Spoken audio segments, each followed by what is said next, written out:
A mysterious game called Will of Earth suddenly appears on the planet. This cruel game constantly gives harsh challenges that torment players. One notable mission involves facing a cosmic creature, plunging the world into chaos yet leaving a glimmer of hope. As the game spreads, all humanity is forced to join, unable to escape. Players can freely create identities and personal powers for their characters. The opening stage is merely a warm-up where everyone starts at a low combat level. Contrary to expectations, Shiaa suffers a system error, becoming completely isolated from other players. He falls into despair as the silent system gives no response. Shiaa turns pale and mentally collapses as every start goes wrong. No one expects an ordinary student like Shiaa to face the worst malfunction. His heroic dream shatters when the system crashes, deleting his character and ejecting him. The system coldly forces him out before he can resist. Silence engulfs everything, extinguishing his last hope. Amid the crowd, Shiaa feels utterly alone and cruelly treated by fate. Despite his will to fight, he realizes he's empty-handed and powerless. No matter how hard he trains, he can't level up or gain experience,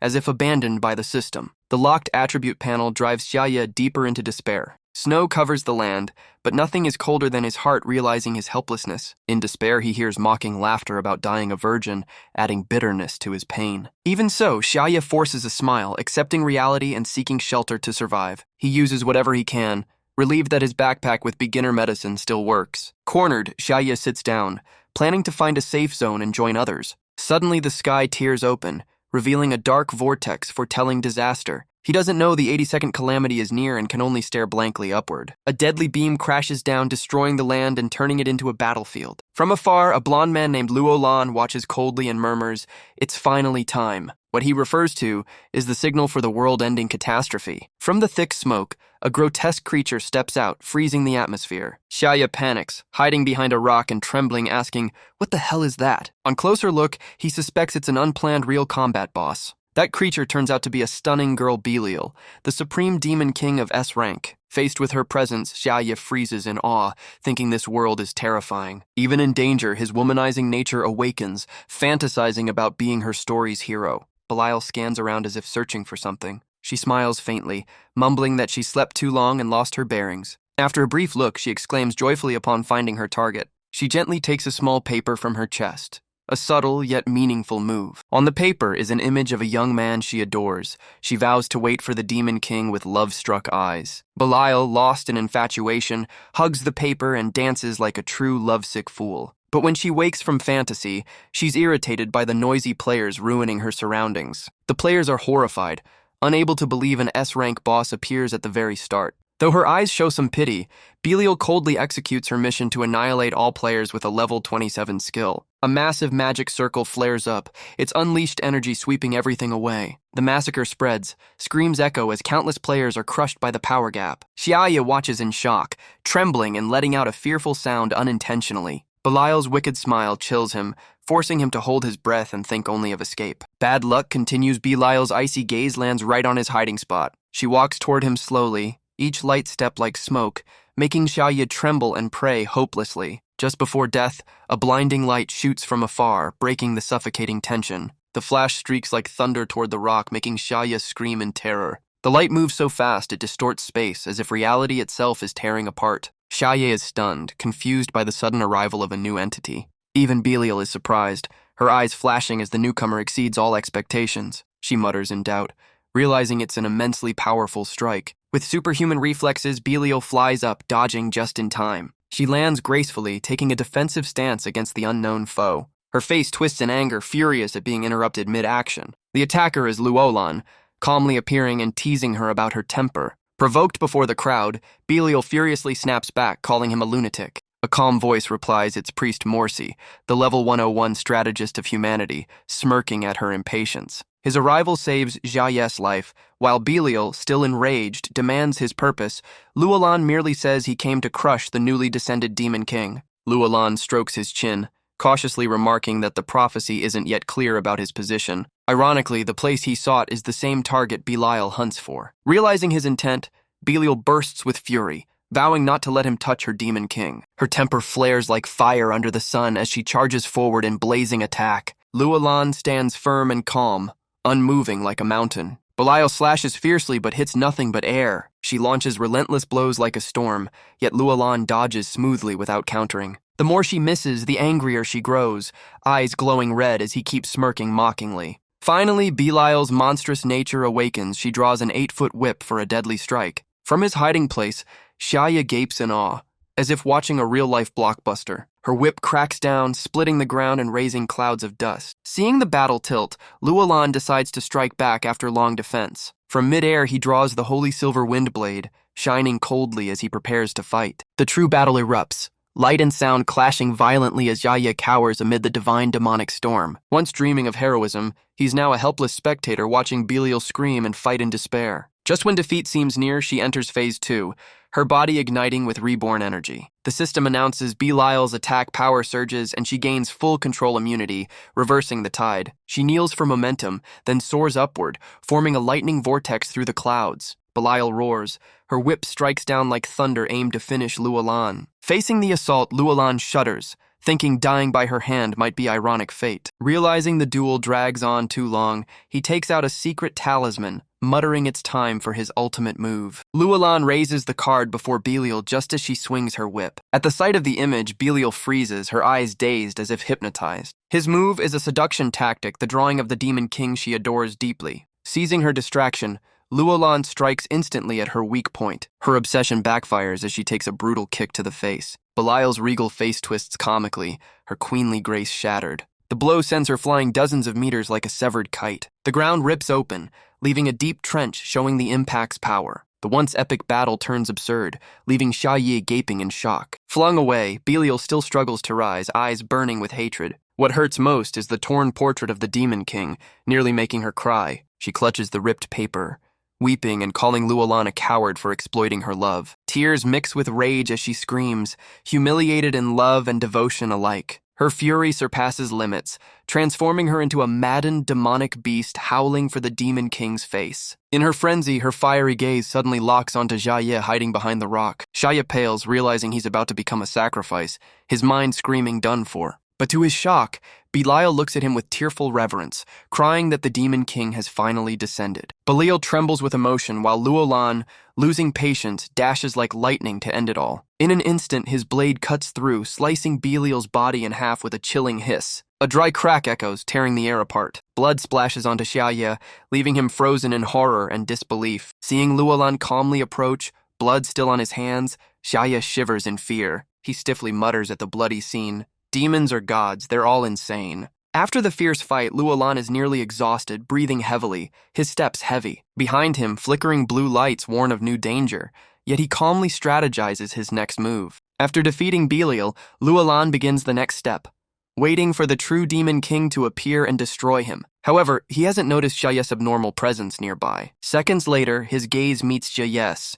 The air freezes as he murmurs that this spot matches the prophecy exactly. Both stand frozen in silence, the air tense as a drawn string. What seemed like Belial's delusion now shocks Luolan, who also believes the Demon King has descended. Without hesitation, he activates a level 23 sensing skill, his eyes glowing like energy scanners. Next, a level 39 enhancement skill envelops him in a speed-boosting aura. Using super sensor mode, Luolan scans Shiaa's level to confirm his true identity. The result returns blank, all detection fails, and his energy is nearly drained. Only one title appears, the Eraser of Worlds, enough to make anyone shiver. Luolan is speechless, unable to believe the 4-letter level displayed before him. Exhausted, he laments his fate like a fresh graduate hit by disaster before finding a job. Theories flood his mind, suspecting Shiaa is the Demon King plotting his death. He vows that if he survives, he'll build a new human legend against the darkness. Crowning himself as the world's light, he sinks into a savior's delusion. At that moment, Shiaa slowly stands,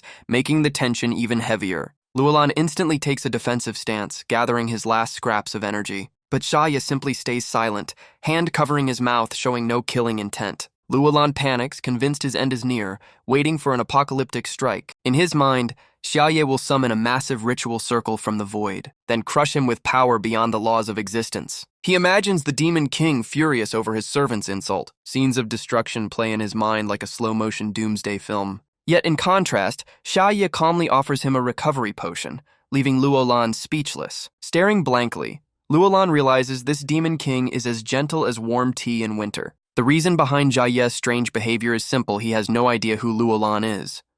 Seeing him near death, Shiaa sincerely offers his last potion to help. By now, Earth's fusion rate with the other world has reached 30%, blurring both realms. Humanity is officially registered as players, entering the era of war against demonic beings. The overall situation looks stable, with plans proceeding smoothly. As long as the roadmap is followed, humanity will retain the upper hand. A man in a suit smiles with satisfaction, saying that guiding players' growth is the sacred duty of NPCs. They discuss Luolan's situation and seek updates from the Divine Light Command, which monitors the Demon King's descent zone. One member eagerly proposes that killing the Demon King while weak would end the war early. All agree, placing full faith in Luolan, the hero hailed as a genius strategist. The title Legendary Hero Luolan becomes humanity's symbol of hope. Ironically, that same hero now trembles before the so-called Demon King. One is drained and broken, the other full of vitality. The contrast is absurdly comical. Seeing Luolan frozen, Shiaa softly asks, "Not drinking?" making him even more suspicious. His paranoia flares, convinced the potion is a poison trap for revenge. Though no one moves, Luolan sweats profusely, imagining himself dying from poison. In his mind, Shiaa remains the ruthless Demon King, a villain born to destroy the world. Has trapped in a dilemma, too afraid to drink, yet terrified not to. His hero delusion flares again as he pretends to stay calm like an actor regaining confidence. Suddenly, he snatches the potion from Shiaa's hand like a starving man grabbing food, his motion whipping up a gust. Shiaa remains still, calmly observing without reaction. Opening it, Luolan freezes in dismay. It's just a cheap rookie healing potion. Shiaa quickly explains, "Sorry, that's all I have left." That harmless act nearly gives Luolan a heart attack, thinking he's been poisoned halfway to death. He convinces himself the Demon King is both cruel and sadistic, toying with victims for fun. Despite fear, he forces a weak smile, grateful to still be alive. Anxious, Luolan suspects Shiaa of plotting something and directly questions his intentions. Seeing Shiaa hesitate, he nervously speaks first, cautiously awaiting judgment, wanting to ask one thing. His question shatters all tension. He simply asks for the location of the newbie safe zone. Luolan looks confused as Shiaa gently explains it's where beginners learn to grow stronger. Luolan's suspicion flares again, believing Shiaa targets weaklings for future schemes. Though Shiaa is innocent, Luolan's wild imagination convinces him the boy plans mass slaughter. Imagining betrayal, he laughs cunningly and vows never to sacrifice humans for self-preservation. After fierce internal struggle, he reluctantly agrees to guide Shiaa, valuing his own life most. Luolan sees himself as noble,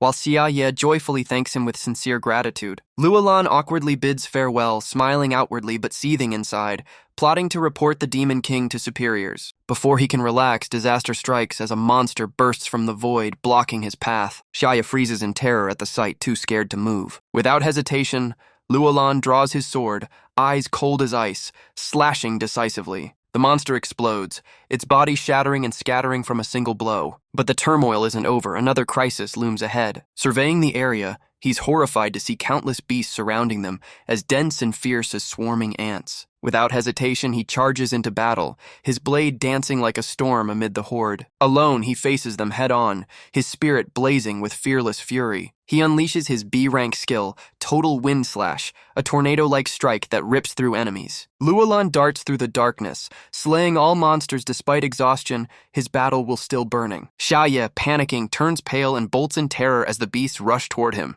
Luolan watches tensely, curious whether Shiaa will fight back to gauge his true power. Instead, Shiaa leaps into Luolan's arms, crying for help, leaving him completely stunned. Before he can react, another monster charges like a cannonball, heightening the suffocating tension. Realizing danger, Shiaa swiftly dodges and counterattacks, slicing the monster clean in half. The ensuing explosion obliterates everything, the creature disintegrating before it can scream. Luolan watches with exasperation, inwardly mocking Shiaa's clumsy theatrics. Even as beasts hover nearby, he doesn't bother to move, his confident gaze showing the poise of a former overlord. Shiaa still clings to him, admiring his calm authority, unaware this man once planned to kill him. Luolan smirks smugly, convinced that luck and glory still favor him. As Shiaa keeps holding tight, he sighs and asks him to let go, making the boy blush and apologize. They stand in a desolate open field, the silence like a scene from an apocalypse movie. Shiaa takes the chance to check the loot he picked up, eyes sparkling with curiosity. They discuss the bisected monster's remains.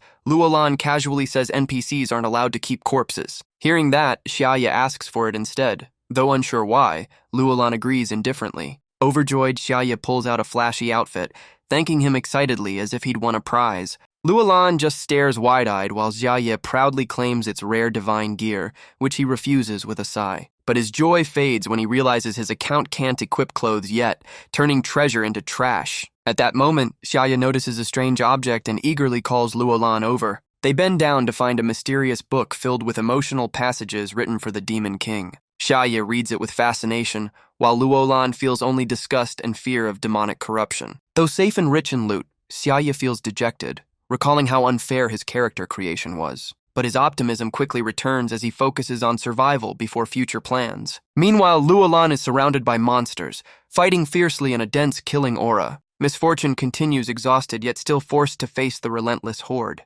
Impressed by his bravery, Xiaye admires him, wishing to become that strong someday. After the brutal battle, Luolan collapses onto the ground, too drained to lift his sword. Pointing ahead, he weakly says that's the safe zone they've been searching for. Xiaye looks up, eyes shining with hope at the peaceful land before him. After a long day of fighting, they finally reach the University City Jujiama safe haven for low-level beginners. Has stunned to realize the place is the very school he once attended. Meanwhile, elsewhere, Belial's death is mourned by her comrades who set up a memorial altar. The survivors discuss welcoming the Demon King, though only Belial had seen him in prophetic dreams. Babaloon, the level 102 demon tribe leader, worries deeply, unsure how to locate the Demon King without clues. At that moment, a commanding voice echoes, calming everyone with immense power. The newcomer is Mameng, the level 84 7th Heavenly King and S-rank demon leader, bringing Belial's final message. The key item is a painting depicting Xiaye. Its likeness shocks the entire demon tribe into stunned silence. Mameng steps forward with authority,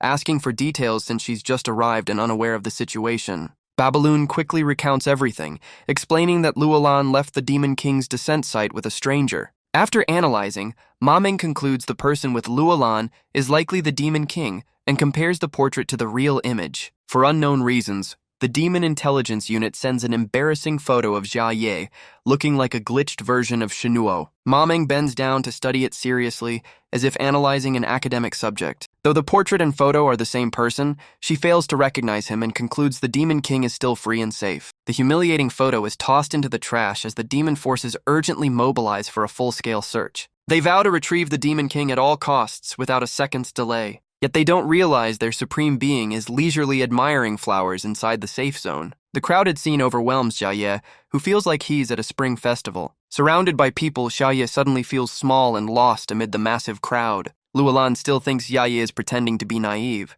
Unaware he's genuinely clueless, this misunderstanding soon sparks new chaos. University City Jujiame, their current location, is the strongest safe zone, blessed by gods and sealed from demonic energy. There, no demonic creature, however powerful, can escape the strict laws of this land. Luolan devises a cunning plan to lure the enemy into the safe zone to easily restrain and kill him. He imagines slaying the Demon King and being hailed by prophecy as humanity's greatest hero. But upon entering, the NPC's cheers make him freeze, confused, thinking the praise is for him. The applause lifts his ego, making him believe he's the destined hero descending at the Demon King's birthplace. When someone asks if he's slain the demon, he merely signals silence to avoid exposing his scheme. Soon the NPCs turn to praise Xiaye as an extraordinary being, leaving him baffled and clueless. They then point to Luolan, proudly declaring him humanity's chosen hero to destroy the Demon King. Then an NPC announces that the item Binding Pen Seal has been completed within the safe zone,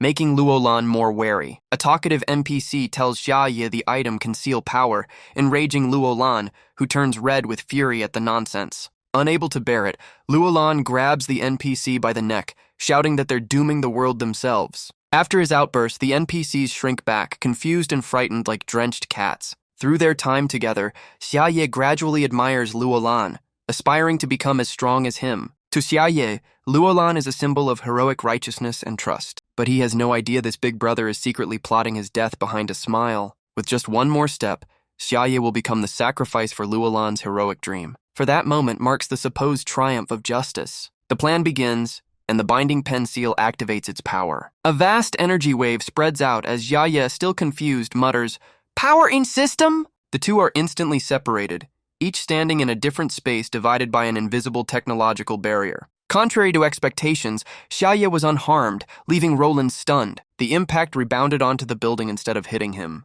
The sacred pillar cracked, its fractures spreading like a web as it neared collapse. Roland frowned, a sharp sense of dread flashing through him. He began to suspect Xiaoye was an entity beyond the system's control. At that moment, Xiaoye calmly mentioned something about the system's power. The words sent chills down Roland's spine as if warning of the safe zone's collapse. Panicking, he pressed Xiaoye for his true intentions. The incident at Kusamai University plunged everything into chaos. Inside, carefree chatter continued, oblivious to the danger. Suddenly, a strange energy swept through, freezing every creature for seconds. When they came to, confusion spread as they wondered what had happened. An NPC quickly assured them it was just a minor system tremor. Everyone relaxed, trusting in the divine protection of the sacred pillar. The NPC pointed to the system as proof, though it was morphing into something bizarre. On closer look, all were stunned by its twisted shape, unsure if it had just changed. Despite doubts, the crowd still believed in Roland Humanity's symbol. An NPC urged him to speak words of encouragement to calm the people. But Roland collapsed, clutching his head in despair. He recalled the moment Xiaoye deformed the pillar into a heart shape, a cruel irony. Everything was off plan. Roland thought activating the relic would suppress Xiaoye.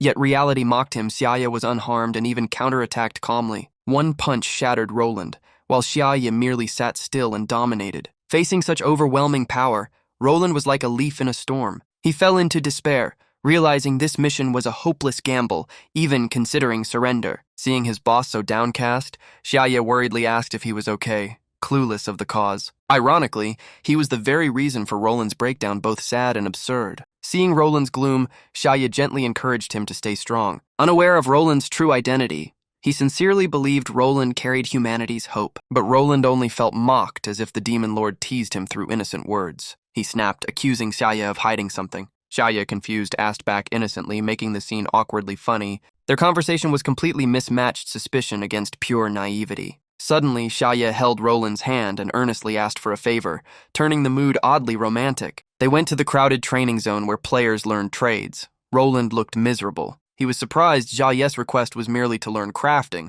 not some strange mission. Shiaa cheerfully asked if Roland was leading an army to overthrow the demon lord, leaving him speechless with bitterness. Those words made Xiaoye recall his childhood dream of heroism, believing fate led him to Roland to pursue justice. Because of that belief, Xiaoye pressed on despite hardship, leaving Roland dumbfounded and blurting, "Huh?" As he finished speaking, hope lit his eyes, wishing to be taught. One was earnest, the other weary and reluctant, realizing this was a risky move. Before starting, Xiaoye was mocked by instructors for his frail looks and dreamy choice of crafting. Even the female medic scorned his appearance. They explained crafting cost several times more than other jobs, unaffordable for ordinary people. But upon seeing over 10,000 gold in Xiaoye's account, their contempt vanished instantly. The instructors suddenly flattered him, praising profusely yet hiding behind NPC rules to delay acceptance. They warned that though he had enough to start, improving skills would be costly with low initial profit due to scarce materials. Upgrade resources were nearly extinct.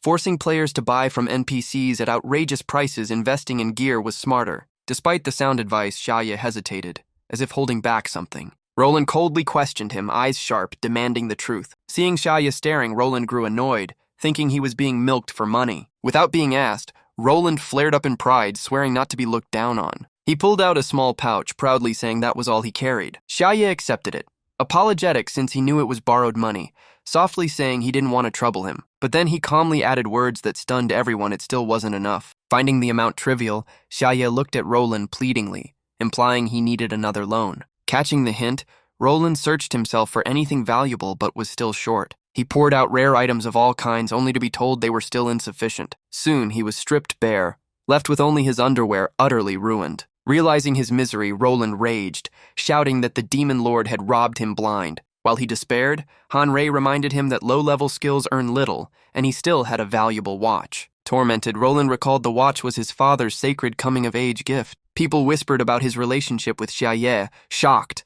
while Xiaoye stared at the watch in disbelief at such trust. Xiaoye was touched, thinking Roland truly supported him, while Roland wished to die from the misunderstanding. Out of money and still short on tuition, Xiaoye promised to return later, saying he'd handle the cost himself. Bing Bing then suggested he raise funds by selling items at the NPC market. Xiaoye immediately teleported to the system's trading hub. At the exchange, he displayed all his loot for appraisal, starting with a pair of E-rank mice worth a few coins. His entire inventory was junk monster underwear worth 8.7 coins and a D-rank skeleton finger for just over 30. The merchant praised his fine collection, making Xiaoye excited to ask the total price. But the man offered only 1 silver and 20 coins, leaving Shiaa utterly disappointed. If it were Eche buying, it'd be fine, but with such a low offer, Shiaa packed up and left empty-handed. Passing someone crying from failure, even NPCs pitied them.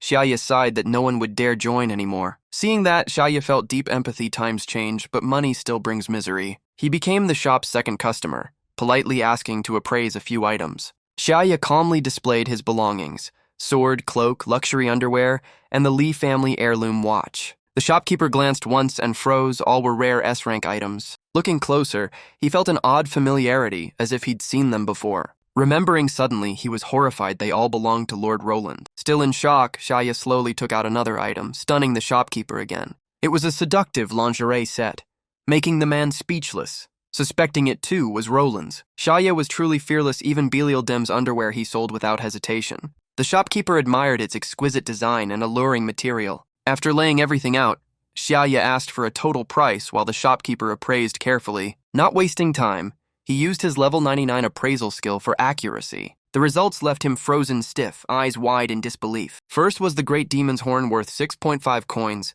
then Barion's S-rank chest armor worth 340 coins. Seeing the huge values, the shopkeeper felt enlightened while nearby players envied him and were scolded for questioning it. He lifted the delicate lingerie, gazing at it like a legendary treasure. Enchanted by its fabric, he pressed it to his face, murmuring praise for its divine softness. The lingerie granted +200 defense, infused with Belial's alluring scent. Raising its price to 680 gold, the shopkeeper rejoiced. Trembling with joy, he said it was a rare graduation outfit worth even more, a priceless relic. Then he warned Shiaa not to sell it, as the system would permanently reclaim it upon trade. Shiaa checked the interface and confirmed it was indeed trade-locked. The shopkeeper added bluntly that keeping it was fine, though a bit odd. He firmly said once Shiaa reached the right level, it would make him a legend the world center. Hearing that, Shiaa stood stunned, unsure whether to feel proud or just shocked. Weary, he left the shop, some S-rank gear reclaimed by the system, while the shopkeeper fumed in regret. Ignoring the anger, Shiaa beamed with joy, having still earned 955 gold. Meanwhile, the game world's true nature emerged. Some chose to slay the ultimate boss to save the world. Others sought glory in arenas, chasing the title of battle champion. Some simply loved adventure, exploring maps for hidden mysteries. The shopkeeper's words sparked Shiaa's vision of himself slaying the demon lord in radiant glory. He imagined forming a golden squad, hiring elites to win without fighting, defeating the boss with a gesture. In that fantasy, a flick to the demon lord's forehead erased him, and the system announced Shiaa as the savior. The feeling of being hailed as a great hero filled Shiaa's heart, just like his childhood dream. With a heavy pouch of gold, he believed heroism was just money away, imagining maidens praising Lord Savior Shiaa. He pictured a loyal army following him into battle, ready to die without hesitation. One even shouted an oath, asking the boss to rest while they fought in his name. Fired up by that glorious vision, he believed honor awaited him ahead. With full gold reserves, Shiaa began his production training. The first test: roasting chicken, deceptively hard. Emerging from the kitchen with aroma spreading, he told Hanrei simply, "Done." Seeing the beginner stage completed, Hanrei prepared to teach intermediate level, warning it would be truly difficult. But Shiaa calmly said he had already reached Grandmaster rank, shocking Hanrei like lightning. Moments later, he stammered in disbelief, unable to accept it. Realizing the truth, he gaped at Shiaa's unbelievable growth rate. From there, the story shifted. The demon lord, fated to oppose the hero, began to stir. Walking through the city, Shiaa pondered NPCs and players, realizing survival here wasn't easy. Yet compared to his early failures, his current progress was remarkable. After completing the basics, Shiaa planned his next, more important goal. Lost in thought about the future, he was startled by a bus driver's call and quickly replied, "Coming!" He boarded and traveled a long way to reach his next destination. Before the grand structure, Shiaa marveled, feeling fate had led him here. His next mission was to find teammates and form a party. Inside was a lively crowd of level 15 players, astonishing him. They were engrossed in strategy discussions,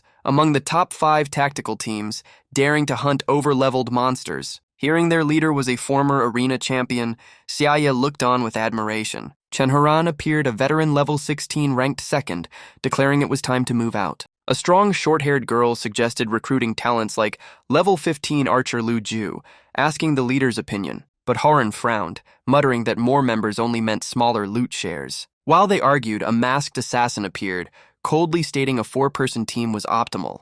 Suddenly, he grabbed Xiao Yuan and declared anyone slowing them down would be replaced, family included. Xiao Yuan, a level 16 cleric, panicked and promised to do her best not to be expelled. After the heated exchange, they set aside differences, shouted "move out," and departed to hunt their next target. Just as Horan was leaving, a system notification popped up, halting him. It was a join request from someone named Shiaa. Seeing the young, naive-looking applicant, Horan instantly rejected him, cursing the fool's delusion. But the request popped up again, testing his patience. Annoyed, Horan hit reject a second time with a weary sigh. Thus began a loop, one applying, one rejecting, seemingly endless. Though Shiaa tried to show goodwill, the other side coldly dismissed him without mercy. Horan's stance was absolute: no new members, no exceptions. Seeing the team closed off, Shiaa changed tactics, sending a trade request instead. Horan frowned suspiciously, unsure what the boy was up to. Curiosity got the better of him, so he accepted to see what the kid wanted. The moment he confirmed, a huge trade window popped up, startling him. Shiaa used the Money Smite's pride move, instantly transferring 10 gold without bargaining. Horan was stunned, jaw dropping at the gleaming 10 gold figure. As a money lover, he felt like he'd struck gold his lifetime savings couldn't compare. He quickly calculated that this sum could fund every skill and forge a full elite set. Already strong, with such resources, he was close to becoming a champion. Though overjoyed, Horan was puzzled who would throw away a fortune just to join a team. Reading the data, he froze. Shiaa topped the charts with 10 gold and 2 stars, absurdly rich. Sweat dripped as Horan battled between rejecting or seizing this life-changing chance. After struggling, he gritted his teeth and hit accept, thinking no one refuses 10 gold. Upon confirmation, the system transferred the full amount into Horan's account. Trembling, he muttered in disbelief that anyone could be foolish enough to gift 10 gold. Before he recovered, another join request from Shiaa popped up. It wasn't over. Horan now looked at Shiaa differently, with respect mixed with caution. They met privately.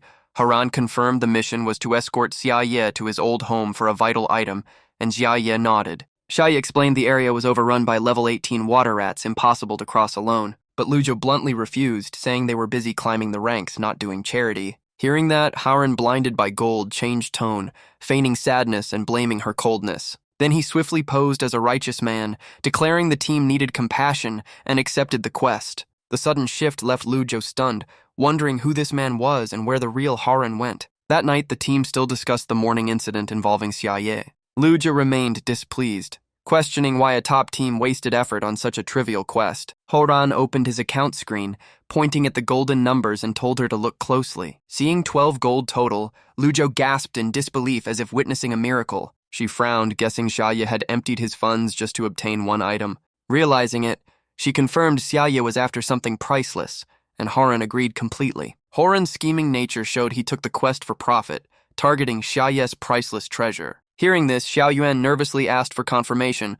Horan coolly admitted the plan to seize it for team power. His plot ran deep. He even mentioned eliminating Shiaa if necessary, and no one objected. When silence fell, Horan coldly asked about Enliu's whereabouts. She stood atop a lamppost, eyes icy, saying indifferently that victory was all that mattered. Xiao Yuan weakly objected, but Horan coldly dismissed her concerns. Hurt, Xiao Yuan fell silent, her face full of sorrow. With the plan approved, Horan ordered the team to depart immediately. His expression turned cold and calculating, a true predator revealed. The group began escorting Shiaa to the location he had requested. Along the way, the water beasts were swiftly slain before they could resist. They stopped before an old apartment. Luju confirmed it was the correct place. Standing before his old home, Shiaa grew emotional, saying he once lived on the 6th floor. Horan feigned kindness, assuring the team could protect him from the level 18 monsters. The group entered the abandoned building. Horan stayed safest, but was visibly afraid. Xiao Yuan felt uneasy, sensing something strange about the place. She realized it was a special level 25 dungeon filled with dense yin energy. Xiao Yuan wanted to stop, but Horan mocked her incompetence. Ignoring her, he coldly said that if she was weak, dying here would be fine. Shiaa pointed to room 606, confirming it as his destination. He thanked everyone sincerely, expressing genuine trust. Horan smiled wickedly, planning to betray him once the item was retrieved. Shiaa pulled out an old key and inserted it into the lock. Just as he turned it, Horan lunged forward to stab him from behind. But a giant level 22 sewer rat burst from the shadows, blocking the strike. A sharp slicing sound cut through the air. Everyone froze in shock at the sudden attack.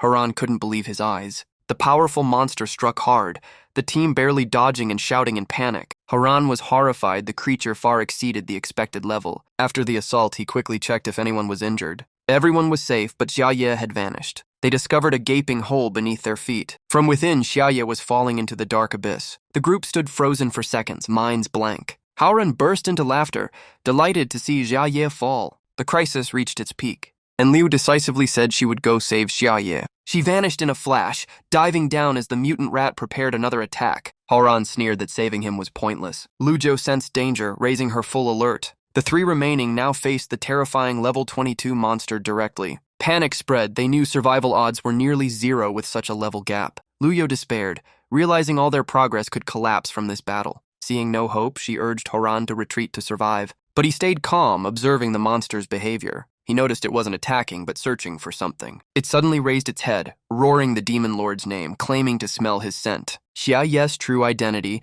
the not-yet-awakened demon lord, made him hunted like a celebrity chased by crazed fans. The giant rat panicked, leaning over the pit, shouting if the demon lord had fallen. Amid the chaos above, Shiaa fell freely and landed with a loud thud. Instead of fear, he seemed amused, treating death as something trivial. Living carefreely, Shiaa saw death as the start of a wondrous system. After a long fall, his lower body finally hit the ground. Instead of dying, he earned the title Iron Lettuce for surviving a 20-meter drop unharmed. Though uninjured, he was now surrounded by unseen dangers. Shiaa calmly meditated, thinking his teammates would soon rescue him. Rats gathered around, drawn by a strange force, seemingly worshipping instead of attacking. But before reaching him, they were annihilated by an invisible power in an instant. Turning around, Shiaa froze at the sight of countless rat corpses scattered everywhere. It turned out Liu had misunderstood, thinking the rats were attacking him and wiped them out. Though acting calm, Shiaa was inwardly terrified by the gruesome scene. Liu emerged from the shadows a cold, elegant assassin. She intended to protect Shiaa,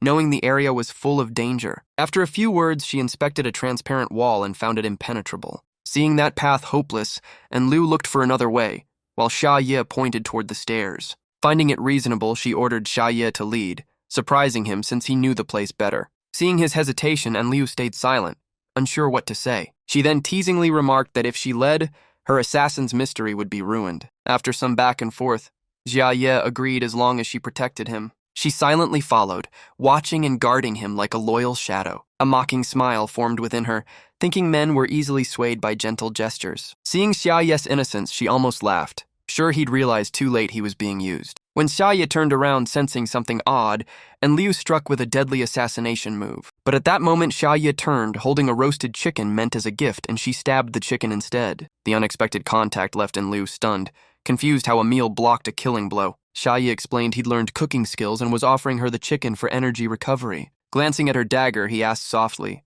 "Is that for cutting chicken?"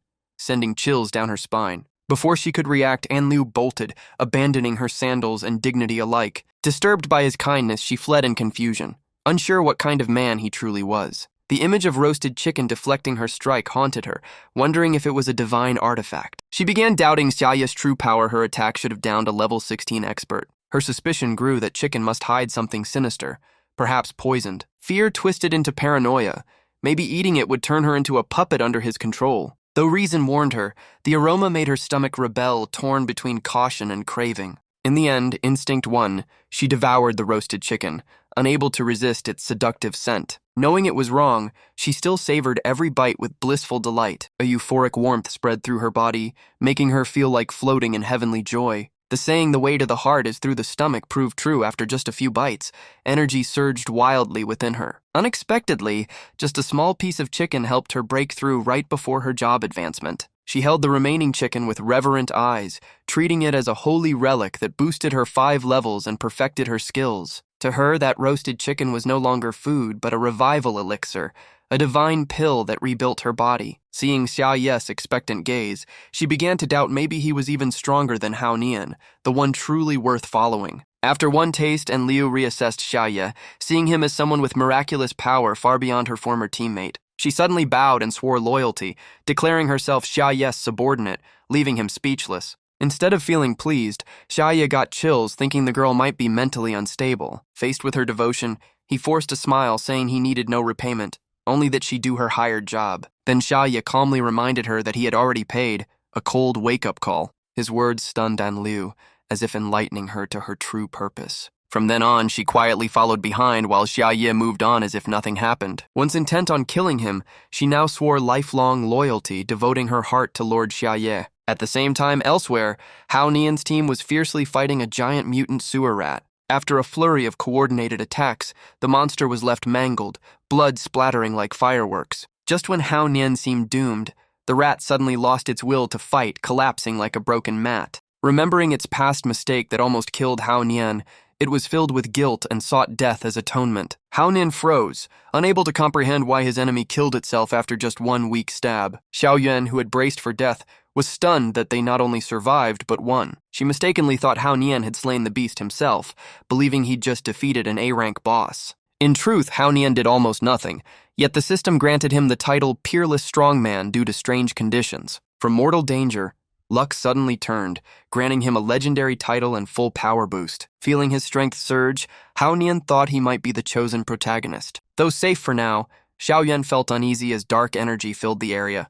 In smug pride, Hao Nian boasted that level 22 monsters were nothing before him. While he bragged, Xiao Yuan's panicked. Scream warned him to turn around. Hao Nian replied lazily, doubting there was anything worth seeing. When he did turn, he froze. A massive, fierce orange cat stood before him. Before he could react, the cat's swipe sent him flying like a leaf, smashing into the wall. The impact blew a huge hole, revealing the bright night outside in contrast to their tragedy inside. Hao Nian was dizzy, unable to believe how easily he was humiliated. Before them stood the demon cat, an A-rank boss monster, level 35, twice the rat's power. Awakened from sleep, the cat roared furiously, unleashing a devastating assault. Even a light yawn caused violent tremors, waves of energy crushing the air. Xiao Yuan was thrown away, landing near Lu Ju, who was barely alive. Gasping for breath, Xiao Yuan suddenly realized boss monsters only appear in dungeon raids. The final piece clicked. The building had turned into a deadly dungeon instance. As the group realized this, Hao Nian grabbed a healing potion,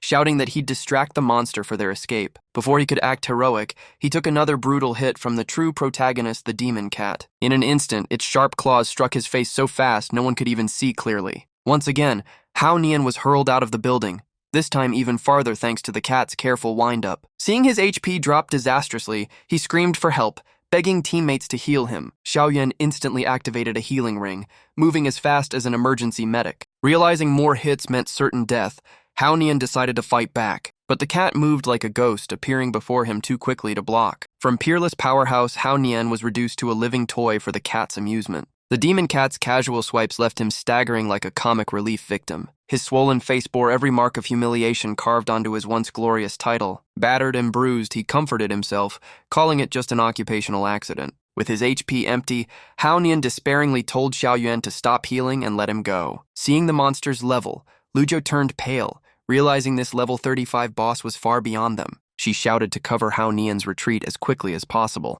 But when Xiao Yuan turned back, Lu Ju had vanished, now standing calmly on the opposite rooftop. She had chosen betrayal, coldly saying goodbye and calling retreat the only smart choice. Xiao Yuan was shocked and hurt, unable to believe her teammate abandoned them at death's door. Hao Nian pretended to be dead, hoping to fool the beast, but the demon cat still lunged to finish him. At that instant, the door opened. Shiaa appeared and blurted out the cat's name, Bao Bao. Both froze as the demon cat instantly changed attitude, ignoring Hao Nian and leaping to Shiaa like meeting its owner. Bao Bao turned from a raging beast into a gentle cat, eyes pure, cuddling in Shiaa's arms as if nothing happened. The system confirmed Shiaa had reclaimed his level 1 pet. The monster was actually his cat, now purring peacefully. Shiaa calmly soothed Bao Bao, while Xiao Yuan and Hao Nian stood dumbfounded, unable to grasp his composure. They were terrified to see Bao Bao's cold gaze still regal like a monster leader. The dungeon boss was Shiaa's pet. Shiaa casually went to the kitchen for cat food, mumbling as he checked and realized it was all gone. Hao Nian put an arm around Xiao Yuan, forcing a nervous smile, thinking how lucky they were to survive. He secretly judged Shiaa as extraordinary, capable of commanding a dungeon boss, deciding to exploit him. Hao Nian glanced at his teammate, smugly praising Enlu for completing her task well. He then sneered toward Lu Ju walking away, mocking that Enlu was unlike traitors while she pretended not to hear. The man smirked arrogantly, calling himself a great master untouchable by others, darkening Enlia's eyes. As she approached, Hao Nian softened his tone, coaxing that if she stayed by him, they'd remain the strongest team. But suddenly, Enlu drew her blade and lunged, attacking Hao Nian and Lu Ju without hesitation. Both collapsed to the ground, blood spreading like crimson funeral blossoms. Liu glared at them coldly, saying that touching Shiaa was a crime punishable by death. Hao Nian lay dying, terrified and in pain, weakly asking why she did it. Enlia's eyes blazed as she replied, trembling with fury that his question was foolish. She swung her blade twice more with brutal force, making Xiao Yuan scream for her captain. After her rage subsided, Enliu coldly said they had no idea whom they had offended. At that moment, Shiaa appeared with the cat, calmly saying he had retrieved what he needed, making Enlia's eyes light up. Shiaa pointed to the cat resting obediently on his shoulder, calmly introducing it as his pet. He spoke in a low, remorseful tone, saying before the world fell apart, he never got to be with it. Now, no matter what, he had to find it his cat, named after his alias, Miao Nuo. Enliu stared at the cat and softly murmured that the rumored treasure was actually it. Realizing this, she immediately bowed, declaring her wish to cooperate, leaving Shiaa surprised and confused. He forced a smile, half joking that she needed a checkup, then told everyone to return to the city. After a few steps, Shiaa suddenly felt his foot step on a thick red liquid. Before him was a gruesome sight, Haonian and Lu Zhou lying motionless in blood. He froze, his face stiff, unable to speak. Seconds later, realizing the tragedy, Shiaa shouted in horror, asking what had happened. And Liu calmly replied she merely eased their suffering from severe wounds, making Shiaa scream in shock. Haonian suddenly sat up furious, saying he still had 2/3 of his HP left. And Liu glanced coldly, saying their guts were spilling out, making Haonian yell that she was the culprit. She sighed tiredly, pretending to regret not being able to save them. Haonian shouted angrily that they could still be saved. Xiao Yuan nearby tried to keep casting healing spells, but her mana was fading to no effect. She cried out in panic as blood kept flowing, while Xiaye asked what happened, and Enliu simply smiled wickedly. Pale and bitter, Haonian muttered that after surviving countless battles, he'd die at a teammate's hand. The image of Enliu holding a knife and saying, "You don't know who you offended," replayed in his mind. He sank into despair, spirit fading, left only with regret for trusting the wrong person. At that moment, Xia Ye's voice rang out like a final ray of hope, saying he might still save them. His words stunned everyone, who all asked what he planned to do. Shiaa raised a special roll of bandage, saying there might still be a chance. It was a demon script bandage, an A-rank item requiring 750 first aid skill, capable of restoring over 30,000 HP in 8 seconds. Seeing it, Haonian and Lu Zhou were shocked, recognizing it as the highest grade medical bandage. That skill was known for consuming vast resources, using cloth as material for healing wraps. From basic to intermediate level, even a regular V1 level 45 bandage equaled the recovery power of 5 healers. But a demon script bandage was extremely rare, able to instantly stop bleeding for a level 80 defense warrior with a single wrap. But due to scarce materials, almost no one dared to invest in that skill early on. Seeing their shock, Shiaa smiled calmly, saying he only leveled first aid early to survive. He was glad it finally proved useful, while behind him Enliu's aura suddenly grew heavy and unreadable. Haonian trembled, realizing the terrifying truth the man he once looked down on had master-level power, endless wealth, and even tamed a dungeon boss. Thinking that, fear surged within him as if facing death itself. Suddenly Enliu stepped forward, her voice strange and full of hidden meaning. Her eyes gleamed, a bewitching smile forming. She thought Shiaa planned to heal them, only to kill afterward, admiring his cunning even more. Her odd behavior made Haonian and Lu Zhou shiver, their spines chilled. Both turned pale, and Haonian stammered that maybe they didn't need saving after all. Shiaa knelt down, handing them the bandage, calmly telling them to use it. Choking up, Haonian asked tearfully if they were worthy of such a precious item. Shiaa scolded firmly,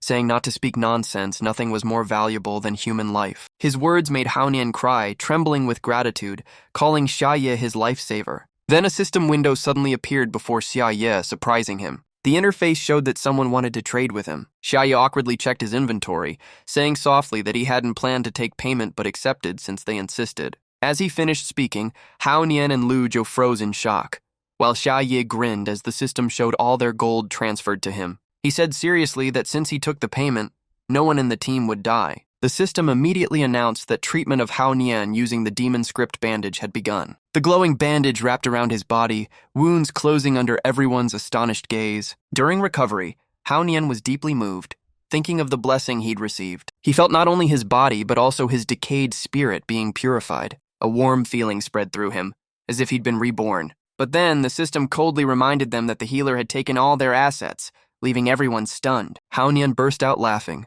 saying it was fate's reward, shouting with joy. Suddenly, golden light engulfed them, and the three leveled up together, officially evolving their classes. They felt new power surge through, amazed that not only had their wounds healed, but their bodies were fully strengthened. Then they all realized something strange. Perhaps the bandage was actually an advanced regeneration device, disguised as a healing item. The three immediately knelt in reverence, trembling as they called Xiaoye big brother and swore absolute loyalty. He awkwardly waved them off, saying no need for ceremony. After calming down, Xiaoye returned to his composed tone, reminding them that each bandage cost 30 gold, with the remainder due plus 35% annual interest, leaving Liu both impressed and irritated. She gently touched her cheek, secretly admiring Xiaoye's cunning yet magnetic methods, truly a terrifying master. The 5-member team left the old apartment as the system announced completion of the Lixing apartment dungeon, rewarding 50,000 experience points. The loud World Channel broadcast declared Xiaoye's team had cleared the Lixing apartment dungeon, leaving them all stunned. Not only them, countless other players gathered at the main gate, stunned by the displayed message. The system continued announcing they were the first and only team to clear the dungeon, sparking a wave of awe. Shiaa stood frozen, staring at the announcement, his mind filled with confusion. When the system finished loading, he turned pale, sweating heavily, trembling as he muttered in disbelief that the place was a real dungeon. Hao Nian smirked calmly, saying yes as if it were nothing special. Shiaa nearly froze, trembling in shock, while Hao Nian sighed inwardly, thinking, "Didn't you even keep a dungeon boss as a pet?" At the same time, in a quiet room, Roland the dungeon's designer was leisurely drinking tea when the world announcement interrupted him. The system repeated the notice 3 times, echoing like alarm bells, shaking the whole room. Roland's eyes widened in horror. He couldn't believe the demon prince had cleared the dungeon he created. In the city of Jujiama University, a reporter spotted the group emerging and shouted excitedly that they had returned. The 5 walked through the cheering crowd,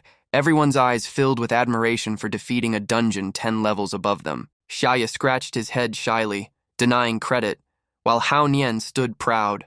And Liu watched coldly, and Xiao Yuan blushed, fueling even more excitement around them. Suddenly, a young man in the crowd pointed at Hao Nian, shouting his name. The crowd instantly recognized him, praising him as a pro gamer from many famous titles. They got even louder upon seeing his peerless strongman title, hailing him as a WCG champion, while Hao Nian lifted his head proudly. He flipped his hair with a smug grin, loudly saying the victory wasn't his alone. Then he declared boldly that the true credit belonged to his big brother, the man beside him. A booming voice from ahead congratulated them, making the whole group turn toward it. Liu tilted her head, quietly asking Shiaa who that was, as a man stepped out. Roland, pale and panting like he'd escaped death. Seeing him appear, the whole group shouted his name in shock. Roland's face was ghostly white, drenched in sweat, terrified that if anyone revealed the demon prince's true identity, he'd have to kill them all. After steadying his breath, Roland straightened up, his aura turning stern and commanding. He placed a hand on his chest,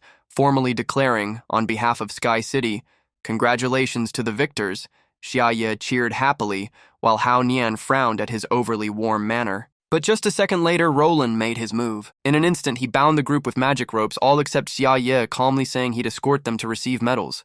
The crowd whispered, confused why only 4 were taken. Quick-witted, Xiaoye explained that he was just the employer, not part of the combat team. The reasoning sounded plausible, calming the crowd for now. But Roland suddenly clenched his fist and slammed the wall, making the area quake. He turned to Hao Nian, smirking with deadly eyes, threatening that talking too much would get him killed early. Hao Nian shuddered, inwardly lamenting that humanity's hope looked more like a god of slaughter. Roland then looked at the remaining 3, his face grave, saying, Xiaoye's identity was far from ordinary. Luzhou cautiously questioned him, but Roland lowered his voice, asking in return why Xiaoye's rank and class were always hidden. Luzhou casually replied it was probably due to anonymity mode, but Roland immediately denied it. He coldly declared that Xiaoye's info didn't appear not because it was hidden, but because he had none. In other words, Xiaoye wasn't a player. The group froze in horror. Hao Nian repeated the question in confusion, while Luzhou pressed further in disbelief. Then Liu spoke coldly, bluntly saying he was a demon. Her words made Luzhou tremble, stammering in shock. And Lo smiled mysteriously, eyes gleaming with pride, certain her guess was right. Roland looked at her approvingly, praising her insight, then bowed his head and confirmed she was correct. Xiaoye was a demon, but one whose power surpassed all demonic races. His true identity was the dwelling of the demon realm itself. The words stunned everyone, their voices rising in shock. The girl remained calm, admitting that explanation made sense. Roland looked around and slowly explained he had feigned weakness to be captured safely. They were forced to play support roles to help him avoid disaster. Defiance meant death. Hao Nian sternly reminded him they were humanity's strongest remaining force. Yolander extended his hand, firmly proposing cooperation. Together they would wait for the chance to destroy him. Hao Nian didn't hesitate, shaking hands and declaring faith in victory. Roland departed, wishing success to their alliance. Before fading away, he urged them to protect truth in this world. His figure slowly dissolved, leaving silence behind. Lu Zhou frowned slightly, admitting his power far exceeded imagination. She asked Hao Nian if he truly meant to cooperate with Roland against Shiaa. He grinned slyly, saying it was just a performance to deceive the NPCs. He knew no one could defeat Shiaa, so he wouldn't invite doom upon himself. Hao Nian said coldly that those who run shouldn't pretend to wear righteousness. Lu Zhou sighed, agreeing that victory was the only goal. Hao Nian turned to ask the other two's opinions. And Liu mocked coldly that if they wished to be minions, they could continue, making him pause. Hao Nian imagined himself submitting and grew angry, warning Liu, but she only stared back coldly. Xiao Yuan timidly tried to say she'd go with them. Hao Nian cut her off, declaring that everyone had already agreed, leaving her flustered. He proclaimed they would become villains, officially serving the Demon King. The scene shifted to an ancient fortress. A middle-aged general asked about the group who cleared the dungeon. His subordinate confirmed their strength was extraordinary. Hearing this, the general smiled with hope, believing the restoration of King A was near. He asked about Roland.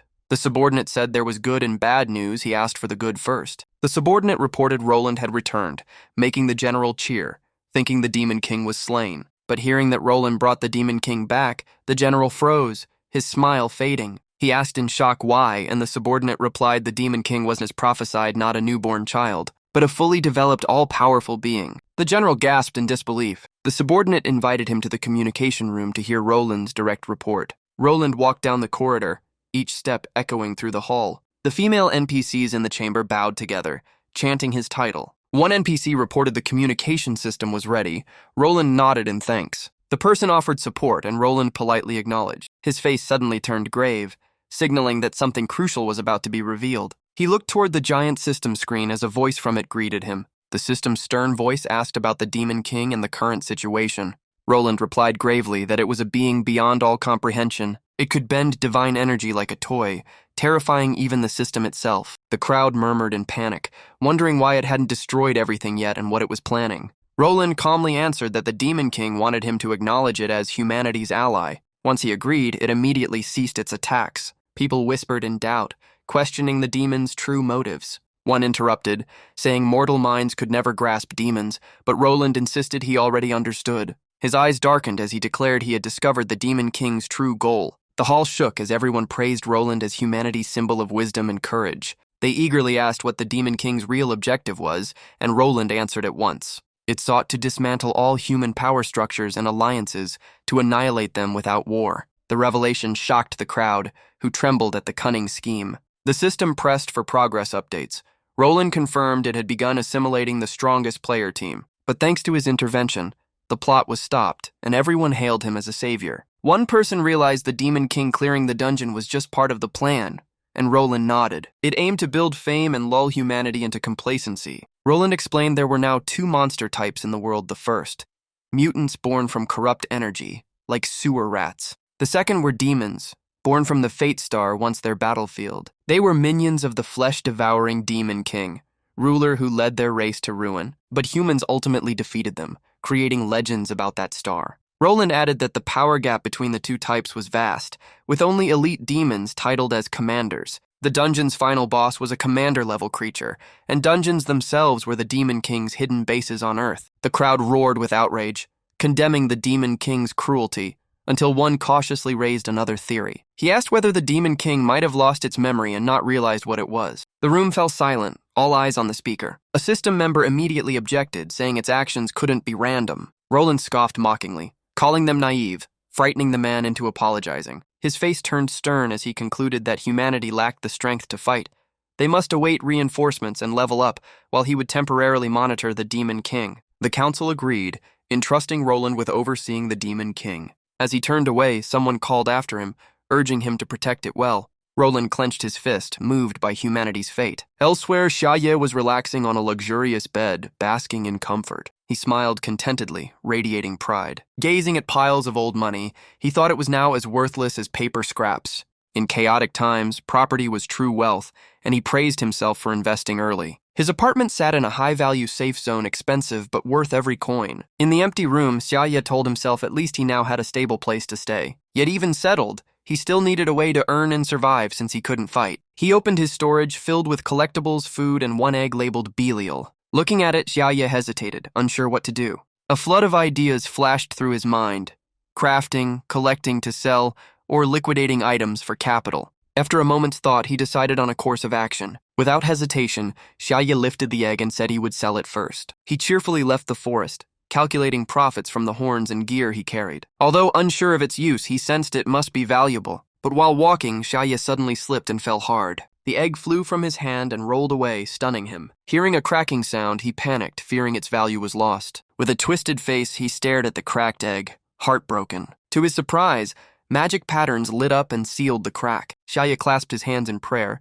deciding to sell it the next morning. Soon after, he relaxed, bathed, ate, and fell into deep sleep. In the dark, Bao Bao lay still, listening to the sound of water from the bathroom. Suddenly, the Belial egg trembled strangely. A mystical light spread out, enveloping the forming figure inside. A slender white foot lightly touched the ground amid the dim glow. The whole female form emerged, elegant like a goddess awakening after millennia. With a proud, cold voice, she declared herself the great demon Belial, one of the 7 heavenly kings, servant of the demon lord. Her gaze darkened, remembering being ambushed by Luolan, but she smiled, certain the demon lord would destroy the world. Belial smiled cunningly, vowing to rescue the demon lord at any cost.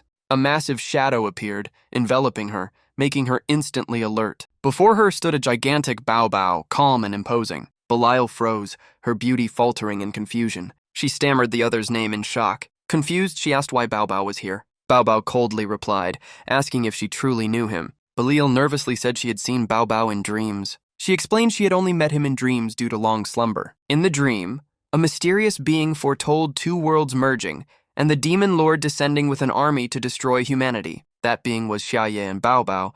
Bao Bao was a demonic commander of beasts, fierce and ruthless. Bao Bao looked intrigued, admitting it sounded interesting. Belial continued, saying that entity guided her to the demon lord's location, so she had been fleeing while waiting for the destined day. Recalling it, she still remembered the desperate chase in the night. At times, starving enough to eat rotten apples, her eyes showed unyielding resolve. She hastily said the demon lord must be rescued after an ambush, but Bao Bao calmly said it wasn't necessary. Belial asked again in shock. While Shiaa was still bathing carefreely, Bao Bao explained that the demon lord wasn't weak as prophecy claimed, and needed no protection. Its eyes turned serious, declaring its master's true power. With an icy tone, it said the lord's rank reached 4 digits, making Belial scream in fear. After calming down, Bao Bao admitted the details were unclear, then shifted to ask about Belial's condition. Belial heard the calm answer.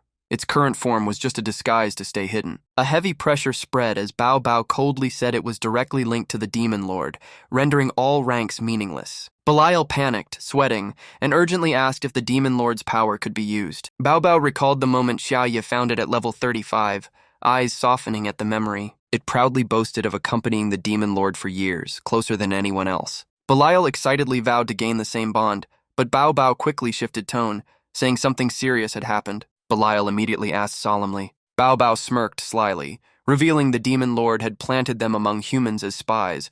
Belial stammered in shock. She guessed the goal was to destroy humanity from within, but Bao Bao coldly corrected that the lord's ambition was far greater. Belial dreamily praised the demon lord again, making Bao Bao sigh in boredom. Unwilling to waste words, it warned her to keep the lord's identity secret, even under a humble disguise. Belial solemnly accepted. She eagerly declared she'd play any role, wife or servant alike. Bao Bao looked down on her, saying that despite her dullness, her rescue was surely part of the master's plan. Shiaa's calm voice called from the bathroom, making both freeze. He stepped out, drying his hair, puzzled by the voices he'd heard. Seeing the tiny Belial on the table, Shiaa froze in disbelief. She blushed, bowed, and trembled, calling him master, leaving Shiaa stunned. He lifted Belial curiously, amazed by her small, living form. Shiaa gleefully exclaimed it must be worth a fortune. After hearing her identity, he smirked at Bao Bao, teasing about her past explosion, which Belial calmly confirmed. She hesitantly asked about her belongings, but Shiaa casually said he had sold them all. When she asked about her demonic bloodline horns, Shiaa coolly replied those were gone too. Realizing this, Belial forced herself calm, thinking she was just merchandise, unworthy to complain. She curled up sadly, recalling Bao Bao's words that her rescue had ulterior motives. Her voice trembled as she realized she'd been saved for money and was about to be sold again. Her shoulders shook as she wondered why fate was so cruel. But soon her mood flipped. She smiled oddly, finding the situation strangely exciting. An illusion appeared in her mind, being forced to serve humans under the Demon Lord's command. She imagined being tormented and controlled, murmuring she must endure it for him. Her tears dried, her eyes shone, believing that dying for the Demon Lord was glory and purification. However, the thought of being sold made her sink again, fearing she couldn't stay to protect him. Finally, Beiel softly suggested she could help earn money another way. Shiaa looked surprised and asked how. Before he got an answer, she burst into radiant light and floated up, startling him. At that moment, the delivery man arrived, calmly announcing the order, but his eyes widened at the suggestive scene before him. Beiel had accidentally fallen onto Shiaa, freezing them in an awkward pose. The delivery man squinted, gave a thumbs up, implying admiration. He set the bag down, casually commented, and left, while Shiaa stammered uselessly in protest. In the end, he gave up and lay still, accepting his fate. Regaining composure, Shiaa returned to the topic, asking about money-making, and Beiel eagerly introduced her special ability. Shiaa frowned skeptically, questioning the ability. Belial's body trembled, eyes firm as if ready to act. She suddenly shouted, channeling immense inner power. Her broken horns regrew, shining brightly, and she cried out in joy. Without hesitation, she cut the new horn and offered it to Shiaa respectfully. Shiaa stared at the horn, confused and overwhelmed. He finally realized the true meaning of the situation. It was all about the horn. Beiel shyly pleaded not to sell her, saying her horns could regrow daily. Shiaa gently placed his hand on hers, making her freeze. He softly promised not to sell her, declaring her the main heroine, bringing steady income. Bao Bao consumed lots of meat and bones, while Beiel ate 3 roasted chickens daily, which was costly. But in her small form, Beiel only needed a few cookies, minimizing expenses, so she decided to stay small unless cutting horns to pay tax. Beiel curiously asked about the next plan, leaving Shiaa embarrassed for having none. Bao Bao glanced over, mocking her for exposing the master's confusion. Shiaa calmly replied that the goal was simply to survive a plain answer, yet praised. Beiel excitedly learned the lesson: stay defensive and avoid recklessness. Shiaa reluctantly agreed, emphasizing the need to build wealth for the final battle. He checked the system panel, planning to buy raw materials for profit crafting. But upon review, he found the market dead and profits meager. Even so, Shiaa smiled, saying Beiel herself was the most valuable asset. Beiel was moved, gazing at him affectionately. But to Shiaa, she was merely a source of profit, while naive Beiel vowed to do her best. Bucci recounted everything that led them to let him take the first risk, darkening the listeners' faces. He sneered mockingly, calling the Demon Lord excuse just a cover for failure. He kept belittling the other, ridiculing claims of being humanity's savior. Under the harsh attack, the accused remained silent, unable to respond. The tense atmosphere was broken by a sudden report. The communications soldier reported a level 89 creature claiming to be a dragon, but actually a death-type mutant. He panicked, saying 8 outposts were wiped out, with over 4,000 players and many NPCs dead. Bucci froze, mind echoing desperate cries for help. Luolan immediately left, firmly declaring he would depart at once. Bucci took the chance to taunt, but Luolan calmly replied he would return. Before leaving, Luolan coldly warned he would show how foolish arrogance could be. A servant softly reminded Luolan to stay safe in battle. Luolan assigned the task of monitoring the Demon Lord to a subordinate during his absence. The subordinate was shocked to hear he had to spy on the Demon Lord. Luolan scolded that even peeking would get him caught, making the man nervously ask what to do. Luolan wearily told him to just ask directly, leaving him confused by the strange order. Luolan then handed him a red cloth pouch with instructions to carry it. The young man was surprised, thinking it was a gift. Luolan calmly said it was the Santa Maya family's talisman, leaving the youth stunned. He affirmed his father's permission, saying the precious item was given because the recipient was worthy. The recipient trembled in doubt, unable to grasp why such a treasure was handed over so easily. Luolan encouraged him, believing sincere intent would help reveal clues. The young man nearly cried, feeling both shameful and deeply moved. Luolan added that during his absence, he must prevent the Demon Lord from endangering others. Bucci watched Luolan's detailed instructions, feeling like a parent sending off a child. Bucci glanced at him wearily, mocking that hope for humanity sounded like a comic cliché. Luolan departed decisively, while the young soldier solemnly promised to fulfill his duty. He clenched his fists, vowing to complete the mission. A teammate asked if he would depart immediately, and he firmly replied there must be no mistakes. Bucci's voice called out, telling him to stop. Then Bucci lightly leapt from a high floor, startling the youth who called his name. He He landed softly like the wind, making no sound. Bucci seriously declared he wanted to join, leaving the other stunned. He calmly said he wished to witness the true power of the legendary demon lord. The two set out for Shiaa's residence. They stood silently before the scene, quietly observing. Bucci frowned, remarking on imprisoning the demon lord in an administrative house, while the youth tried to steady himself. He carefully surveyed the surroundings with sharp, wary eyes. Bucci noticed the greenbelt creating a safety buffer zone to reduce risks. He praised their careful setup, but was immediately struck by unexpected news. The soldier revealed the entire house was bought by the demon lord himself. Bucci asked again in disbelief, and was told the garden also belonged to him. He stood frozen, as if witnessing something absurd. Questions flooded his mind.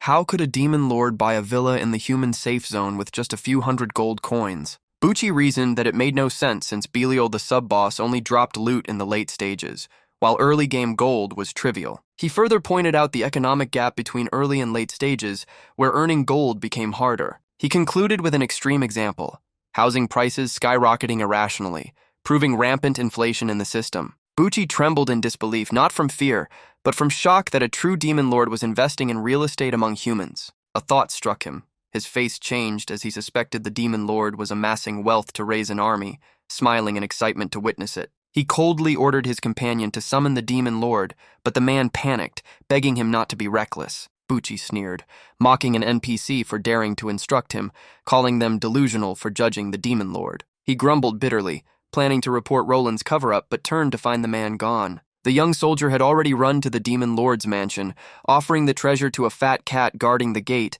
leaving Bucci stunned. Bao Bao lifted its head arrogantly, ignoring the stranger. Hearing the mention of Roland's gift, it coldly asked back, acting as if it didn't know who that was. The scene left Bucci speechless, unable to comprehend why Roland gave an ancestral relic to a cat that only ate, slept, and licked its fur. Bao Bao silently pondered Shiaa's infiltration plan, pretending to be friendly to gather more information. After a brief thought, it mocked Roland as a flatterer who bullied the weak, forcing the messenger to reluctantly agree. The family relic shone brilliantly in midair, but Bao Bao casually grabbed it, used it to scratch its back, and thanked half-heartedly. The messenger felt crushed inside, but forced a smile to brush it off. Bao Bao grew impatient, ordering him to leave. Yet the man hesitated, asking to say a few more words. Bucci burned with rage at the scene, fury boiling in his mind. He swore to teach that arrogant cat a lesson for insulting humanity. In anger, Bucci charged forward, determined to fight Bao Bao and prove human strength. The young man calmly inquired whether Mr. Shiaa intended to destroy the world,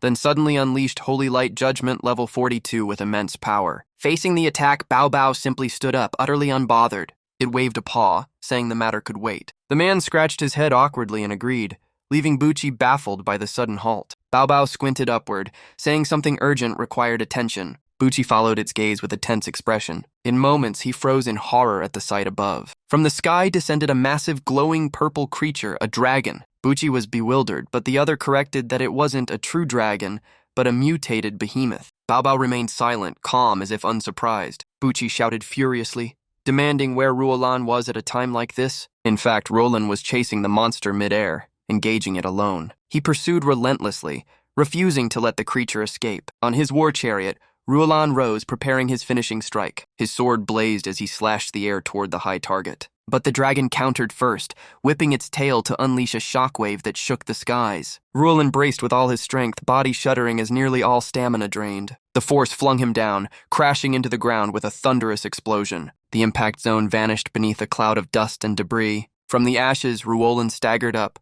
bloodied but alive. He charged again, eyes blazing, vowing revenge on the beast. Though it had flown far away, he regretted missing a direct duel. Luolan roared in anger as the dragon veered toward the safe zone. That revealed the mutant dragon's nature, fleeing the strong to hunt the weak. It was now closer to the inhabited zone than ever. The young soldier's face turned pale in panic at the looming threat. He trembled, asking what to do, while Bucci remained unnervingly calm. Bucci trusted the safe zone's defense system managed by Bonteshao would hold. Ironically, the barrier now appeared as a giant pink heart, literally Bonteshao. Stunned, Bucci listened as the man explained that Luolan had once forced that power onto the demon lord, causing it to backfire and form the glowing heart shield.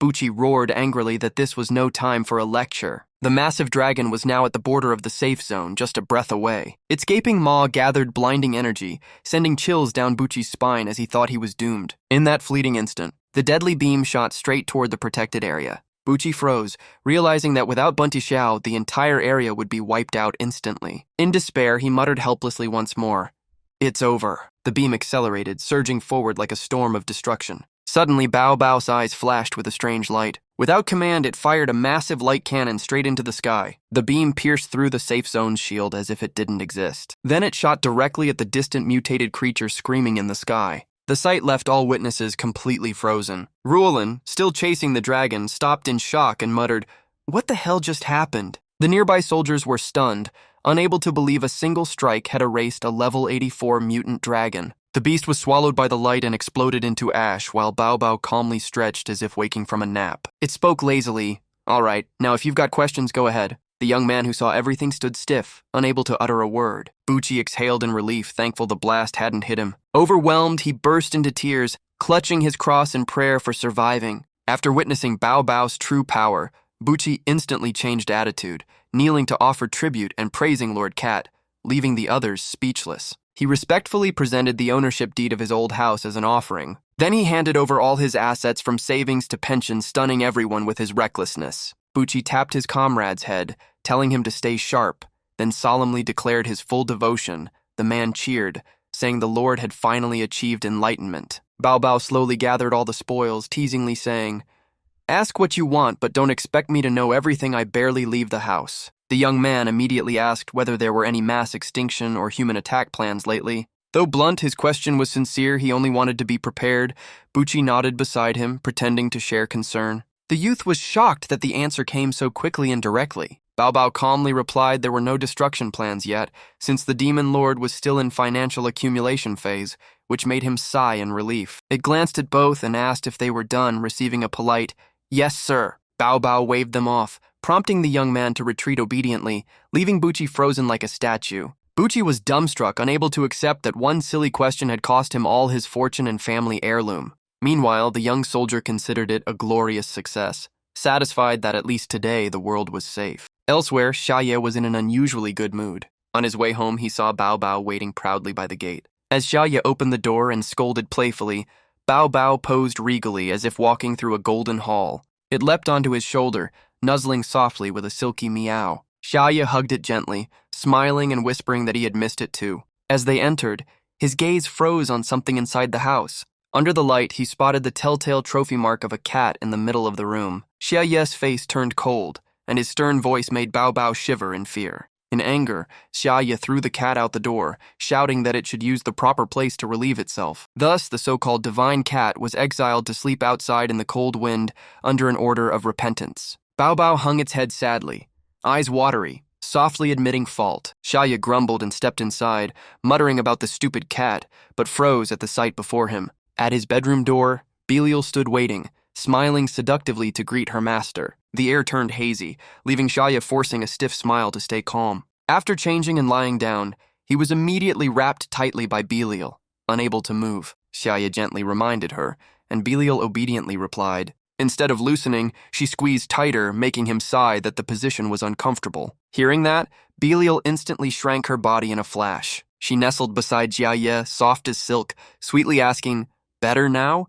And he smiled, replying, "Yeah, just right." Belial happily nuzzled into his arm, hugging him like a child seeking praise. The room filled with tender warmth and whispers of good night, while Bao Bao curled up outside in the cold mist. The once mighty beast now sat on the steps, mind in chaos, wondering how things had come to this. At dawn in the demon lord Shiaa's mansion, Bao Bao slumped at the doorway, haggard, eyes sunken from a sleepless night. Shiaa awoke refreshed, turning to see Belial still sleeping peacefully beside him. He gazed at her, heart trembling at her serene beauty. He noticed a pink notebook hidden under her pillow, sparking curiosity. He quietly opened it, and as Belial awoke blushing, he realized it was a diary. Shiaa was stunned that a game pet could have a diary of its own, finding it both absurd and amusing. He read lines overflowing with affection, repeated confessions freezing him in place. Continuing, he found bizarre descriptions of Belial's battles, nearly breaking his brain. Dizzy, Shiaa flipped to another page to escape the mental shock. But the next part was so explicit he didn't dare read further. He snapped the diary shut, muttering denial of what he'd just seen. The sweet image in his mind warped, reminding him that Belial was still a dangerous demon. He tried to leave the room, avoiding her gaze, while Belial dreamily murmured the demon lord's name. Realizing her diary had been read, Beiel wasn't angry, she felt pleased her accidental plan had succeeded. She quietly looked toward the imagined demon lord, sending love and courage through each written word. But that night took a ridiculous turn. Belial was pushed out of the room, sitting blankly by the door, clueless why. Meanwhile, Shiaa and Bao Bao were wrapped in a blanket, chatting affectionately. Belial looked up at the sky, heart tangled in confusion over the treatment she received. Elsewhere, Jianian calmly discussed with teammates after leveling up, his strength greatly increased. He boasted that the demon lord could boost stats and features something thought impossible. Lucy coldly replied they should choose the wiser side. Haonian cheerfully agreed, saying he'd picked right. His eyes shone with determination, confident the demon lord would win, while Lucy ended with a mocking tone.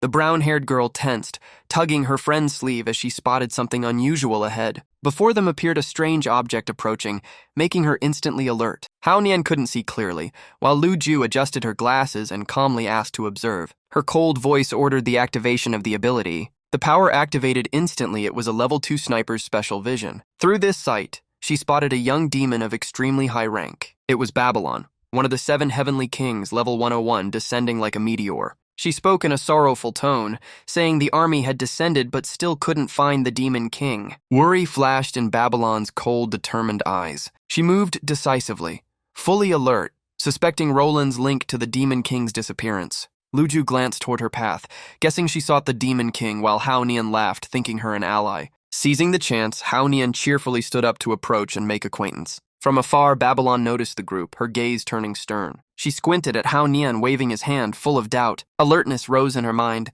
suspecting an ambush. But upon scanning each person's level, she froze. She was shocked that someone had reached level 24 only days after the server opened. A sense of unease made her unleash killing intent, charging like lightning. She didn't plan to investigate, only to annihilate. Haonian, still clueless, acted friendly as ever. He had just greeted her when the name Demon King left his lips. Before finishing, Haonian was struck down instantly by Babylon's fierce blow. Xiaoyuan screamed his name in panic. Luju immediately took a stance, eyes cold and wary, but Babylon gave no time, attacking before Luju could explain. All words were cut short. Luju was defeated in an instant. It all condensed into one word: erase. Xiaoyuan stood frozen, voice trembling as she called her fallen teammates. She desperately activated a level 3 healing spell to save them, but Babylon closed in, her cold voice threatening, giving no chance. With that, she launched a fatal destructive strike. At that instant, a sudden light appeared, blocking the entire attack. Stopped mid-strike, Babylon gasped that her attack had been halted. Before her stood An Lu, who had blocked the blow with her body, eyes sharp. Babylon instantly questioned her identity, and Lu calmly replied, asking to be heard first. Babylon grew doubtful, wondering how an assassin could bear an official token. Looking closer, she muttered in disbelief that her attack was blocked head-on. When the smoke cleared, the one hit turned out to be a chicken, but now it was burnt like roast chicken, leaving Babylon stunned. Haonian struggled to activate his death immunity skill, barely surviving, then drank a healing potion. He spoke weakly, asking Enliu to relay a message to Babylon. Enliu calmly blocked another strike and said coldly it wasn't just a roast chicken. Her words made Babylon pause, sternly asking, "Then what is it?" Enliu answered solemnly, as if swearing, "It's the reward from Demon King Shiaa." Without hesitation, she launched a fierce combo, forcing Babylon into constant defense. The impact pushed even Babylon, a heavenly king, back injured. The attack echoed her absolute loyalty to Shiaa. After striking, Enliu retreated and steadied her stance. But Babylon kept her eyes locked on her, unwavering. Then Enliu suddenly unleashed her decisive strike, declaring she'd sacrifice everything for the Demon King. That blow carried absolute destruction. Erase. Even heavily hit, Babylon managed to stay upright, gasping for breath in exhaustion. In Enlia's hand, the glowing chicken shone like holy relic, and she solemnly named it. Without another word, she hurled the divine chicken at Babylon as a final killing move. After the strike, thick dust rose, covering the entire battlefield. Xiaoyuan froze, unable to believe an ordinary roast chicken repelled a level 101 demon. Enliu landed amid fading smoke, overjoyed that Lord Shiaa had granted her a life-saving artifact. Tan Haonian silently observed, sensing something strange in the air. Impatient, he shouted for an explanation, claiming their side also served the Demon King. At that moment, the dust began to clear. Babylon struggled to stand, annoyed that someone under level 30 could wield such absurd power. She gritted her teeth, her gaze chaotic, confused, and barely holding consciousness. She roared across the space, vowing to find the Demon King's whereabouts. Haonian's screen flashed a warning. Babylon at 85% HP, entering Phase 2, reason nearly gone, stats skyrocketing. He shouted in fear, realizing Babylon was transforming as explosions of light erupted everywhere. Things spiraled out of control. If Babylon met Bao Bao, no negotiation would remain. Xiaowen rushed over, panicking, asking Hao Nian what to do. He calmly told her not to fear. Suddenly, Hao Nian yelled that they knew the Demon King's location. Scene shifted to Xia Ye's house, where Beiel softly asked Bao Bao if her strength was too much. Suddenly, she sensed something unusual around her. She glanced out the window and saw Babylon's figure. Her name stirred old memories. Outside, Babylon rampaged madly, turning the battle with Hao Nian's group into pure devastation. Belial frowned slightly, feeling she'd met that person before. She tried to recall, but her mind was foggy. Bao Bao joked it might just be a cartoon character. Meanwhile, Hao Nian tried to stay calm, shouting again, begging Babylon to stay sane. They knew where the Demon King was. Hearing that, Babylon froze mid-transformation, like a beast halted by a familiar voice. Seizing the chance, Hao Nian urged Xiaoyuan to speak. She nodded and prepared. She explained everything. The Demon King was in a safe zone, once disguised as a rookie, captured, then saved them when gravely wounded. She continued, saying the item given by the Demon King boosted their levels instantly, inspiring their loyalty. She ended with a bow, confirming it all. A gentle breeze swept the battlefield, leaving a heavy silence as if time itself paused. Babylon erupted in fury, roaring accusations that Hao Nian's group was lying. Without hesitation, she attacked ferociously, refusing to believe the story. Hao Nian urgently pulled their final proof, shouting that they had real evidence. A photo appeared showing the Demon King posing with them and a message of blessing. Babylon examined it closely, comparing it to the portrait of the Demon King she had drawn. At one glance, she went berserk, realizing they were different people, feeling insulted, her power exploding uncontrollably. She transformed into a massive raging monster, vowing to wipe out all nearby humans. Seeing negotiation was impossible, Hao Nian shouted the order to attack, starting the battle. Amid chaos, and Liu wept, mourning that the gift from Shiaa had been used up, deepening Hao Nian's despair. Hao Nian suddenly sensed something strange and indescribable happening. A notification appeared showing Lu Ju had left the team, leaving him speechless. Then a shadow rushed in as fast as lightning in the dark. Hao Nian felt despair, sensing everything was about to collapse. A strange light flashed just in time, blocking Babylon's lethal strike. Hao Nian and Xiaoyuan were stunned speechless. Babylon also paused, eyes doubtful. Seeing Beiel and Bao Bao appear, Hao Nian recognized them. Beiel coldly said they came just in time. Belial sternly ordered Babylon to stop. Bao Bao softly warned that her actions would ruin the Demon King's plan. Babylon gradually realized the situation, her violent aura fading. Belial and Bao Bao prepared to leave, for the Demon King had disguised himself as a human and entered the city. They were executing a critical phase of the grand plan. Babylon, still angry, was gently advised by Bao Bao to stop if she wished to see him. But Babylon couldn't listen, her mind still chaotic. Bao Bao lost patience, turning away in anger. Xiaoyuan realized Babylon was out of control, but Hao Nian disagreed. From Babylon's view, Bao Bao's words were meaningless sounds she couldn't comprehend. Bao Bao gave a cold, expressionless glance. Its eyes flashed as it snapped irritably. Meow! You're pathetic! It suddenly leapt forward, blocking Babylon's attack. That small body withstood the terrifying strike. Babylon was thrown back, injured, while Bao Bao mocked playfully. The impact cracked the ground, sending violent tremors outward. Elsewhere, Shiaa was focused on crafting an item. A strange cold wind passed, making him turn suspiciously. But Shiaa remained relaxed, pleased after earning a fortune from demon horns. Belial and Bao Bao slowly approached the dying Babylon, eyes wary. One asked in a deep tone whether she now understood their language. In Babylon's eyes, only a cat meowing meaningless sounds remained. She weakly replied amid dizziness, I don't understand cat language. Bao Bao suddenly recalled forgetting to switch communication mode after meeting its master. It glared at Beiel for not reminding it, but he smiled awkwardly, excusing that he forgot he could speak. Babylon tried to speak. Belial eased the situation while Babylon gradually realized he was truly alive. She furiously urged him to save the Demon King and destroy the safe zone to create a new abyss core. Bao Bao narrowed its eyes, aura surging, warning Babylon she was courting destruction. The following content was erased. The distant group finally dared to approach, relieved to still be alive. Hao Nian trembled, and Lu Ju half-joked she'd already bought coffins. The two scolded Lu Ju angrily, arguing, but she laughed, saying survival must be fate's will. Lu Ju grew serious, expressing admiration for the power she had witnessed. She looked over the battlefield, admitting that the seemingly harmless cat was a destroyer capable of defeating a level 101 demon. Belial was now explaining things to Babylon, who nodded repeatedly. Lujo spoke in a low voice of praise. Hao Nian agreed, and Xiaoyuan stood dazed in silence. In the end, everyone agreed they survived thanks to Lord Xiaoye's grace. In a dark corner, Enliu hugged her knees, crying quietly. Feeling the blessing from Xiaoye now faded like the wind, the three nearby looked at her with pity. In another space, Xiaoye had just returned home, calling out loudly for Bao Bao. The house was quiet, no one around. Xiaoye guessed little Lian had gone out to play. His mind instantly imagined countless bad scenarios, anxiety rising. A strange premonition made Xiaoye stop, growing alert. Looking toward the door, he saw Tan Hao Nian's group old companions from the dungeon run. Xiaoye emotionally thanked them for bringing Bao Bao and the others back. Hao Nian scratched his head awkwardly, saying it was just coincidence that he was the one saved. Xiaoye started to speak but stopped. Hao Nian held Xiaoye's hand, suggesting they drop formalities and call each other a Nian and a Ye.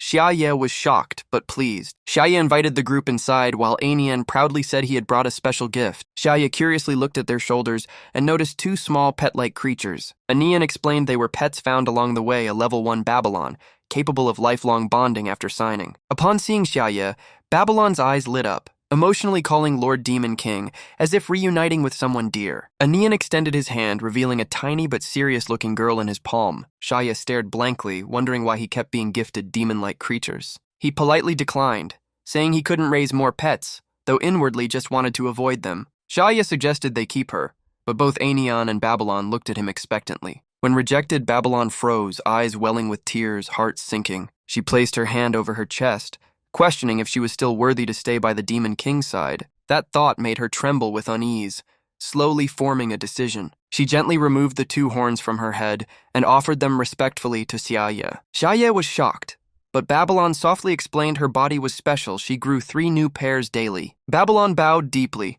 reverently presenting her gift, inviting her master to accept it. Touched by her sincerity, Xiaoye hesitated briefly, emotion flickering in his eyes. He stopped resisting, gently lifted her onto his shoulder as a formal gesture, then smiled and welcomed everyone inside. Thus, Babylon officially became Xiaoye's pet, worth 12 gold and 98 silver per day. Beiel was so stunned he could only mumble in disbelief. Back home, Xiaoye led the group, smiling awkwardly and apologizing for the mess. Anian quickly waved off the concern. The group stepped inside, curiously examining every corner. But as soon as they crossed the doorway, a powerful aura surged, making everyone dizzy. Xiaoyuan panicked and asked Anian what that was. Seeing their confusion, Xiaoye smiled lightly, explaining it was just some weapons he'd forged for practice.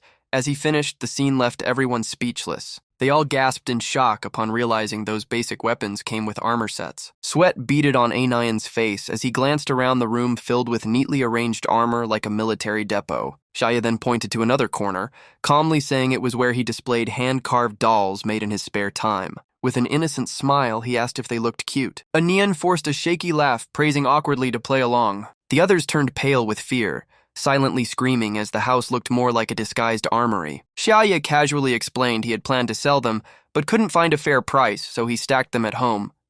Anian nodded stiffly in agreement. Suddenly, Xiaoye turned back with a friendly tone, saying they could freely pick a few basic items to take, while the mid- and high-tier ones were reserved for sale. Hearing that, Anian froze, unable to believe those terrifying things were just basic. He bowed his head, convincing himself it made sense since Xiaoye was beyond normal standards. Finally, Anian forced a smile to accept reality. Even so, he politely said it wasn't proper to accept such valuable items. Xiaoye laughed, saying monster drops were stronger than his crafts, leaving Anian and Xiaoyuan embarrassed and silent. As soon as he sat down, Anian sensed something odd, looking as if he'd discovered a cosmic secret. He stared at the chair, trembling, asking if it was radiating demonic energy. Xiaoye calmly replied that the sofa was self-made and safe to sit on. Anian turned pale, sat stiffly, sweating heavily, realizing not only the chair emitted energy. He looked around and saw the whole room from ceiling to floor brimming with demonic aura, while Xiaoye casually told Beiel to pour tea. Beiel walked over gracefully with a tray of tea radiating dark energy,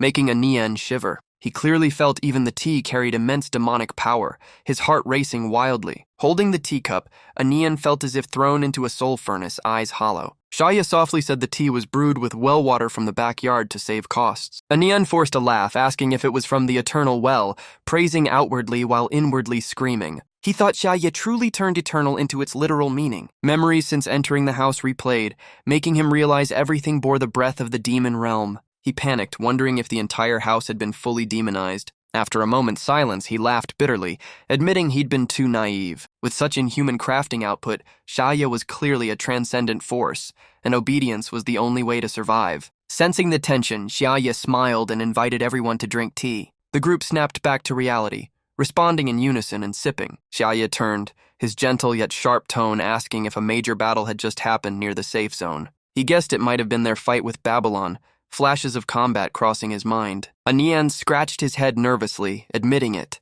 trembling in fear of blame. But Shiaa simply sipped tea, praising how fiercely they fought yet survived, tone calm. Anian misunderstood, heart pounding, thinking punishment was coming, hastily explaining it was all unforeseen. Shiaa calmly said all ended well. Confusing Anian further, he smiled, saying the fact they were alive and sharing tea was the best outcome. Hearing that, Anian patted his chest, apologizing earnestly that they came immediately to report without delay. Shiaa nodded, sipping tea, remarking how lucky they were to still live.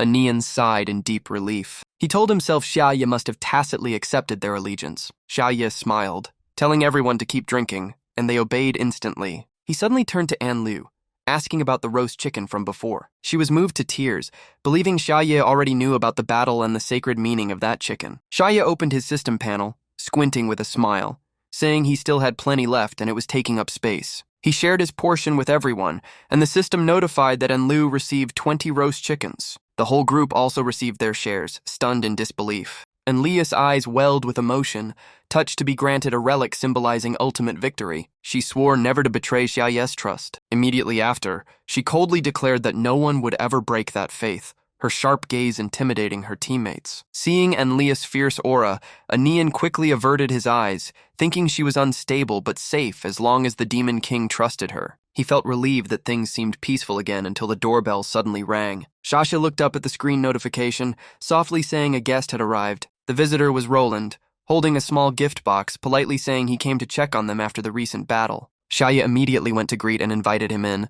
Roland maintained his gentle tone, repeating his purpose. He kindly asked about their condition, offering help if needed. But when Roland's eyes met the two small demons peeking from Shiaa's bag, he froze, gasping in horror. He stared wide-eyed, confused why Beiel, who should be dead, was here and even duplicated. Looking down, Roland shuddered as he sensed the dark aura spreading across the floor, danger alarms ringing in his mind. He wondered why this once normal place now brimmed with eerie, chilling, demonic energy. When he looked up again, the sight before him turned him to stone. The room was packed with weapons, armor, golems, and strange war machines like a demonic military arsenal. Roland covered his mouth to keep from shouting, internally screaming that this must be the origin of the apocalypse plan. He realized the entire area was a cleverly disguised demon base. Watching Shiaa, he began to wonder if his faction had done something to anger him. After some thought, Roland resolved to appease and win Shiaa's favor. Entering the living room, he noticed Hao Nian's group present and was stunned they were the same team from the Qingjing instance.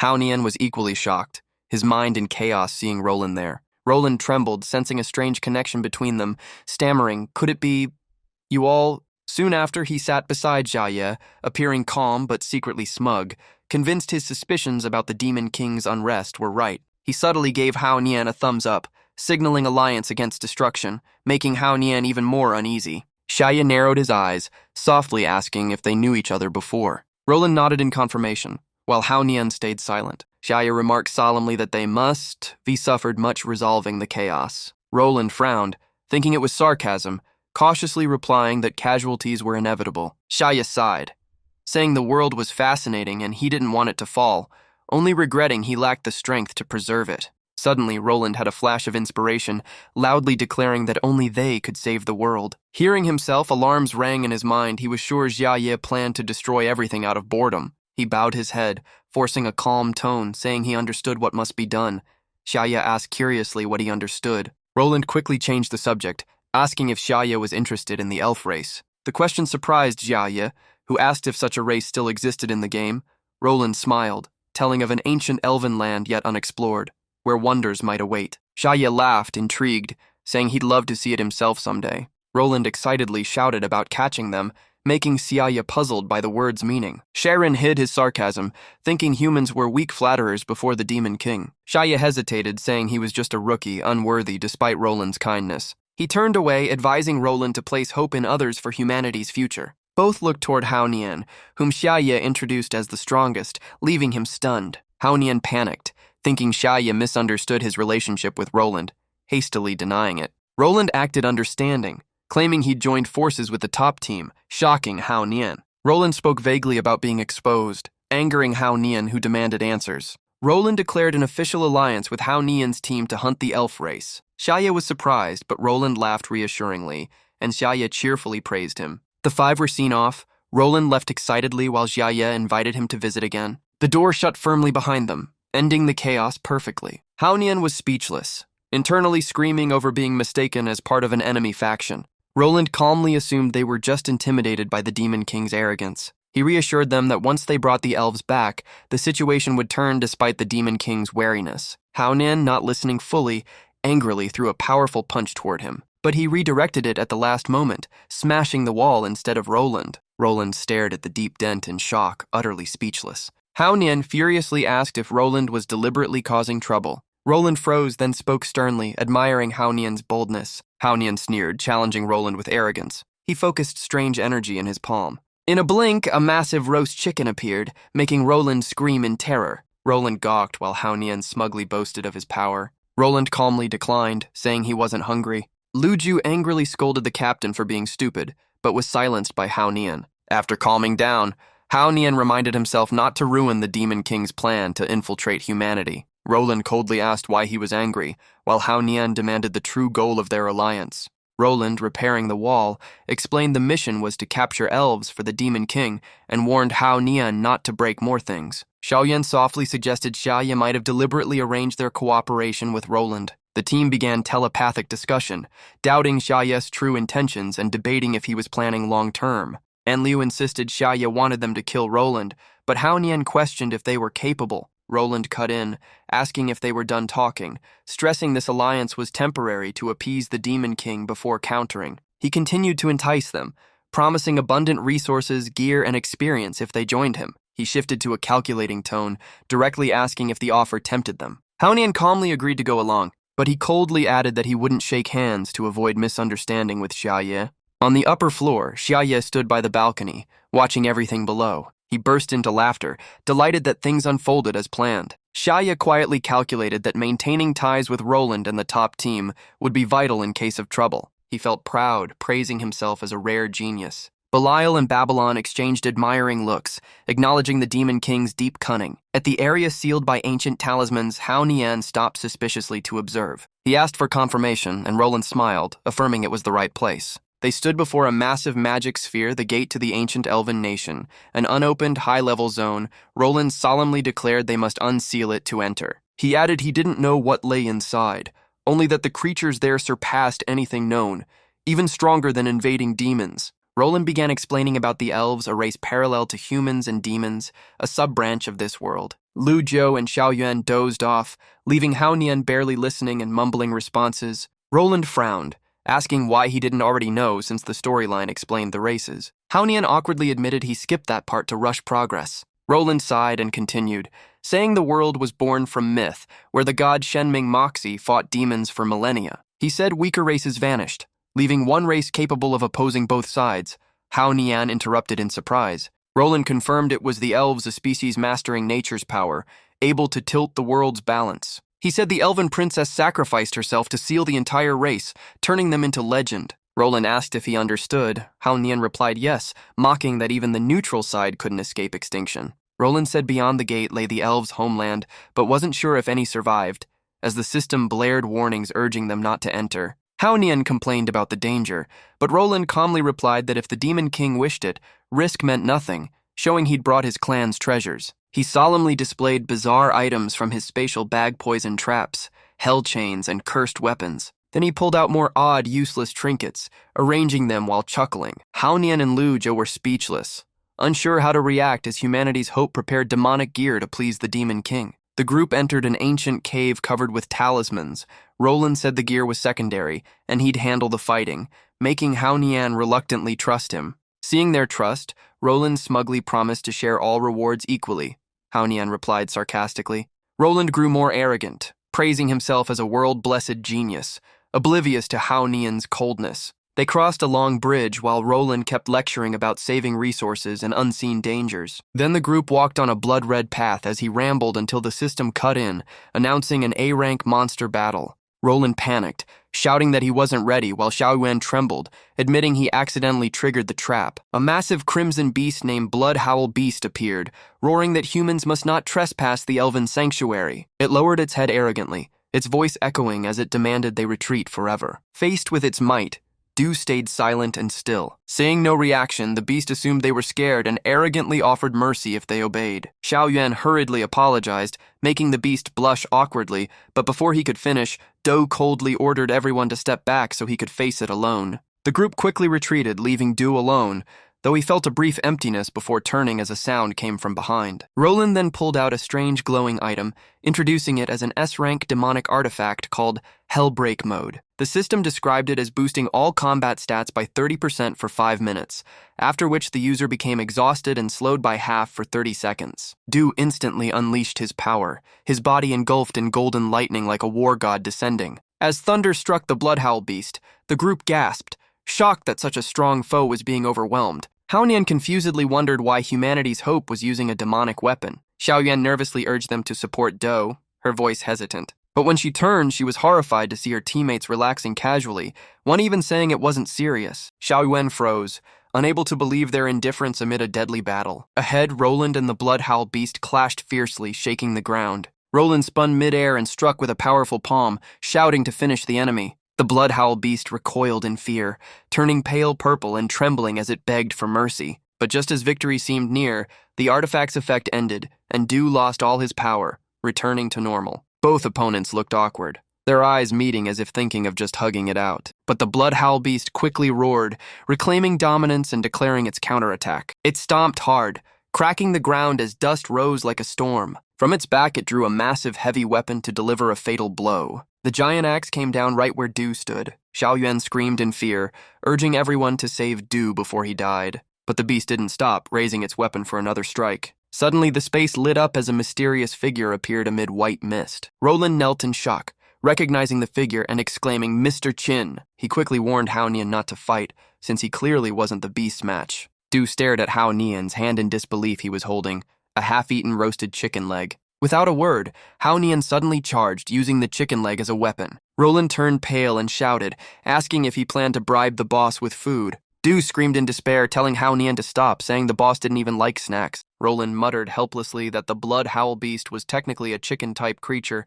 making the scene even more absurd. The enraged beast roared that a level 26 fool dared challenge it. It raised its axe again for a finishing strike. But Hao Nian's face darkened as he activated the skill Roast Chicken Empowerment. With a thunderous cry, his attack shone brightly across the space. The shocking result: the Bloodhowl beast was completely annihilated, leaving the group cheering in disbelief. Roland stood frozen, stammering, unable to comprehend what had just happened. Lu Zhou looked at Hao Nian admiringly, believing it to be a divine weapon granted by the Demon King, while Xiao Yuan wondered if each person might get 20 of them. Immediately after, Roland furiously grabbed Hao Nian's collar, shaking him and yelling why he didn't use it earlier, while Hao Nian calmly replied that Roland had said he was already prepared. Du straightened his tie, solemnly stating he'd believed his endurance was enough to defeat the monster after its weakened phase.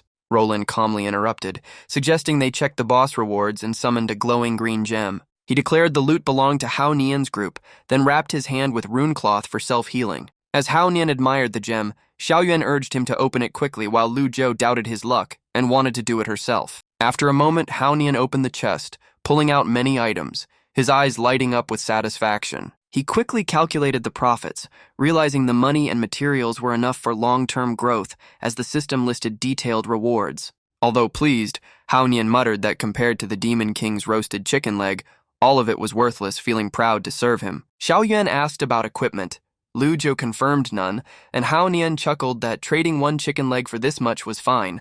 Roland silently pondered something beyond loot. After a long silence, Roland softly spoke as if recalling something serious. His face hardened, eyes sharp as he sternly questioned the origin of Hao Nian's artifact. A long sword appeared in Roland's hand, his tone calm but deadly, as he asked if it was a gift from the Demon King. He raised his sword defensively, repeating the question, his gaze turning colder. Xiaoyan panicked, fabricating a story about finding the item in a rare leveling chest to hide the truth. Sweating heavily, she forced a smile, claiming it was mere luck. Hao Nian immediately agreed, nodding to support the lie. Lu Zhou quietly touched her weapon, suspecting Roland was the one lying. Roland stayed silent, his cold eyes seeming to pierce through their excuses. Lu Zhou sensed imminent danger, feeling a fight was about to break out. But unexpectedly, Roland simply left, telling them to divide the loot themselves, leaving her stunned. Lu Zhou stood frozen, unsure whether Roland was truly naive or hiding motives. Hao Nian smiled knowingly at her, saying Roland made him realize something.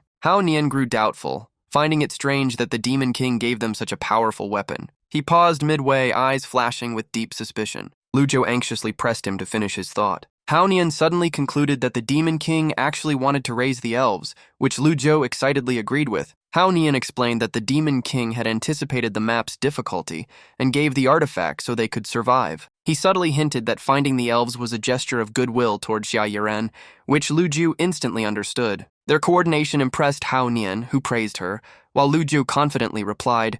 Xiaoyan watched silently. Xiaoyan could only smile helplessly, thinking the two were truly strange. Suddenly, a level 108 monster appeared blocking their way, roaring a threat to stop them. It lunged forward with sharp fangs ready to pierce everything. Its claws slashed out, but Roland and Hao Nian dodged swiftly. The creature swung its iron-like tail again, and Hao Nian leapt high to evade. Roland instantly activated Spatial Shift, appearing above the monster's tail with his sword drawn. He struck down with full power, golden light spiraling around the enemy's tail like a violent storm. Under immense pressure, the monster's tail twisted out of shape, making it stare at its own body in horror. Taking advantage, Hao Nian used roast chicken empowerment combined with the low-level skill random trash throw. A barrage of odd items, tiny hammers, liquor bottles, and rubber ducks flew at the enemy. Hit by the ridiculous attack, the creature roared furiously, demanding to know where the trash came from. But before it could rage, its eyes froze in terror. Hao Nian raised his glowing sword, shouting a death sentence for the Guardian. Both struck simultaneously,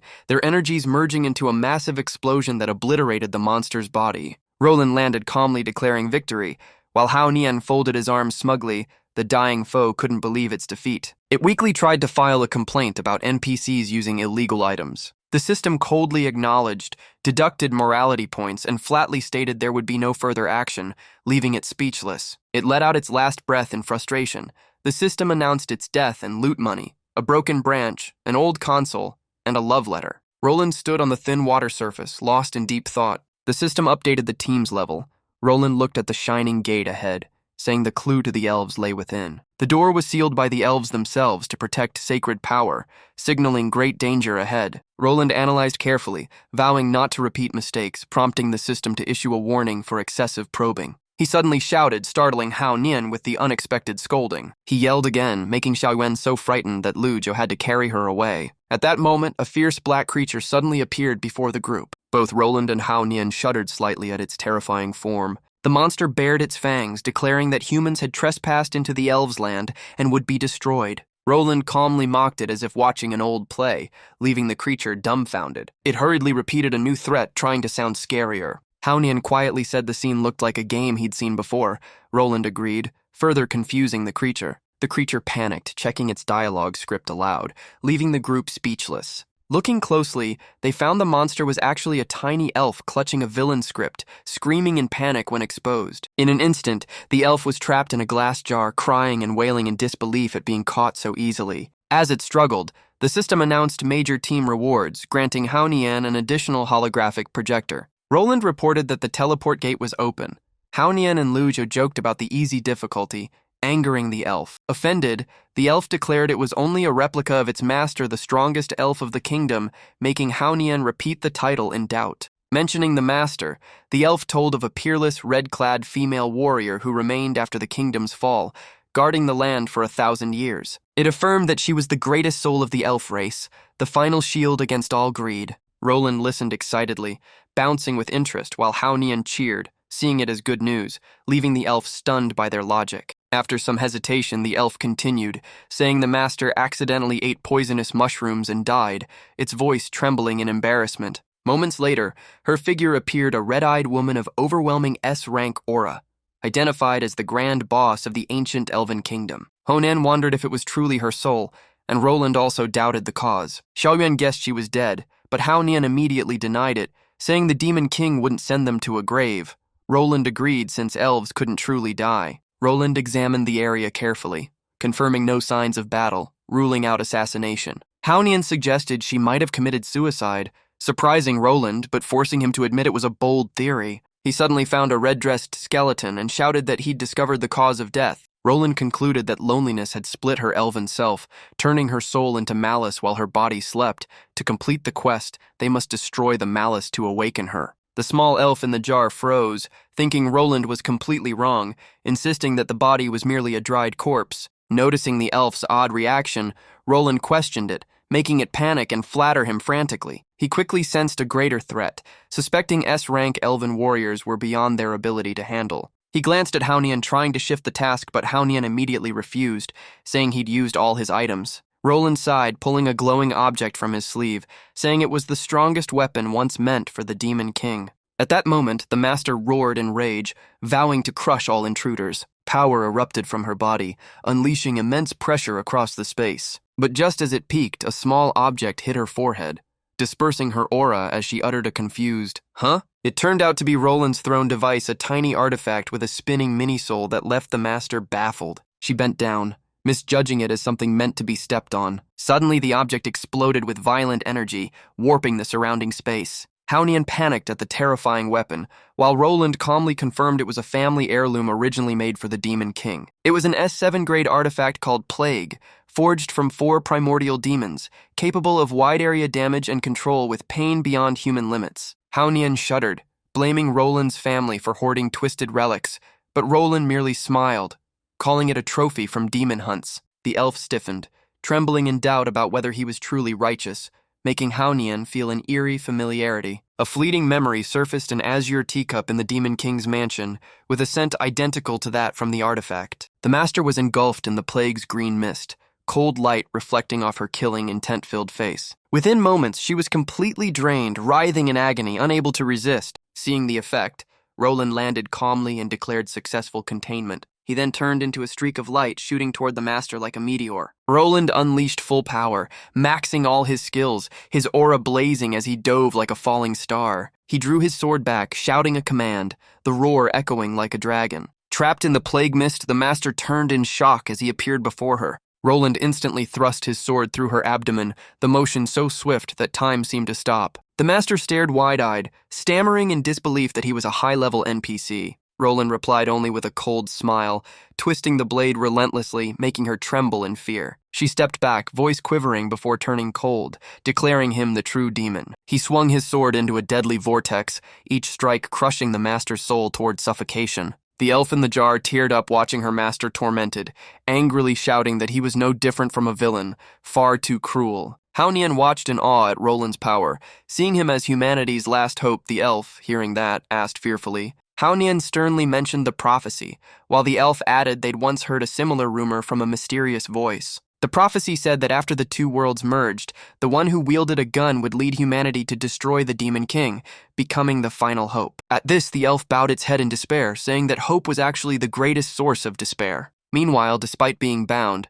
the master forced herself up, roaring that her 1,000-year will could never be destroyed. She gathered her last strength, shattering the chains and unleashing one final surge of violent power. Facing the destructive wave, Roland calmly noted that the plague's effect had expired. Seeing the master's HP drop to 3%, he muttered regretfully that it wasn't enough to finish her off. The master still screamed, vowing not to let humanity defeat her. She charged in fury. Speaking of the child her race had once protected, Roland responded coolly, maintaining his defense. He delivered the final strike with pity in his eyes, lamenting the tragic fate of a forgotten elven warrior. The killing slash pierced her neck, her spirit body dissolving as fragments of light scattered like ash. Roland sighed softly that her life ended by poison, and her afterlife still met the same fate. Silence reclaimed the space. The master's body lay motionless as Roland turned away, his face cold, sliding his sword back into its sheath. Hao Nian landed, giving brief praise. Roland coldly brushed it off, telling him to check the corpse instead of flattering. The master's fading soul tearfully reproached them before vanishing in resentment. The jar containing the small elf fell, echoing hollowly. Roland frowned, noticing there was no loot and even the elf had disappeared. He reasoned he'd been too brutal with the boss. while Hao Nian complained that he was only realizing that now. Roland looked at the dried remains, saying there was only one option left. He decided to bring the body back to the Demon King as an offering, despite Hao Nian's loud objections. Suddenly, purple light enveloped them, red runes flooding the air, making the group panic, thinking it was a trap. Hao Nian suspected Roland had angered a spirit, while Roland quickly defended himself, saying he'd only triggered a seal by accident, then got interrogated about when he started carrying the corpse. They stopped arguing as the barrier around them cracked. The elves' supreme seal was breaking. An ancient door emerged, white light pouring out, and Hao Nian grew uneasy, sensing something was being released. From within stepped a silver-haired girl, trembling as she called, "Sister, Master." It was the elven princess Shiaa, awakened after 1,000 years, searching for her lost sister. But upon seeing her sister's corpse slung over by strangers, she froze in shock. The trauma was too great. Shiaa, newly awakened, collapsed, turning to stone midair before hitting the ground unconscious. The group stood dumbfounded, staring at the last living elf cracking like a rice wafer right after revival. Amid the tragic silence, Roland casually remarked that her crispness was still friable, leaving everyone speechless. He suggested Hao Nian switch roles so he could handle the glue repair, even proposing to remove her head for easier patching, making the petrified princess tremble as if about to shatter. Suddenly, a brilliant light burst from where the princess lay. A rainbow light tore through space, forming a portal between dimensions. The beam shot into the atmosphere, both magnificent and terrifying. When the light faded, Shiaa turned to ash, leaving only a charred body and faint red embers. Hao Nian was choked with grief, unsure what to do, while Roland's cold sarcasm enraged him. As he despaired, An Lu appeared, coldly threatening to kill them for failing before committing suicide. Luzhu calmly ordered a search of the ruins to check for survivors. Xiaoyuan immediately followed, and Liu approved, while Roland suddenly noticed something strange about the princess's corpse. From her chest emerged a red gem, the legendary Alpha Stone, the core of elven intelligence. It was the artifact the princess intended to destroy, sealed for 1,000 years, an S+ relic containing ancient wisdom. Roland examined it, concluding it could shake the heavens since it held all elven knowledge. Hao Nian asked in awe if owning it meant wielding the elves' full power, rivaling gods and demons. Roland grew dangerous, vowing to use it to escape the Demon King and erase his humiliation. Hao Nian immediately stopped him, suspecting Roland's intent to betray the Demon King. Roland sneered, revealing his plan to overthrow the Demon King with the stone, leaving Hao Nian silent. Hao Nian suddenly laughed as if realizing something, making Roland suspicious. He declared he now understood why the Demon King had sent him with Roland, forcing the latter to listen. Half joking, Hao Nian said everything had been in the Demon King's plan from the start. He told Roland that the Demon King had long known the Alpha Stone's location, shocking him. He explained that the Demon King sent their team to monitor and prevent elven power from falling into human hands. Hao Nian proudly stated he was honored by such trust from the Demon King. Roland coldly refused, saying the stone must belong to humanity to fight the Demon King. He reached for the stone, believing it was humanity's chance to restore honor. But as he picked it up, Roland realized it was just a cheap ore, not the real Alpha Stone. He froze in disbelief, while Hao Nian's group used the moment to flee, with Luzhu urging everyone to run. Roland called out calmly, and Hao Nian grinned mischievously, revealing he had the real stone. He teased Roland, explaining he'd swapped it in an instant using the C-rank skill street trick. Roland's tone turned dark as he accused them of betrayal, asking coldly if they thought they could defeat him. Hao Nian replied calmly that alone he couldn't, but with Luzhu, it was different. Lujia's eyes sharpened, preparing to strike without hesitation. She unleashed 10,000 roast chickens volley, summoning roasted divine chickens radiating energy and aroma that disoriented the enemy. Roland's eyes widened, stammering in disbelief at the sight before him. Luzhu immediately commanded the divine flock to charge like a cavalry across the battlefield. Roland was forced to engage, putting all his strength into defense against the furious assault. He activated his S-rank divine shield power, forming a glowing barrier around himself. From inside the shield, he roared angrily about facing roasted chickens again, the very thing that haunted him. Hao Nian casually replied that he'd run out of chickens, hiding the fact that the team had dozens more. Roland stepped out of the smoke warily, realizing they still had hidden moves left. He counterattacked fiercely, chaining 3 skills: immunity boost, enhancement, and precision strike. Xiaoyuan jumped in front, summoning green energy to cover her teammates' retreat. But Roland pierced through the barrier with ease, moving so fast that no one could see him clearly. He lunges forward, stabbing straight at Hao Nian, who freezes in shock. In a life-or-death instant, Hao Nian blocks the blade with his last roasted chicken. Their eyes clash fiercely, both filled with unyielding determination. But Haonian's defense collapses and he's violently thrown back by the immense force. He faints, body drained like a device out of power at a critical moment. Haonian struggles up, admitting the roasted chicken helped, but the power gap is still huge. He blames Xiao Yuan for failing to stop Roland, and she pants that she tried her best. Xiao Yuan regains focus and vows to stop him again. She casts a level 4 Starfire spell, firing a barrage of powerful energy shots. With the enhanced roasted chicken, the attack reaches extreme damage and pierces space.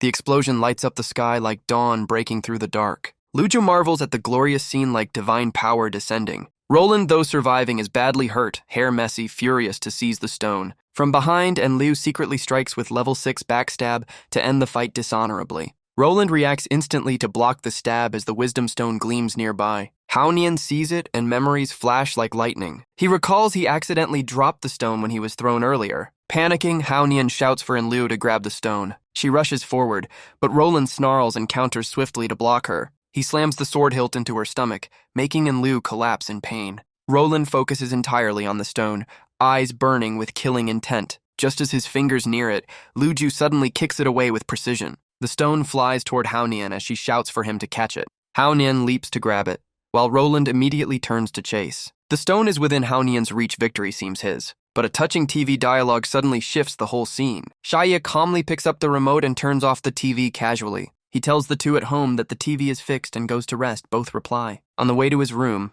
Shiaa feels proud his master crafting skill saved money. He walks while considering which skill to train next for long-term plans. The two servants watch, quietly praising their master's talent and sacrifice. Back on the battlefield, Haonian rejoices as the stone is within reach. But Roland suddenly appears behind, pushes Haonian aside, and picks up the stone easily. Haonian jumps up angrily, seeing Roland holding the stone triumphantly. He growls, asking how Roland teleported there.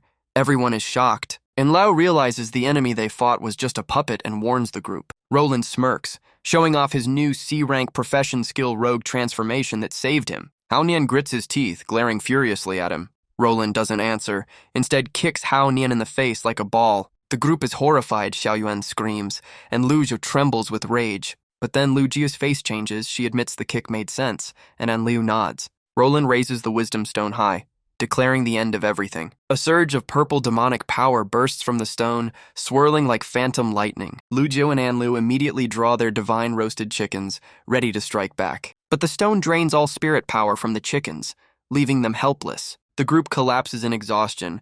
Luju bitterly realizes the true might of the S+ stone, while Xiao Yuan fears the Demon King's wrath. Roland approaches Haonian, coldly accusing him of betrayal. He scornfully asks why the human leader risks his life for the Demon King. Haonian sneers that Roland has no right to say that. Roland calmly speaks of faith in humanity's future, but Haonian mocks that prophecy. Roland only looks back with disappointment, refusing to argue. He turns away. Haonian asks if Hell killed them, and Roland says there's no need. Before vanishing, he warns they'll understand the consequences once the stone reaches Sky City. Luju sighs as Roland leaves, and everyone suddenly regains energy. Haonian admits in frustration that the mission has completely failed with the stone lost. Xiao Yuan tears up, fearing the Demon King's fury. Haonian just smiles, while Liu secretly plans to kill them, but is caught by Luju. Luju coldly suggests they return to report and blocks Lia's stab without hesitation. Even wounded, she calmly advises honesty to seek forgiveness, while Liu stays silent and empty-eyed. The petrified body of the elf princess suddenly reappears after vanishing. It's placed before Shiaa. With Haonian and Liu present, Shiaa sternly asks for confirmation. Haonian forces a smile, replying vaguely like someone who delivered the wrong package. He pulls out a plastic bag containing the severely incomplete remains. Shiaa freezes, while Haonian innocently asks if the defective item is acceptable. Shiaa's face darkens, his deep, cold voice filled with fury. Haonian trembles in fear, while Liu gazes dreamily at her master. Shiaa looks at both a trembling one, a love-struck one feeling only emptiness and fatigue. At Sky City, cheers erupt, welcoming Roland's triumphant return. He smiles and waves like a celebrity before the ecstatic crowd. The joyful atmosphere spreads as everyone believes humanity has finally gained light. An attendant reports that Counselor Vu Li is waiting. Roland simply replies and walks in. Inside is a grand council hall with a central round table under solemn light. Vu Li Di Ke, one of the 12 counselors, stares coldly and sternly questions Roland. The other counselors turn to listen as one asks about the true hope Roland mentioned. Roland steps forward, raising the crimson stone Hong Xiao Fo, declaring it the treasure he won for humanity. The glowing red gem floats in midair, its light silencing the entire council. At the same time, Shiaa softly asks his two confused subordinates, as if nothing serious happened. He observes the charred elf princess's body, thinking this strange souvenir must still be expensive despite the burns. Hao Nian and Enliu freeze, shocked by Shiaa's calm joy. Both quickly adjust how Nian relieved the master isn't angry, while Enliu believes she's specially favored. Shiaa examines the corpse with interest, confidently saying he can repair it thanks to prior similar research. Hao Nian panics, fearing Shiaa might use glue like Roland once did, leaving Enliu disillusioned. Shiaa calmly analyzes the main damage at the chest, saying if that area is restored, the rest is easy. Hao Nian recalls Roland's words that the chest holds the elf's essence. The explosion was self-destruction to prevent power theft. That act meant the princess chose death herself. Hao Nian bows, whispering her soul has merged with the world's source, never to return. He expresses regret, while Shiaa merely sighs that it's a pity. Suddenly, Shiaa takes out a box, seriously saying he can replace it with a spare chest he once built. Hao Nian freezes, unable to understand what Shiaa means. Shiaa carefully measures and adjusts, muttering that the skin tone matches well. When the new chest is complete, he looks proudly at it like a masterpiece. He puts on gloves, calmly saying he's not good at fighting but skilled at doll repair. All his focus is on the work, trusting his instincts to guide him. He believes that finding the universal switch in the body can restore everything perfectly. A system interface appears, prompting like a game. Everything ready, press F or B to repair the elf. Shiaa confirms the command it's time to act. He channels full focus, connects the chest to the body, and a light flashes, signaling success. Golden hair reflects the glow. Shiaa marvels at its realism as Hao Nian cheers at the revival energy. Hai Ni, the elf princess, awakens, still dazed after a long slumber. The first thing she sees is the red-eyed man watching her closely. The sight shocks her, body stiff with surprise. She panics upon realizing it's the Demon King, screaming inwardly. Unease rises as she looks down to check her body. Touching the new chest, she's stunned to find her once proud treasure gone. She freezes, horrified by the drastic size loss, screaming silently in disbelief. Her spirit collapses. Hini desperately wishes to sleep forever to escape the shame. Hao Nian trembles, realizing she's truly come back to life. He looks at Shiaa in terror, convinced he wields power beyond life and death. Shiaa tilts his head, noticing Hao Nian's strange reaction. Thinking he's worried, Shiaa jokes that this souvenir doll looks very lifelike. Hao Nian is stunned, horrified, hearing Shiaa call the elf princess a doll. He nearly faints in shock while Enliu mutters doll in confusion. A thought sparks, she misunderstands that Shiaa has a special hobby of collecting living dolls. She drifts into fantasy,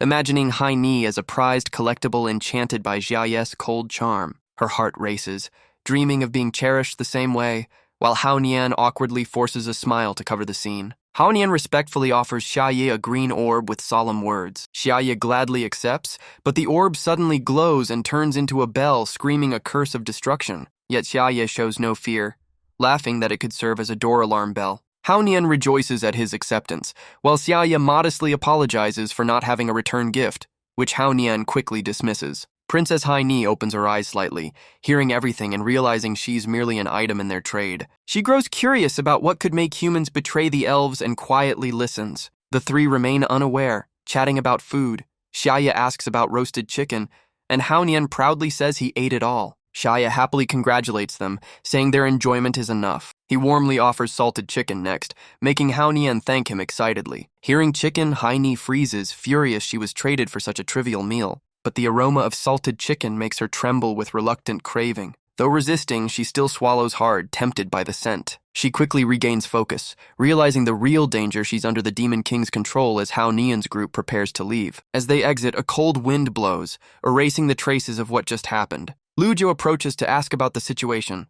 Hao Nian simply smiles faintly. Lujo talks about team assignments while Xiaoyuan cuts in, praising Hao Nian excessively. She even brags about buying her own grave in case the Demon King kills them, leaving everyone speechless. Hao Nian coldly replies that Shiaa never intended to harm them. Xiaoyuan panics, wanting to refund the money she spent. Lujo stops her, saying to keep it since it's still useful in the apocalypse. Then she seriously asks Hao Nian what truly happened. Hao Nian bitterly laughs, saying the elf they brought back was just a doll, traded for 10 salted chickens from the Demon King. Lujo gasps in shock, while Hao Nian confirms and praises the Demon King's strength and generosity. The team all feel they chose the right side. Their spirits lift, comforted by having such a powerful ally. At Sky City, Roland proudly shows the Alpha multi-intellect relic, but it suddenly vanishes before his eyes. The council erupts in chaos, some doubt, some argue, others fear for humanity's hope. One counselor pretends to understand, saying only the wise can see it, prompting flatterers to praise Roland. Wu Li stays silent. Roland panics as the relic dissolves into energy and disappears instantly. The flatterers turn mocking, others sigh that they've been deceived. Wu Li slams the table to silence them, declaring the elf princess lives again and the relic's return to her is natural. Roland stares in disbelief, asking if she's truly alive. Wu Li firmly confirms, eyes cold as steel. He adds he's been watching the Demon King and admits the act was flawless. Roland tries to argue that the princess exploded and can't be restored. Wu Li slams the table again, shouting in agreement. He sternly analyzes two possibilities. Either Roland was deceived and controlled by the Demon King from the start. Roland falls silent, whispering he can't deny it. Wu Li calmly continues with the second possibility, striking straight at Roland's heart. The council chamber grows suffocatingly tense, everyone silent. Wu Li glares into Roland's soul and declares, "You've betrayed us." In a quiet place, Heaney lies sweating, haunted by doubt that humanity has abandoned her. She bites her lip, pretending to sleep while her trembling eyes show anxiety. Shiaa approaches, a chilling aura around him, softly saying, "Now it's just the two of us." Feeling the killing intent, Heaney squeezes her eyes shut. Terrified, he knows she's awake. She plans her move, gathering spirit energy to fight if needed. Shiaa suddenly places his hand gently on her head. He sits beside her, speaking gently that no one can harm her anymore. Hearing this, Heaney feels oddly comforted, warmth spreading through her confusion. She wonders why the Demon King can make people feel so safe. The room brightens softly, filled with dawn-like warmth. But when she views Shiaa through elf sight, his image turns terrifying. Instinctively, Heaney curls up small. Shiaa is puzzled why she's shrinking again. At the same time, Roland spots a familiar NPC holding documents and gasps. Wu Li erupts in rage, declaring Roland a traitor and cornering him. Roland tries to stay calm, ready to defend himself. But Wu Li waves his hand, ordering immediate action. Lasers rain down from above, with another beam striking from the opposite side. The two beams intersect, forming a transparent energy cage trapping Roland. Roland is horrified at how easily he's caught, while everyone stands shocked. From afar, NPC number 7 rushes in, shouting that Roland is humanity's last hope. But before finishing, a massive force strikes him from afar. Roland watches in terror as his loyal subordinate smashes into the wall, body shredded like a rag doll. From the spatial edge, Wu Li's booming voice calls number 7, echoing like a victory hymn. A heavy, murky aura spreads around NPC 7. Faintly toxic. Wu Li calmly lowers his gun, aiming straight at the youth. The weapon's appearance stuns everyone. Only Bishop Bu Chi remains alert. Someone exclaims it's an S+ divine weapon, God Morse's third demon-slaying gun. Wu Li locks eyes on 7, channeling illusion magic, invoking Morse's might. A boundless force radiates out, irresistible to all beings. NPC 7 falls under hypnosis, bowing in submission to Wu Li. Wu Li smiles in satisfaction, but Roland's furious roar cuts through. Wu Li doesn't answer, simply raises the gun toward Roland. A voice protests that it's the wrong time for such action. Wu Li calmly replies the situation is beyond control, requiring force. He scans the room and lightly pulls the trigger, saying they'll see who betrays below. Scene shifts to Shiaa as Bao Bao hesitantly calls his name. Shiaa is putting on shoes, preparing to go out. Seeing Bao Bao watching, he smiles and says he's off to inspect the elf doll. He frowns, adding that since the doll won't return to humanoid form, it may be broken. Bao Bao points at itself with pleading eyes, asking to come along. Touched, Shiaa still shuts the door, telling it to guard the house and keep mice out. The sky suddenly darkens as thick clouds roll in. Cold gusts sweep through the air. Shiaa looks up, face serious, sensing trouble ahead. He touches his head, wondering if it's just going to rain, then cheerfully pulls out an umbrella, glad he brought one. Back at the council, Wu Li points his gun at Roland, voice burning with anger as he asks if Roland will resist. Amid the tension, Bishop Bu Chi remains calm. Wu Li eyes him, reminding that both belong to the militant faction. Bu Chi nods. He glances aside, thinking if there's a chance. Hellfight remembering the cat that once slew a level 84 monster. But now, summoning God Morse's divine weapon is the last card, strong enough to rival the Demon King, though the outcome is uncertain. If given a chance to turn the tide, he wouldn't waste it and asks Roland's opinion. Roland hesitates, sensing something wrong. Bu Chi turns to Wu Li, proposing open war and that Wu Li himself should strike, as only the wielder of the demon-slaying divine weapon is fit to face the Demon King. Wu Li stares silently, not answering yet. Then he nods, holstering the gun, admitting the point is valid. Bu Chi takes the chance to request withdrawal. Wu Li waves firmly, declaring approval to act.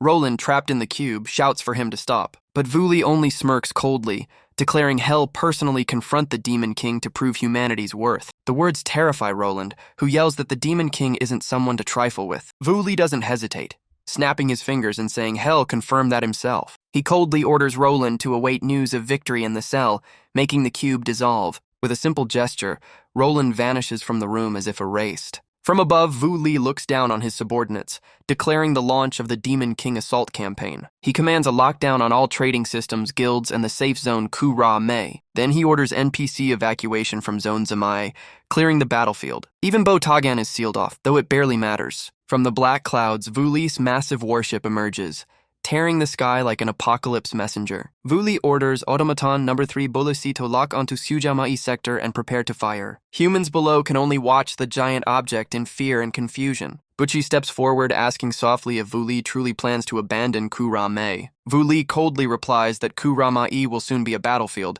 so keeping it is pointless. Butchie nods in agreement. But then he smirks slyly, thinking if Vu Li wins, his own future will shine bright. In the sky, Vu Li roars the command like thunder.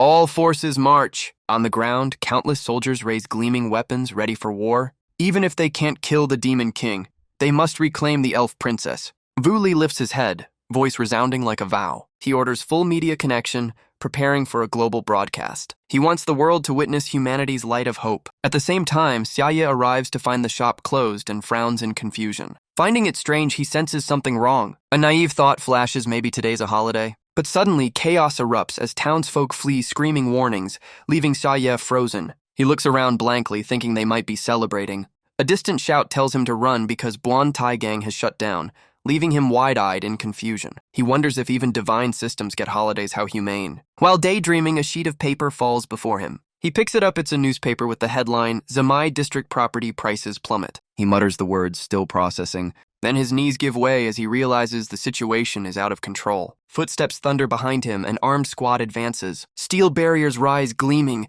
killing intent filling the air. Shiaa realizes he's surrounded. Leading them is Vu Li, coldly declaring the target has been captured. Shiaa looks dumbfounded, asking what crime he's accused of. From the pouch at his side, tiny High Knee pokes her head out, yawning and asking if she overslept again. She freezes upon seeing the armed army, crying out in panic. A thought flashes. Could the war between humans and demons reignite because of her, repeating past tragedy? In the tense air, Shiaa gently reassures her, saying not to fear and that hell count to 3. He begins counting 1, making every soldier tense up. High Knee bursts into tears, pleading not to fight the Demon King since none can win, while Vu Li and his men hold their breath as Shiaa continues. 2. High Knee realizes she caused this chaos and wonders if she deserves happiness. When 3 ends, Shiaa suddenly doesn't attack but dashes away, shouting for everyone to run. High Knee watches in disbelief as he flees instead of fighting, frozen in shock. A human demon asks Vu Li whether to pursue. Vu Li stops him, suspecting it might be a trap. Moments later,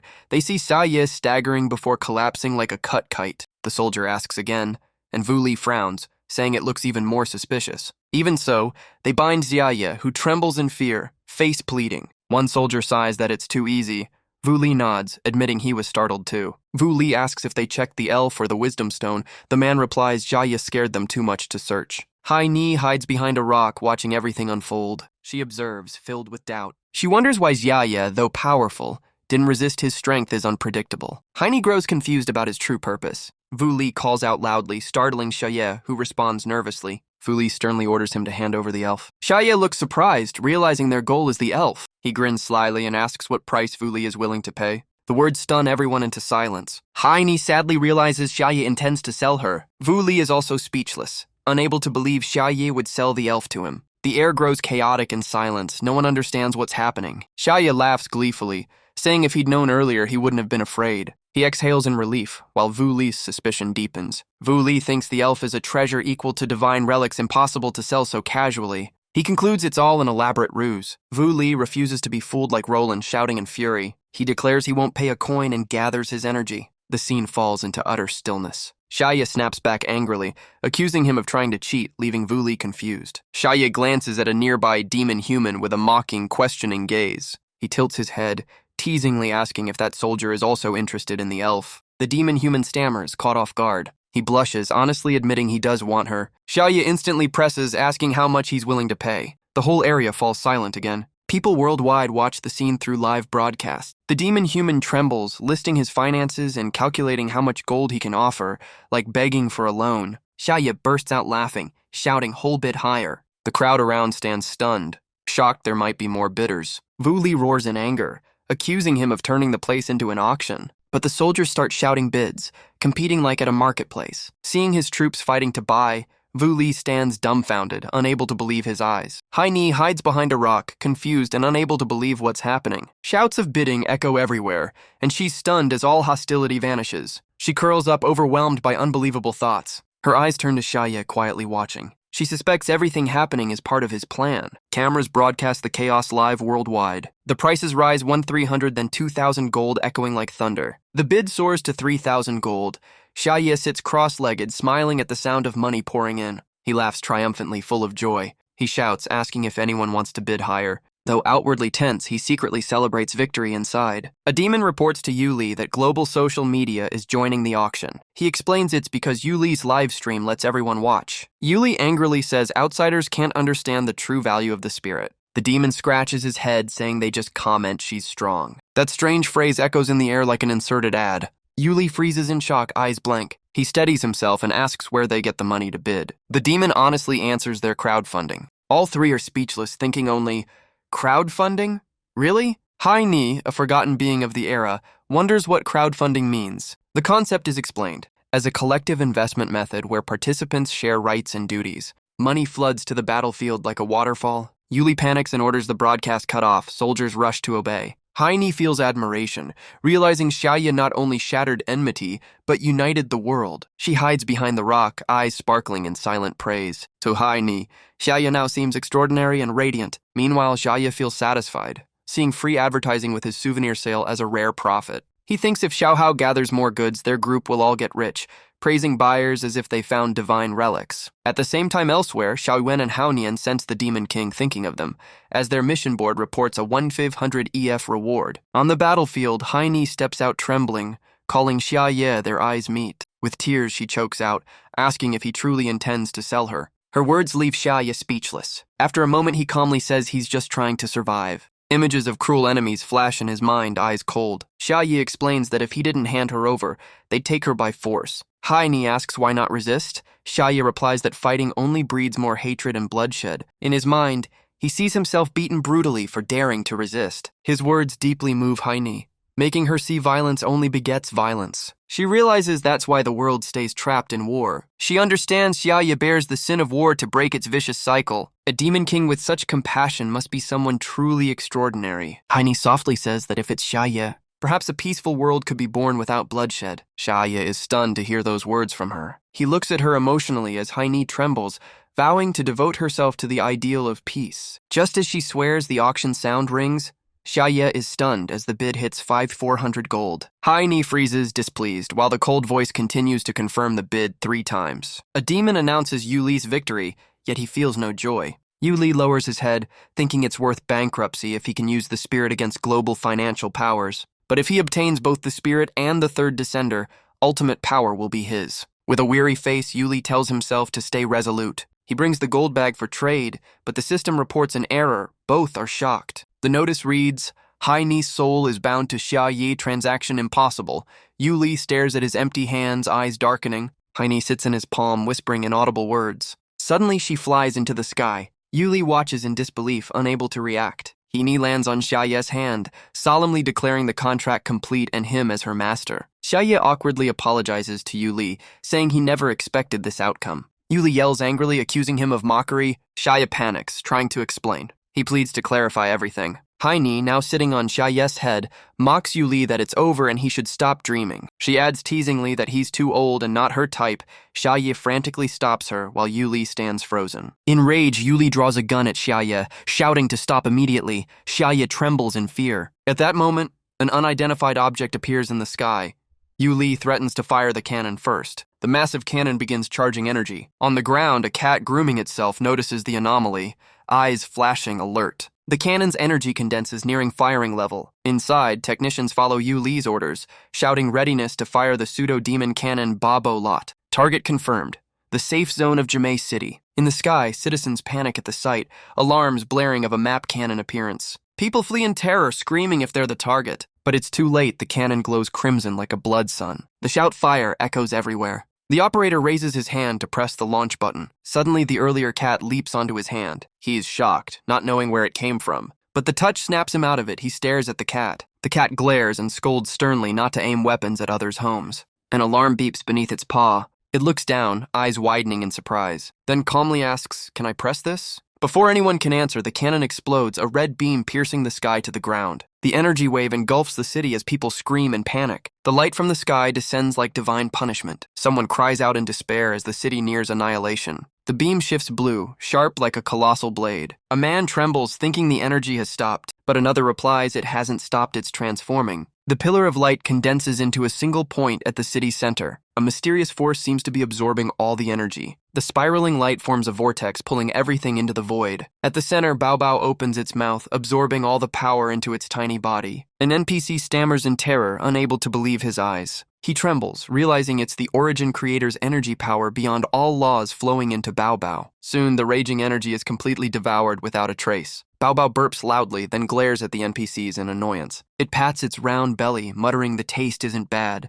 like the dry seeds its master feeds it. The NPCs stand frozen, overwhelmed by fear. Bao Bao straightens up, calmly addressing the cannon operator with a cold but polite tone. It says he can shoot anywhere except its home, that's rude. With just that look, the man turns pale, trembling in disbelief. Crushed by pressure, he collapses and fearfully asks the cat's true identity. Bao Bao glances disdainfully, saying the question is wrong, what he should know is who its master is, then casually adds it's just a small cat raised by that lord. That single sentence throws the man into panic, unable to meet its gaze. In the sky, massive machinery begins to glow, lightning weaving like a doomsday ritual. A thunderous explosion shakes the heavens. Shockwaves spread, energy erupting violently. People below scream in panic, thinking another catastrophe has come. One quick-minded person notices something strange. It turns out not to be an explosion, but a gigantic, brilliant firework. As the light bursts, crowds of people fall from above like snow. Amid the chaos, Bao Bao dances across floating debris as if strolling. It suddenly freezes, eyes shining in surprise. Before it floats a transparent cube imprisoning a stranger. As their eyes meet, the captive is stunned while Bao Bao softly says,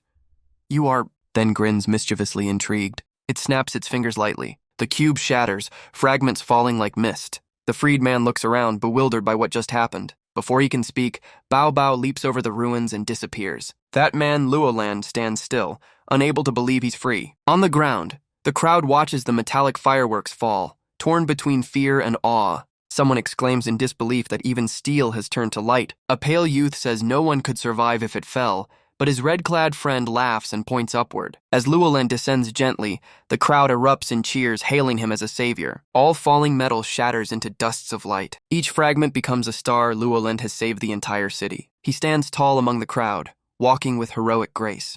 Many girls rush to praise him, eyes full of admiration, some calling him their idol, others his devoted fans. Luolan, slightly embarrassed, humbly says he didn't do much, yet some still beg for his guidance. Suddenly, he senses a familiar gaze from afar. On a rooftop, Bao Bao sits cross-legged, watching him mischievously. It smirks, teasing that the last time Luolan scratched its back felt great. Luolan's eyes shimmer with gratitude as he softly thanks it. Bao Bao grins widely, shrugging, "Call it payback." Luolan gazes at Bao Bao, eyes filled with emotion as if reunited with a kindred soul. Suddenly, a strange aura hits him, making him freeze as he senses something unusual. At the same time, Yuli angrily points a gun at Shiaa's forehead, shouting to show the power of the third creator. But when he pulls the trigger, nothing happens. The gun is turned into a water gun as world laws are rewritten. Yuli stares in confusion at the useless weapon, unable to grasp why supreme power feels so weak. A loud explosion behind him startles him. Turning around, he screams the name Third Creator in horror. Before him, the ultimate energy detonates, scattering into glowing sparks like fireworks. Yuli stands frozen, mumbling in disbelief that the divine weapon became mere decoration. At that moment, Shiaa approaches, gently patting his shoulder, speaking calmly. He glances at the gun, mocking whether Yuli feels ashamed for shooting people with a water gun out of anger. Both look up at the dazzling sky. Shiaa softly laughs, calling it a grand celebration firework worth the setup. Yuli mentally collapses, screaming inwardly in denial. Shocked and disoriented, he staggers toward Shiaa with empty eyes. Seeing this, Shiaa steadies him, making Yuli flinch in fear. He raises his head, eyes trembling with unease. Shiaa smiles faintly but coldly warns that such pranks are over the line. He sternly adds that since Yuli isn't entirely evil, Hell just warned him others might have beaten him already, and demands an answer. Yuli collapses to his knees, hands clasped, tremblingly pledging obedience. On a rooftop, Beiel crosses his arms, smirking that the Demon King never needed saving. Babylon beside him gazes at Shiaa admiringly,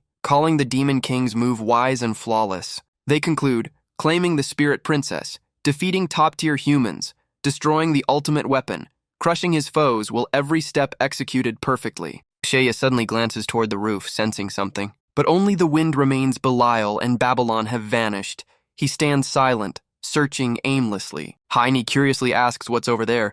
Shiaa indifferently says it's just his imagination. He dusts off his hands, deciding to head back since the deal failed. Heine asks in surprise if she can really go home with him. Shiaa coldly replies she's bound to him now, so she has no choice. He sarcastically asks if she's worth selling, then sighs, learning she's useless. He mutters, hoping the vacation ends soon, while two cloaked figures secretly watch. Even from afar, Shiaa's words echo like a prophecy of collapse, stunning the two. One hurriedly reports that Shiaa and Heine have departed. Yuli now kneels, eyes lifeless, endlessly repeating apologies. He trembles, begging for forgiveness in a fearful voice. The two nearby can only sigh, eyes filled with helpless pity. One laments how foolish Yuli's actions were. In the broadcast, Shiaa and a brown-haired man appear amid celebration. Rumors say Heine was Yuli's spoils. The broker behind the deal earns massive profit from it. Among NPC spectators, talk spreads that the third creator was heavily injured. A youth tells Buki that Cut Shiaa found remains. Buki orders them brought back to report to the deity. Though Yuli won the auction, he lost the spirit entirely and was taken to Sky City for trial. The first battle between humans and the Demon King ends in failure. Shiaa screams at the unchanged real estate prices. Babylon and Beiel watch quietly, smiling as Zamai now belongs to the Demon King. Luolan, however, feels no joy, stepping into an empty room filled with confusion. Thinking of being saved by the Demon King's servant, he trembles with anger. In the silent room, Luolan sits motionless. He leans against the door, seething at being saved by his enemy. But the humiliation doesn't stop there. He suffers even more recalling Bao Bao's hands saving him, the memory driving him mad. What frustrates him most is that heroic image he can't forget. He shouts his own name, trying to regain clarity. Taking a deep breath, he reminds himself the Demon King is humanity's greatest foe. Yet paradoxically, the Demon King's servant saved Zamai's people. He begins to doubt, wondering if that cat is truly kind. Startled, he bangs his head on the wall to drive away such thoughts. He screams that he's humanity's last hope and must not be tempted. An NPC approaches respectfully, reporting a package for Luolan. He turns back, breathing heavily, face weary. Seeing him bloodied, the NPC freezes in shock. Luolan cautiously accepts the parcel, activating defenses, reminding himself to beware the Demon King. Then he notices a letter on the box sent from the Zami district. Opening it, he finds a heartfelt thank you note from someone he once saved. Inside lies a cute handmade cat on rainbow cotton, a small token of gratitude. Luolan gazes at it, eyes gleaming, murmuring it's so cute it's scary. He sighs, leaning against the door, heart heavy as if stabbed. His face flushes, breath quickens, and one thought fills his mind. He mutters disbelief at the emotions rising inside him. At the same time, Shiaa receives a new message notification. Seeing Luolan's name, Shiaa smiles, glad he got the gift. He heads to the bathroom, hanging a towel and calling softly inside. From within the steam, Heine's gentle voice answers. She soaks in warm water, feeling relaxed and touched by Shiaa's concern. She secretly thinks the Demon King is not only strong but also refined. But recalling the prophecy, her face pales in fear for humanity's fate. Thinking of Hao Nian's group, she grows cold, believing none are fit to lead the world. She tells herself that if the Demon King ruled, war might finally end. She resolves to use her wisdom to help him achieve that goal. Murmuring a name for their future child, she blushes at her bold thought. Suddenly, footsteps and a chilling aura appear. Beiel stands before her. The demoness coldly warns Heine not to meddle beyond her role. Under that icy gaze, Heine trembles, speechless. Babylon steps forward, placing a hand on her shoulder with a spine-chilling smile. Heine panics, wondering if they truly serve Shiaa. Feeling their terrifying aura, she swallows hard and stays cautious. She senses their energy differs from the Demon King's, strangely dangerous and unstable. She fears they're defying his orders to seize the spirit's intellect. As they grip her shoulders, Heine trembles, realizing that though the Demon King shows mercy, his subordinates remain ruthless and bloodthirsty. Heine hesitates between resisting or yielding, fearing both the Demon King's misunderstanding and being killed. Suddenly, Beiel shouts, scolding her for arrogance. Babylon joins in, both hurling insults while Heine trembles silently. Seconds later, Heine senses something odd. Her fear fades as their words sound like cheap acting. Belial irritably laments the hardships she's endured chasing their master, while Babylon complains about having to play the villain despite her nobility. Belial suddenly cries out, declaring she sacrificed everything for the Demon King. Babylon nods dumbly in support. Then Belial covers her face, trembling and weeping about enduring for the Demon King, leaving the others stunned. Heine suddenly awakens, eyes shining with realization. She bows her head, trembling, moved to tears by her own naivety. She understands the Demon King's path of peace is full of trials. He must balance power and compassion, maintaining dignity in a hostile world. Even mighty demons train hard to serve that ideal. While she knows nothing, she silently thanks the Demon King's wisdom and courage for protecting her. She softly tells herself to postpone the idea of bearing a child. Babylon and Belial grow annoyed at her silence, asking why she won't react. Seeing Heine still bowing, both get angry and rush to attack. Belial instantly casts magic, her demonic power surging violently, threatening to shatter space. Her eyes turn crimson, gaze sharp as blades slicing toward Heine. Heine clenches her fists, channeling all energy for a desperate strike. Power gathers as Belial raises her hand to unleash the deadly blow without hesitation. But at that instant, her hand freezes midair as Heine bows, softly begging for their guidance. The word sisters leave Belial and Babylon stunned, moved beyond words as if hearing the impossible. Belial's demeanor softens, her eyes gentle, voice tenderly asking what help Heine needs. Heine explains she's the last surviving spirit of a fallen kingdom. She says she wishes to serve Shiaa but feels lost about rules, duties, and his words. She pleads for their guidance, afraid of being cast out and alone again. Her sincerity touches the two demons, their eyes softening with pity. Belial quietly says only they can help her.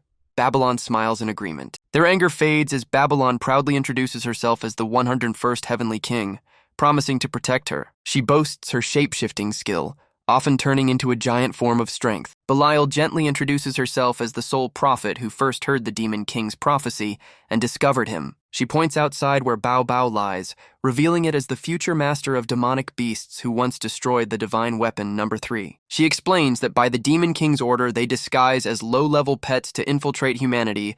Babylon adds its part of his infiltration strategy. Belial tells Heine to just fulfill her role. The Demon King always provides reward and food. Hearing this, Heine finally understands, happily realizing the nickname doll is just part of the Demon King's plan. She smiles in gratitude, gently proposing the three become first-rank sworn sisters. She extends her hand, eyes glimmering with sincerity. Without hesitation, the two demons place their hands over hers, answering in unison. Heine beams brightly, shouting to follow the Demon King's ideal, vowing to build a peaceful world. Her words make Belial laugh, excitedly replying their goal is to destroy humanity so demons can rule. All three shout, peaceful coexistence, while Bao Bao watches slyly from outside. The cat grins, thinking the Demon King favors it above all. Heine sits quietly, recalling her royal past and days of being served. Now she's diligent, happily reporting to Shiaa that the laundry is done. Every morning, she carefully prepares fresh breakfasts as if picked straight from the garden. By afternoon, she fixes the bed, cleans the room,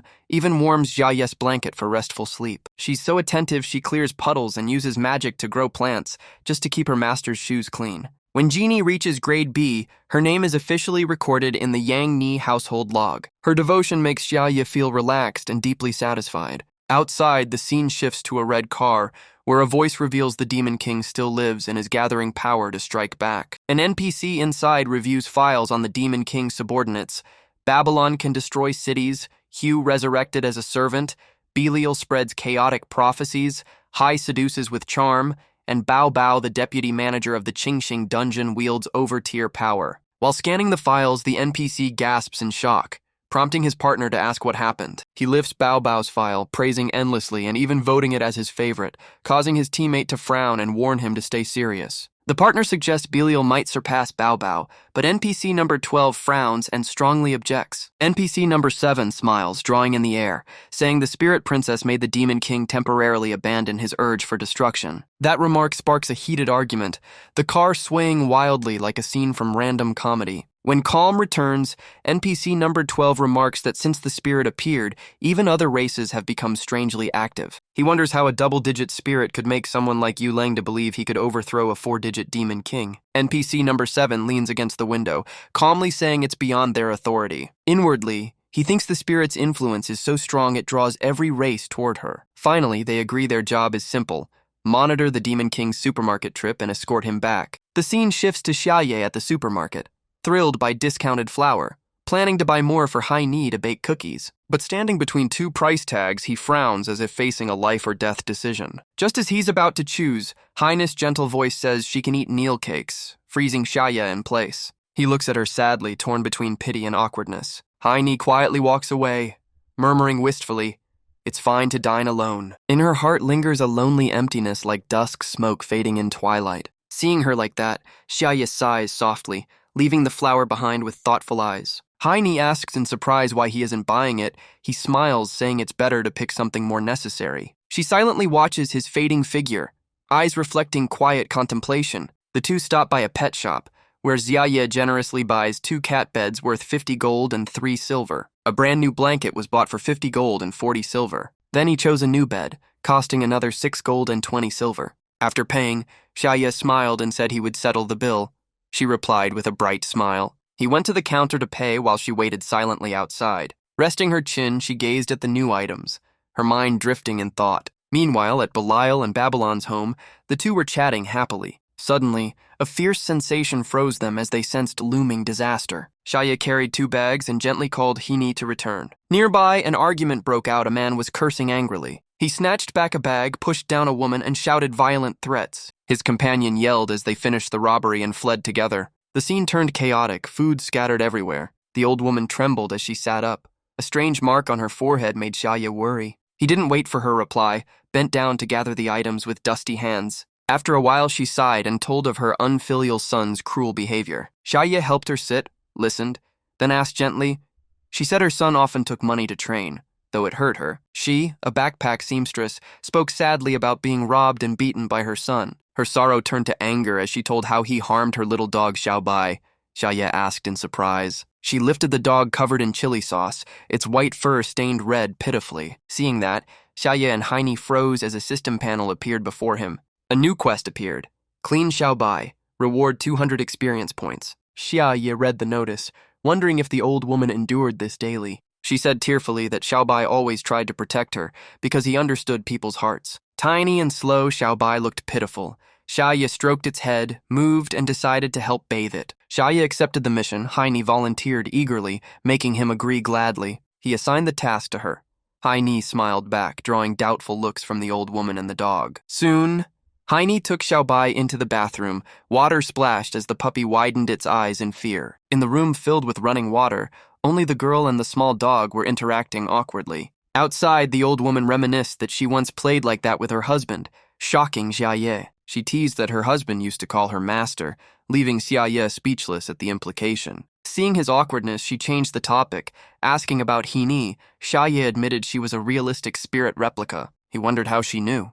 She calmly said she had watched the auction's live broadcast. She said Xiaye's face was famous enough for anyone to recognize. He could only smile awkwardly. She was surprised that such a rare spirit was brought out like a pet, leaving Xiaye confused. Her suspicious gaze softened, warning him to be careful since many covet spirits. She cautioned that danger was near, and at that moment a monstrous hand grabbed Hai Ni in the bathroom. A giant wolf appeared, licking the spirit girl's head and eerily declaring it had found its target. It introduced itself as Han Lang, a subordinate of Lord Fenji, sent to capture the spirit. He sneered, boasting that this so-called safe zone was meaningless and easy for him to breach. Facing him, Hai Ni calmly recognized the name Fenji Ji and guessed he was a wolf-type mutant. Han Lang praised her rare intelligence among spirits. He went on about his master Fenji Ji, a genius destined to rule the world. Elsewhere, a gray-furred figure sat before a screen, watching everything. That was Fenji Ji, a being of unknown rank, his eyes glowing brightly in the night. Staring at the flickering screen, he gave a single command.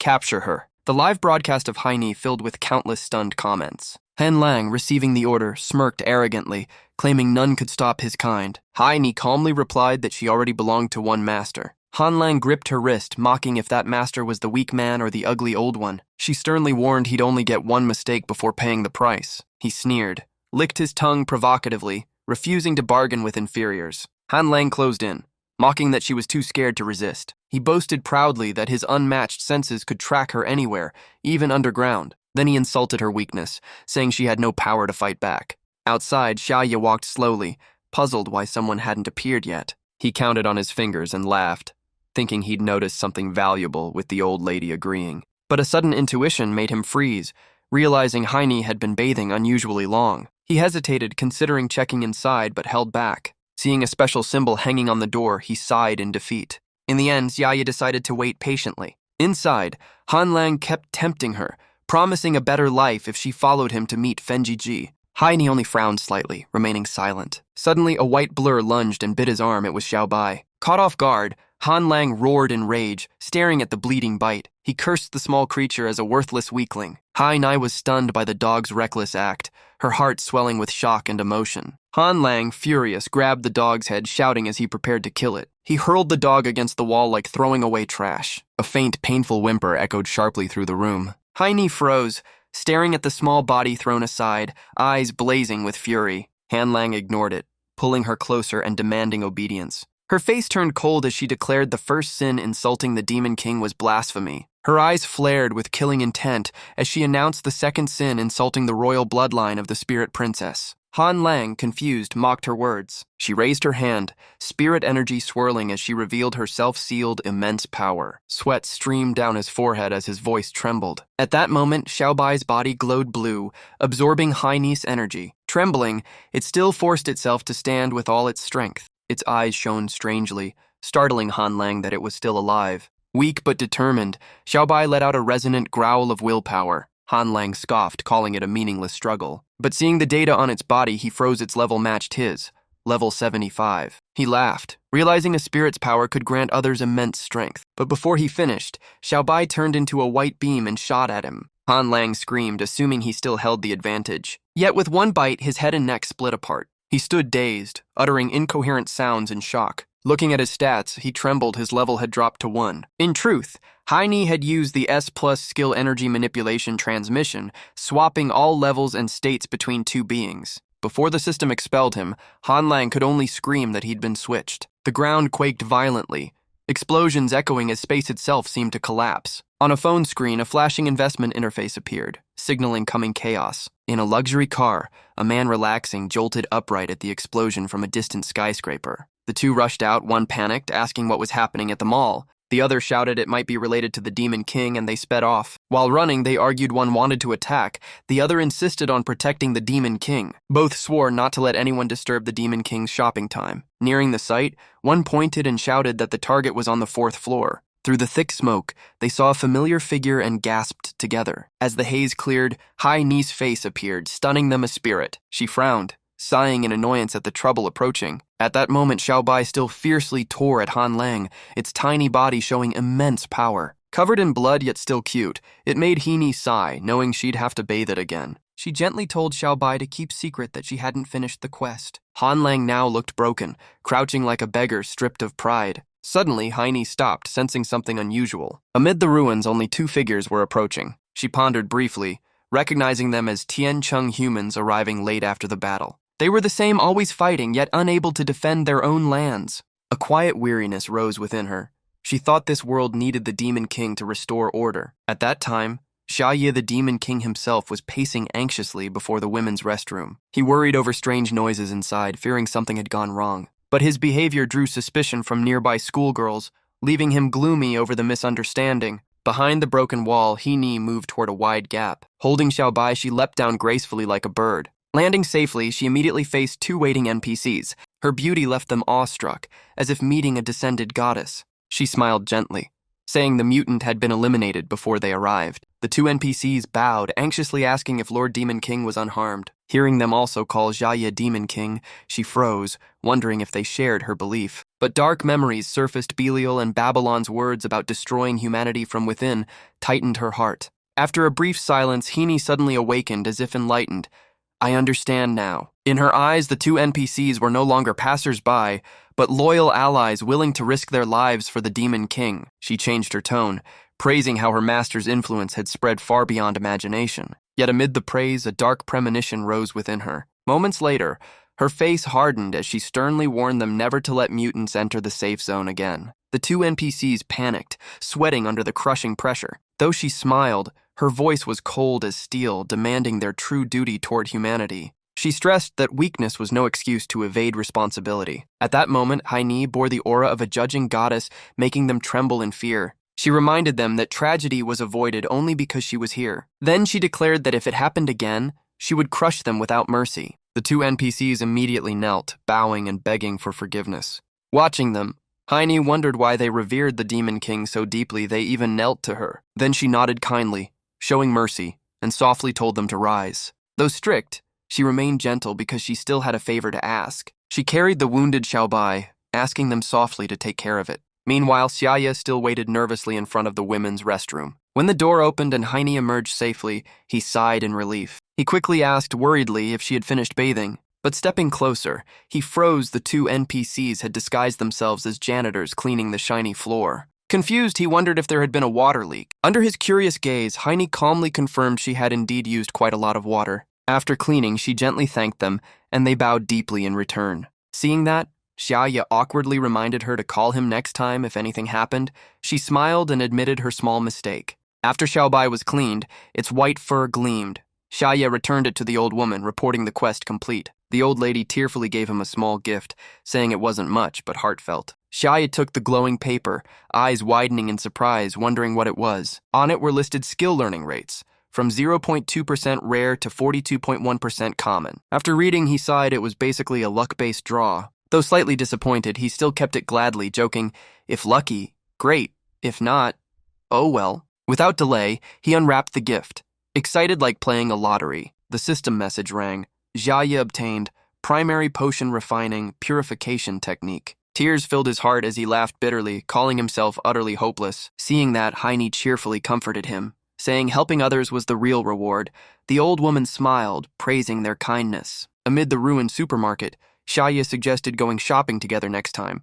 Haini agreed without hesitation. The shattered mall seemed to sigh silently, wishing they'd never return. Though devastated, the University Zone and Zamai residential area remained safe under the Demon King's protection. At night, the city glowed with light from tall buildings, shrouded in a false peace. The old woman lay quietly in bed, closing her eyes for a peaceful sleep. Though the world outside was chaotic, she stayed optimistic like a low-tier NPC used to hardship. She turned and whispered to Xiaobai, apologizing for failing to protect it. But peace didn't last. Her unfilial son burst in, demanding money. Sighing in regret, she wished she'd laid an egg instead. He shamelessly asked for drinking money. Seeing Xiaobai on the floor, he looked surprised, then grinned wickedly. He mocked the dog he once tortured for daring to return. Before he finished, Xiaobai turned into a white bolt of lightning and struck like vengeful thunder. Elsewhere, Bucci sat in a restroom, lost in philosophical thought. News that he'd been bitten by Xiaobai spread quickly, oddly making him pleased. As he calmed down, someone outside reported a mutant detected near the safe zone, startling him. The NPC said the artificial barrier was reinforced and safe, even if boss Shuo Xiao was disabled. But hearing the mutant appeared near the Demon King, he was stunned. If the Demon King got angry, the world might end.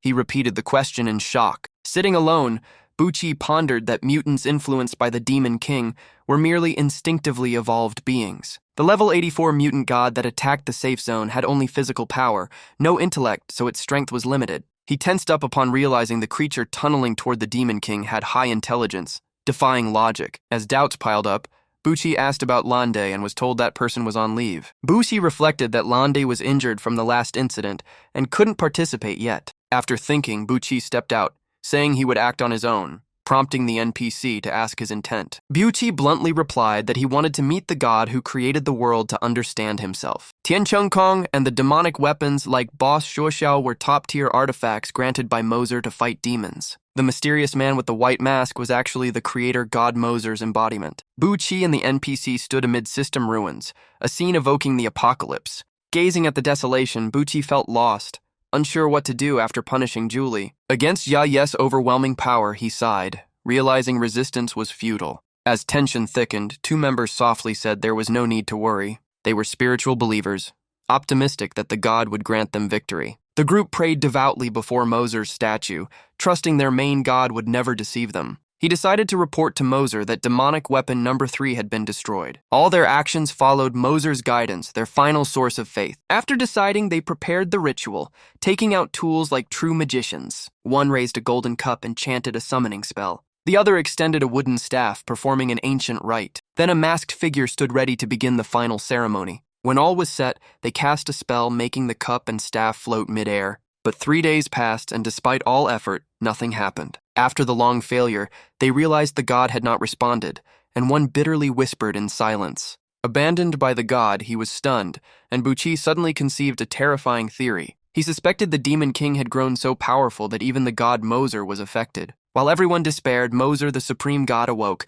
complaining about oversleeping. Seeing countless missed calls, he sighed, confused why so many contacted him. The first thing Moser did after waking was reconnect with his 2 subordinates. They nearly wept with joy when Moser's spirit answered their prayers. From despair, they felt lifted to heaven as their god appeared just in time. After a long silence, Moser gently comforted them, praising their effort and admitting the enemy was too strong. They immediately knelt in devotion, moved that their god truly watched over them. But Moser sighed inwardly, realizing he had just woken up. Seeing the ruined system behind them, he was shocked that it was his own creation destroyed. The 2 quickly reported details, saying the merged player world was undergoing major upheaval. They were about to reveal something even Moser couldn't imagine. One took out a book recording all events involving Shiaa and the Demon King, presenting it reverently. Moser grew excited, thinking it was a battle summary, eager to see the results. Treating it as commendable work, he opened the book expecting scenes of valor. But the more he read, the darker his face grew, his expression turning unreadable. He suddenly threw the book to the ground in anger. Instead of heroic records, it was filled with suggestive content, he shouted, accusing them of turning the mission into a romance plot. The 2 calmly explained that direct battle now would be suicide, since the Demon King was far stronger than expected. Moser angrily asked if they were blaming the gods, the argument heating as they insisted the vague prophecy left them defenseless. Feeling blamed, Moser bitterly asked if they dare face a 4-digit level Demon King. They countered that misinformation caused their loss. The quarrel exhausted Moser until he exploded, claiming they were indirectly blaming him. Seeing the god enraged, they instantly knelt, flattering him and taking all blame to calm him. Moser softened, sitting down benevolently, saying their situation deserved forgiveness even if they blamed him. Though outwardly reverent, they inwardly despaired at how tangled things had become. Moser fell silent, letting the air sink into stillness. Yet he remained uneasy, realizing the enemy was strong enough to destroy weapons he himself had forged. What troubled him most was Yaya's hidden potential untapped power so dangerous he had to choose between 2 paths. One was to patiently wait for the players to grow strong enough. The other was to descend himself and destroy Yaya. But as the thought arose, he quickly suppressed it, knowing it was mere impulse. At that moment, violent energy surged from the statue, thunder ripping across the sky. The 2 before it were filled with awe, believing they were witnessing divine power. The massive machine before them glowed brightly, releasing energy that shook the entire space. Moser's awakening restored the system and recreated divine weapon number 3, proving his supreme power. Buchi and his comrades were moved by the miracle, praising their god's brilliance. Moser calmly placed his hand on the pink keyboard, signaling a new era after Julie 1 where humans must grow stronger to survive. Suddenly a handgun appeared midair and fell before Buchi. Moser declared Buchi the new wielder of divine weapon number 3, entrusting him to protect humanity. Buchi was stunned, unable to believe he'd been chosen, his mind spinning under the burden. Moser explained he chose Buchi for his courage and desire to live, though in truth it was mere fear of death. Buchi nervously admitted that even with the weapon restored, they still might not defeat the enemy. Instead of comforting him, Moser calmly said if he died, his soul would ascend to heaven. Hearing that, Buchi turned pale, sweating heavily at the chilling comfort. The 2 beside him felt both envy and admiration, thinking reaching heaven was a rare blessing. Buchi quickly offered to give them the honor, but they hurriedly refused. Moser passionately proclaimed that humanity had never bowed to any power, and this time would be no exception. Buchi, however, prayed silently like a man facing execution, begging for mercy to live a bit longer. While the others failed to understand him, he kept muttering prayers, lost in fear. Even entrusting his fate to the gods, Buchi still trembled, paralyzed by dread. After finishing the arrangements, Moser felt relieved, believing progress from Yolander's generation would suffice. He placed his hopes on Roland, the young war god seen as a shining star among men. Roland consistently showed extraordinary virtue, his resolve growing stronger under great responsibility. From the beginning, he never feared sacrifice, training endlessly and fighting every foe to the end. To Roland, no matter how strong the Demon King was, he would never retreat.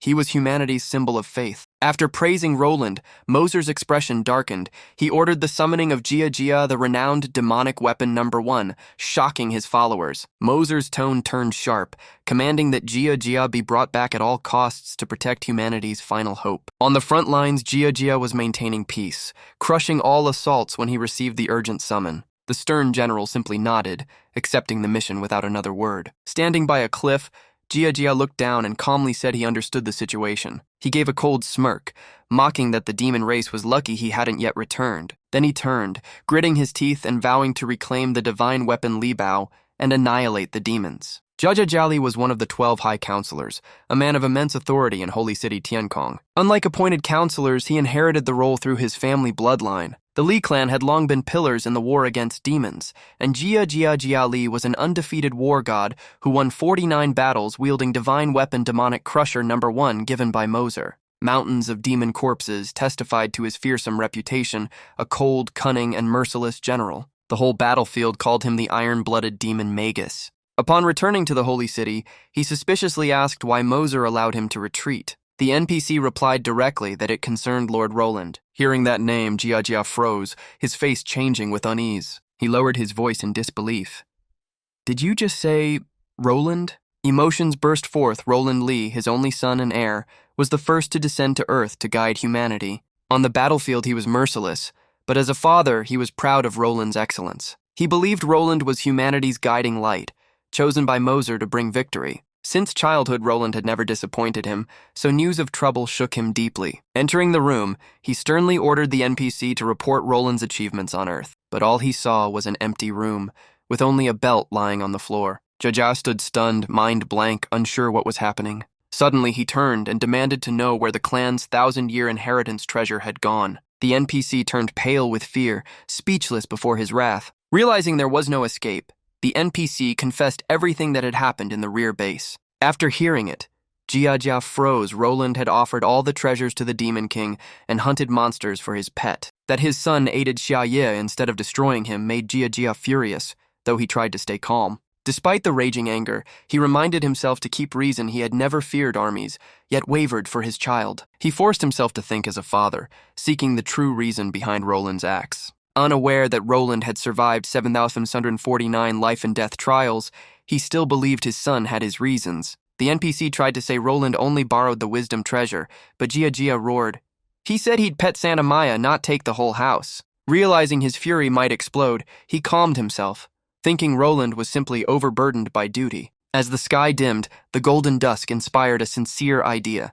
Maybe he needs a therapist, and he did it. Seriously searched for top experts and handed the list to Roland. Roland held the paper expressionless, unsure whether to laugh or cry. He softly apologized, saying his father misunderstood and things weren't as they seemed. Jiajia's face hardened as he asked if Roland knew why their clan had never fallen. Roland replied it was due to absolute faith in the Supreme Lord Moser. Jiajia nodded, saying that faith was the true source of their power. Then he drew out a glowing pendant, the divine artifact Demon Magus Head #1, granted by Moser during the Zuziner Cataclysm. This artifact amplifies power based on absolute loyalty to Moser, serving as a gauge of faith. Only with full devotion could it unleash its might.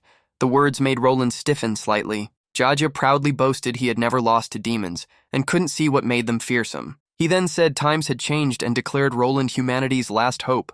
Roland averted his gaze, avoiding that destiny. Jiajia finally decided to hand the sacred pendant to his son, a hard choice for a proud father. Roland froze, asking if his father truly trusted him. Jiajia placed a hand on his shoulder, calmly saying fear was natural, but true strength came from inner resolve. Roland silently felt grateful, vowing not to disappoint his undefeated father. When he touched the pendant, holy light flared, radiating the might of Demon Magus #1. Staring at the relic, Roland understood his father's wish to empower him against the Demon King. But the light wasn't pure. A strange hue appeared, making Jiajia frown. The anomaly startled him. Confusion showed clearly on his face. A chilling thought crossed his mind. Had impure thoughts tainted their devotion to Moser, corrupting the relic? Suddenly, Roland grabbed the doctor list, urging his father to call a therapist, even praising his taste. Once calm, Roland said seriously the anomaly might relate to the Dujanda collapse incident. As he finished, the divine artifact blazed, filling the room with dazzling light. When it faded, a tiny creature appeared in Jia's hand.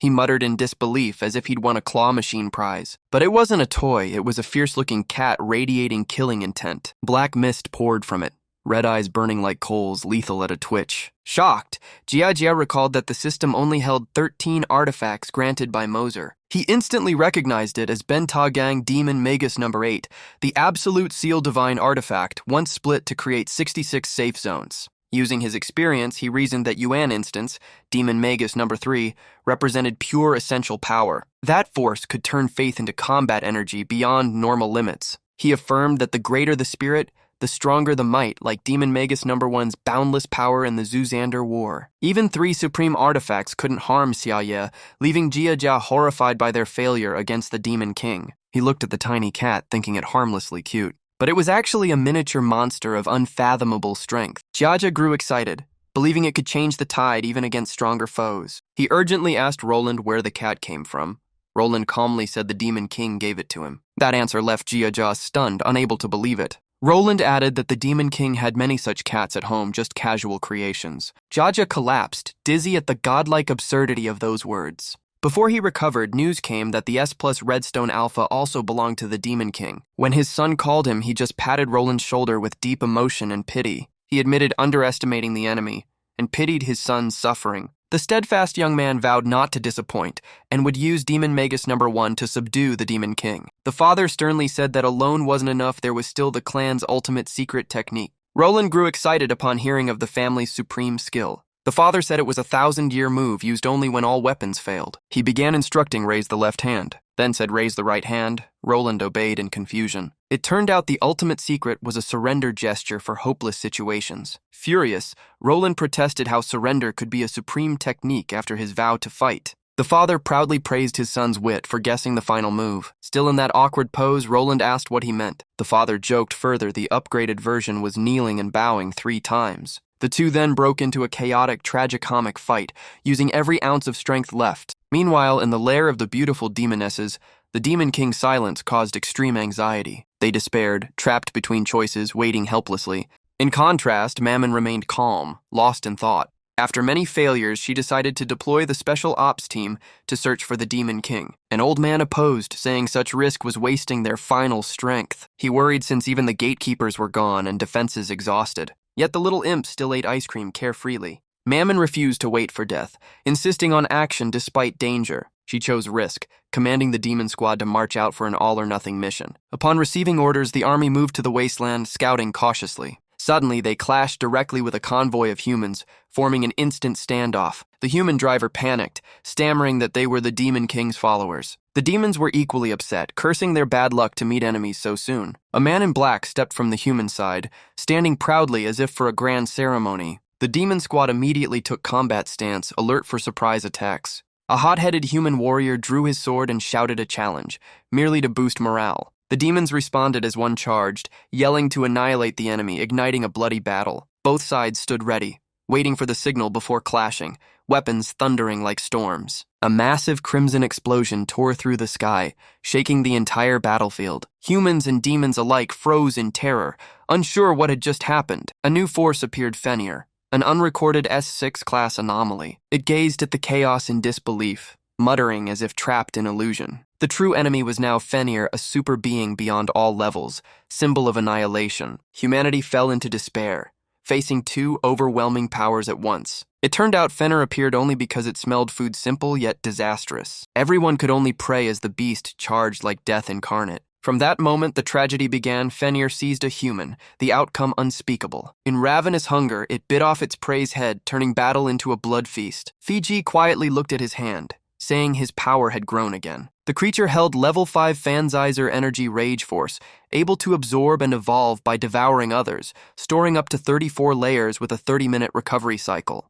Hanlang stepped forward, suggesting letting Fenrir handle the demons as natural purification. He led Fancy Jor toward a sealed vehicle, suspecting the humans had guarded it. The car door creaked open slowly with a chilling hiss. Fancy Jor froze, unable to believe what he saw.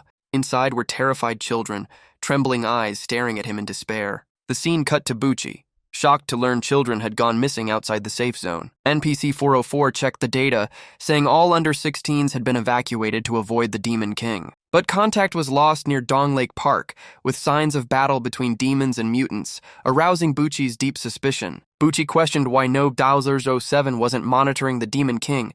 NPC 404 immediately reported. Data showed the Demon King left his lair early morning and went straight to the safe zone center. On the way, he helped an old lady cross the street, then stopped to feed a stray cat. Next, he exposed a pervert on a bus and was titled a model citizen. After that, he opened a stall in the plaza, chatting for 3 hours without a sale. And now he had returned to his den for a nap. Hearing this, Bucci slammed the table, furious that the Demon King hid evil under fake virtue. He sternly ordered NPC 404 to keep investigating the missing children without conclusions yet. After subordinates left, NPC 404 realized the flaw lay in the evacuation plan itself if exposed. Sky City's reputation would collapse. He swore to find the children before disaster struck, and hurriedly called for help. But the hotline was dead, leaving him frozen in anxious despair. Bucci roared Roland's name, venting his fury. The scene shifted to Shiaa's residence, where the peaceful air now felt suspicious. Roland tiredly watched Buffer choose gifts for the Demon King under Jia's encouraging gaze. He sighed bitterly, realizing the father he admired had become a flatterer. Suddenly, his pendant flashed a loyalty check alert. Roland turned to his father, stressing that pleasing the Demon King was temporary, the goal was still to destroy him. Jia stood dumbfounded after being scolded at the enemy's gate. Roland awkwardly tried to smooth things over while Jia squinted doubtfully, but calmly reached for the doorbell. He pressed it, and the gate emitted a strange echoing sound. From above, thick black mist poured down, swirling around the area. A demonic entity appeared, growling that the two were seeking death. Roland froze, goosebumps rising as a chilling thought struck. Could it be him? It was the Demon King's warning to those who dared trespass into his domain. Jaja stepped forward, adjusted his glasses stylishly, and said he had sensed something, confusing Roland. Ra lowered his glasses, eyes gleaming oddly, saying the Demon King was sensing him the same way. He revealed he was once the iron-blooded demon slayer, killer of countless Demon King followers. That illusion was the clearest warning sent directly to him. The being calling itself Zhongmen, the Demon King's gatekeeper, sneered with utter disdain, declaring its master wouldn't receive guests. Roland froze, stammering the strange name, while Jia sighed helplessly. Zhongmen folded his arms, smirking that he would say no more. Behind him, Bao Bao stretched lazily under the sun, eyeing the visitors idly. Yawning, Bao Bao said, "Hez taking a nap." Roland repeated the line in disbelief. Bao Bao casually pointed to 2 wooden chairs, telling them to wait. Both Roland and Jia sat down without reaction, like waiting for a bus. They meditated and scrolled their phones all afternoon as sunset colored the sky. After hours of scrolling, Roland's phone died. He pocketed it angrily, scolding his father to act serious, but Jia calmly pulled out his own phone, annoying him further. Finally, the Demon King Shiaa woke up, hurriedly opened the gate, and apologized for oversleeping. The two instantly pretended they had just arrived, greeting him cheerfully. In reality, their legs were numb, trembling as they stood. When Shiaa noticed Roland's companion, he asked and was told it was his father Da Li, a member of the Sky City Council. Hearing that, Shiaa froze, confused why a parent had come personally. Jia awkwardly smiled, admitting he was Shiaa's fan after watching his live streams and wanted to meet him in person. Shiaa brightened, thinking Jia was a fan of the famous bird hybrid, but he quickly clarified he was just an ordinary person, then invited them inside. Jia sat, nodding as if recognizing this was a coordinated act, pretending to understand completely. He kept praising that Shiaa looked even better in person, making the boy blush while Roland sighed in defeat. Suddenly, Jia enthusiastically offered to massage Lord Shiaa's back, startling him. Not stopping there, he knelt to polish Shiaa's shoes with a white cloth, boasting his superior skill, leaving Shiaa frozen in shock. Roland could only cry inwardly, "Father." Shiaa awkwardly asked Jia to act normal, secretly thinking this NPC was too deep in roleplay. Pretending obedience, Jia inwardly feared overacting might expose the Demon King's true identity. As the mood eased, Shiaa laughed, while Jia solemnly presented a gift to him. Opening the box, Shiaa gasped as bright blue light shone out. From it floated a self-operating vacuum cleaner infused with S-grade primal energy and advanced AI. Jia proudly introduced it as the Primal Energy Vacuum, perfect for the Demon King's grand mansion. In the pet corner, Babylon and Belial were playing chess, but froze when the hovering machine approached. The machine suddenly shot toward them, making Babylon, Belial, and little Leon scream and scatter. As it neared, Leon stretched away desperately to avoid being sucked in.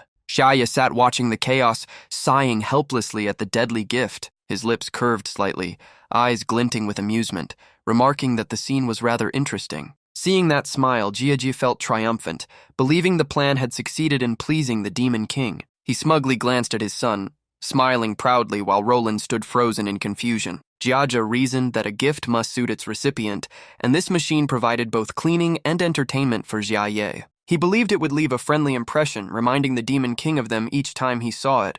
Roland listened in surprise. He began to grasp his father's deeper intent, admiring his cunning and vowing to learn, while Jia confidently declared the plan wasn't over yet. The two exchanged strange looks. Roland questioned silently, while Jia felt proud his son still couldn't read him. Jaja silently praised his own genius, convinced even the Demon King was deceived. Roland repeated true wisdom doubtfully. In his mind came his father's confirming voice, as if they could hear each other's thoughts. In truth, the S-grade vacuum held divine AI with advanced computation.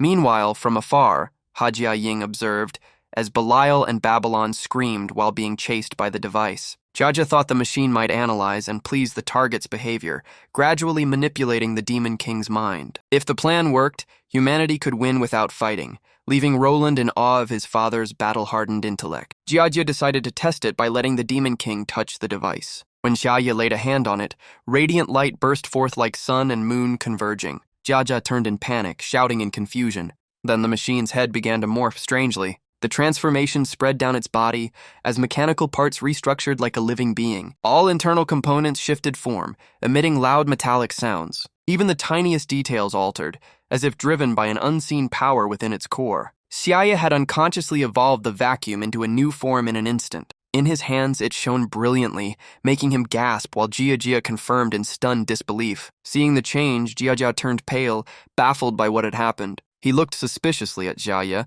wondering how a mere touch could turn the device into a deadly weapon. The machine possessed advanced intelligence capable of analyzing its user and instantly optimizing actions. Jiaye suddenly formed a shocking hypothesis. After analyzing the Demon King, the machine chose to betray humanity and surrender, enraging Jia. He immediately knelt before Jiaye. Shiaa, startled, asked why he did that. Jiaje sat down, claiming his legs gave out, while Shiaa thanked him and told him to rest. But Shiaa then refused the gift, leaving both men utterly stunned. Jiaje suspected the device required interaction with living beings to function properly. Then he smiled and asked Jiaye about his preferences for pets or companions, which Jiaye denied. Embarrassed, Shiaa asked for their help, saying he should be the one giving gifts, not troubling them. Jiaje understood and agreed, while Roland, bewildered, asked what was going on. Shiaa explained he'd heard reports of missing children outside the safe zone. People looked to him with respect and hope because of his high standing. They wished Shiaa would persuade Roland to help. His involvement would be enough. If Roland acted, the chance of rescuing the children would greatly increase. After listening, Roland received a call and agreed to handle the documents while his device was still charging. He read that a convoy had been attacked by mutants and realized the enemy's strength was overwhelming. He suspected the incident hit a threat significant enough to concern even the Demon King. Shiaa pleaded for help to save the children, stunning Roland. He bowed, voice trembling with genuine worry. That act left both Roland and Jia speechless. Roland suspected Shiaa was unstable, thinking the Demon King had gone mad wanting to save humans. He reasoned that if the children lived, they might grow into enemies later. Thus, he believed Jiaye's compassion was fake, masking a darker scheme. Roland opened his computer, showing data proving the mutants had abducted, not killed, the children. He concluded that with a clear purpose, their survival chances were high. Hearing that, Shiaa burst into tears of relief. He kept repeating his thanks, leaving Roland silently staring. Inwardly, Roland scorned Shiaa for overacting but pretended to believe. He restrained his irritation, reminding himself to stay calm. He feigned emotion, clasped Jiaye's hand, and echoed his hopeful words. Then he firmly declared he would save the children at all costs, earning Shiaye's heartfelt praise. Shiaa promised to inform everyone and await their victorious return. Roland left determined, while Jia was stunned by his son's convincing performance. In his monitor-filled office, Roland ordered the Zemai Zone NPCs to scan for strong mutations within 100 km and observe for 3 hours. Outside, the NPCs confirmed they were filtering out organized mutant groups. Roland added that players must prioritize capturing carnivorous mutants. He also commanded the collection of all clues tied to the missing children. He told himself he would be the first to know once a lead appeared. In his heart, he silently told the Demon King to await good news. From afar, Jia watched Roland, moved by his devotion to the Demon King's task. He realized the Demon King rejected advanced tech just to rely on Roland proof of growing trust. With that thought, he felt at peace and prepared for the coming council meeting. Jiaja resolved to stabilize the corrupt authorities so Roland could work freely, seeing it as his duty. He then set down his weapon, assigned the divine AI to support Roland, and quietly departed. When the weapon touched the wall lit up red with crossing laser grids, freezing him in shock. The weapon's electronic voice announced a link to Sky City's network, monitoring the entire area and reporting directly to the Demon King.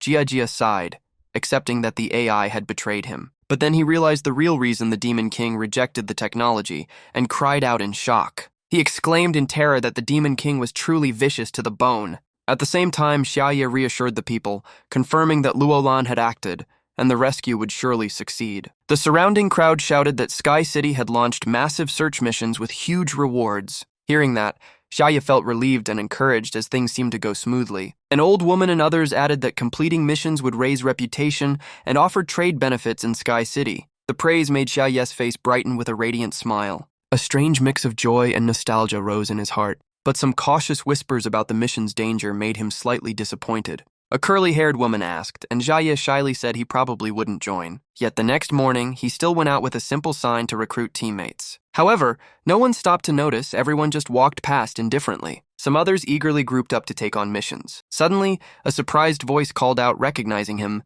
making Shiaa turn around curiously. It was the blue-haired class monitor, a level 19 assassin who worked in the shadows. He sneered that Shiaa, once famous, was now alone, leaving Shiaa to smile awkwardly. In an old alley, a young man in jade-green clothes idly played with 2 coins. Before him, a fat boy begged for mercy, as the gang threatened to leak his photos unless he paid. They bragged that thanks to the class monitor, they could easily profit, while a woman flattered him as a genius photo hunter. Noticing the class monitor nearby, the woman screamed in fright. Beside Shiaa, the class monitor patted his shoulder warmly, chatting like old friends while Shiaa replied modestly. The woman mocked, saying the monitor was recruiting again, while others doubted Shiaa was even a classmate. The monitor generously tossed Shiaa some coins, speaking as if granting him favor. Shiaa held 3 bright silver coins, unsure whether to feel glad or uneasy. He glanced at the group, lips moving as if to ask something. He carefully asked the monitor's level ranked 3,145 globally at level 19. The monitor frowned and mocked that Shiaa knew nothing about the player world. Shiaa packed up his papers and politely asked to join their mission team. He sincerely expressed his wish to learn from experienced players. The monitor laughed scornfully, saying Shiaa was dirt poor yet wanted to cling for profit. Shiaa calmly replied he could pay, but was cut off and mocked as a broke amateur. At that moment, the system announced, Shiaa sent a trade offer with 2 real gold coins, freezing the air. The monitor froze, staring at the number in disbelief. He did the math and realized that amount equaled all his lifelong savings. Shiaa smiled, saying the hiring fee was 5 gold coins, plus 3 as a bonus after completion. He added casually that this rate was still cheaper than top world teams, leaving them stunned. Fury surged as he clenched his teeth, overwhelmed by jealousy. He hated that Shiaa, once a nobody, now outshone him after just 1 livestream. Envy drove him to plot secretly to lure Shiaa into a deserted area to rob and humiliate him. The class monitor quickly changed attitude, pretending generosity by saying money didn't matter. He hid his scheme behind moral words, feigning friendliness for the class's sake. As dusk fell, the group went outdoors. A jade-clad youth warned Shiaa not to move carelessly or face anomalies. Shiaa laughed, joking that the monitor should protect him since he still owed money. The monitor drew his weapon, saying calmly he wasn't interested in rewards, while his team were thugs at levels 21-22. Shiaa stayed focused on writing notes and sorting mission papers. When finished, the system granted him the rare title Friend of Heaven City, thrilling him as fame rewards neared. At night, the monitor urged to leave, but Shiaa asked to stay to finish his report. Finally, the 2 departed while the rest wondered why the mission suddenly changed. The monitor signaled his men, plotting silently to strike in the dark. His group acted natural, showing no sign of deceit. Sensing danger, Shiaa cautiously asked about the path they were taking. The monitor grew wary, thinking Shiaa suspected something, but he only pointed at bushes, saying he saw monsters. He warned that wolf-shaped beasts here were far above normal levels and hard to fight. Realizing the peril, Shiaa ran and shouted for everyone to scatter. But suddenly a hand shoved him hard toward the waiting beasts. Stunned, Shiaa realized he'd been betrayed, eyes full of fear. In the darkness, a mystical light shimmered like mist among the trees. Thanks to quick reflexes, he dodged the monster's claws, furious that his team tried to sacrifice him. After the betrayal, Shiaa was thrown into a damp stone dungeon covered in moss. The cell door locked tight, cutting him off from the outside world. Realizing he was still alive, he sighed in relief and cheered quietly. He swore to only join strong teams next time, never cheap ones again. A child's sob echoed through the silent chamber. The sound froze him, suspecting someone else was there. Turning around, he found the missing children huddled in fear. They were indeed the same kids reported missing without a trace. There were also guards and players imprisoned with them. Shiaa smiled bitterly, realizing even experts couldn't escape this trap. He understood the captives were alive and suspected a dark plot by the beastmen. A girl in yellow cried loudly, saying she wanted to go home. Amid despair, Shiaa suddenly pulled out a hot roast chicken. The children stared at him in astonishment, as if witnessing magic. But a girl in a red dress coldly refused, saying its cholesterol was too high. Embarrassed, Shiaa smiled and showed his sword, but she mocked it for not glowing or looking cool. Helpless yet patient, he gave her a Sailor Moon figure, making her suspect he came from a fantasy world. The question left Shiaa speechless, as he muttered that coaxing kids was harder than fighting. The girl curiously asked about the shiny bottles, and he said they were purification potions that removed minor negative states. She held a blue vial, asking if it could erase fear or sadness. Shiaa gently smiled and said, "Maybe it can." He comforted her, saying there was nothing to fear, but she retorted that he had been scared too. Shiaa calmly replied he believed someone would come to save them, though she remained doubtful. In a corner, Hanlang covered his ears to ignore them, while Shiaa insisted the monsters would soon be wiped out, exciting the kids. A brown-haired girl nervously asked who could defeat the monsters, with the red-dressed girl agreeing. Shiaa seriously asked if they had ever heard of the last hope of humanity. Outside, Luolan sped toward the base on his special vehicle at full throttle. He reported via radio that he'd found the missing kids' car. The southern zone was taken, players and NPCs captured, and the kids brought here. He ordered coordinates sent and vowed to keep them alive. Why, you ask? Because things were far from simple. At the prison site, Fenzi Jir mocked Shiaa about the hope she mentioned. Shiaa looked at him in shock, heart pounding. He was Fenzi Jir, the terrifying S-rank mutant leader. He sneered that the one she awaited was actually his target. At the base gate, 2 high-level monsters stood guard, exuding ferocity. Seeing someone approach, Hanlang warned this was the Beast King Fenzi Jir's domain, no trespassing. But the dark figure advanced, step by step, making the air heavy. It was Luolan, his eyes cold, killing intent blazing. Hanlang trembled and shouted for him to stop. But Luolan dashed like lightning, killing a monster instantly. Inside, Fenzi Jir felt the ground shake and wondered if it was an earthquake. Hanlang ran in, yelling that Luolan had broken in. Hearing that name, Fenzi Jir exclaimed in excitement that he'd finally come. He started to speak, but glanced at Shiaa with a puzzled look. Suddenly, a huge explosion shattered the wall, filling the air with smoke. Hanlang was blown away and knocked unconscious. The blast made the whole base quake and crack apart. A large hole appeared in the main wall, dust blocking the light. Fenzi Jir looked around in fear, filled with unease. Luolan stepped from the debris, coldly ordering him to release the children.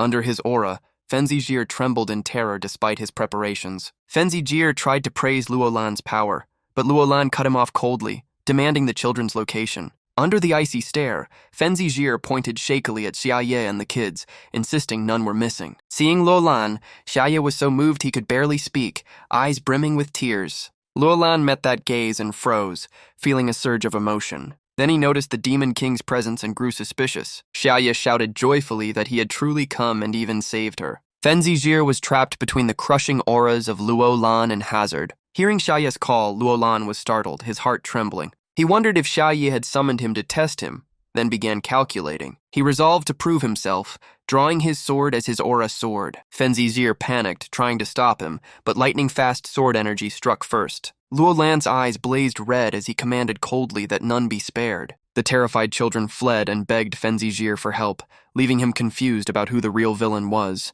Luolan charged forward at light speed, striking with thunderous force. His blade swept past, grazing Fenzizar before he could dodge. The impact shook the ground violently, dust swirling like a storm. The creature froze in shock, recognizing the familiar sword technique. It was the sword art of the last hope, the one called Leng De Li. Fenzizar's face twisted grotesquely, barely human. Fancy leapt back in panic, shouting for Luolan to stop. He yelled that capturing humans wasn't meant for slaughter. He only wanted to draw human leaders' attention for a meeting. The base fell silent, the air still as if time had stopped. Shiaa realized the creature truly had no intent to harm Luolan. Staring at it, she suspiciously asked its real motive. Fancy, now an S-rank mutant, coldly reminded Luolan of his current level. Luolan frowned and replied curtly, Level 101, huh? Fenzi cut in proudly, boasting of his power to devour sentient beings and level up through gluttony. Fancy calmly said he reached level 101 in just 2 days, wielding 15 tiers of power and surpassing divine limits. He smiled smugly, asking Luolan what if an unbeatable being like him sought alliance with humanity. Fancy pondered, realizing his true goal was coexistence, not war with humans. He eyed Luolan shrewdly, flaunting power only to gain leverage in negotiation. He studied Luolan's every move, finding him increasingly unreadable. He noticed Luolan wasn't surprised, only watching the people behind, leaving him uneasy. Suspicion surged, afraid Luolan still resented the past. He tried to ease tension before being attacked, so he softened his tone, saying he captured humans to seek talks and even saved them. Luolan asked coldly, "Saved them? How?" Fancy explained he'd killed the demons ambushing them. He bragged proudly of his heroic act. The room grew heavy and silent. No one dared breathe loudly. The onlookers were stunned, unable to tell if he was a hero or insane. Luolan murmured in a deep voice, "I see." Fancy misunderstood, thinking Luolan accepted him, thrilled to have gained trust. He went on, explaining he took the teens only to keep them safe from monsters. But Luolan's icy, pitying gaze left him confused. He tried again, pleading for cooperation with Luolan, then loudly declared they shared the same enemy, the Demon King. Hearing that name, Luolan broke into a sweat, panicking as the wolf failed to notice the Demon King right behind him. In danger, Jir shouted for silence, drawing his sword to warn him not to speak further. Shiaa, amused, joked that the wolf's reasoning actually sounded fair, nearly making Jir choke. Luolan was too stunned to react, utterly bewildered by the scene. Hearing Shiaa's words, he slowly lowered his sword and said calmly, "Go on." Fancy, thinking he had support, proudly proclaimed himself a master negotiator, but his next words froze everyone in place. He boldly declared his plan. Mutants would destroy demons in exchange for ruling all monsters and living peacefully with humans. He grew increasingly excited, utterly convinced his plan was flawless. But the response was only heavy silence. No one dared breathe. Luolan glanced at Shiaa, silently asking for guidance. Shiaa smiled softly, innocently agreeing that the idea sounded good. Luolan forced a smile and nodded as if realizing something. A theory flashed in his mind. The Demon King had sent him here to destroy any chance of alliance. That meant the Demon King already knew of the mutants' evolution and schemes. Every move was within the Demon King's grasp, a mind of terrifying ambition and control. Fancy, still naive, believed he was nearing victory and a mutual pact. But Luolan shattered that illusion with 2 cold words. "I refuse." Fancy froze, mind blank, unable to grasp what happened. He stammered why, in utter confusion. Luolan didn't answer, charging forward with one thought: the Demon King was watching. Fancy roared in anger, demanding to know why, offering to negotiate. But Luolan stayed silent, unleashing a fierce sword assault that made the wolf howl in rage. It screamed in despair, begging for another chance to talk. But Luolan had decided, burdened yet resolute, to end it here. He raised his sword and declared coldly that he represented the Demon King to eliminate the foe. Fancy was stunned, mind-spinning, unsure who the real side was. The sword flashed, cleaving the wolf apart in a single strike. Luolan stood tall amid the smoke, saying that though both were level 101, his battle experience far surpassed the wolf's. As the smoke cleared, his figure loomed solemn and mighty over the ruined field. From afar, Shiaa stood stunned, whispering disbelief at hearing Luolan call himself the Demon King's agent. He couldn't understand what was happening, suspicion rising within. A faint voice came from the smoke. The wolf wasn't dead, murmuring doubts about humanity's complexity. It realized Luolan would never agree, so it begged for mercy, offering to free the captives and slay demons for humankind. Luolan froze, shocked beyond belief. He began to analyze, uncovering another layer of conspiracy. A thought struck him.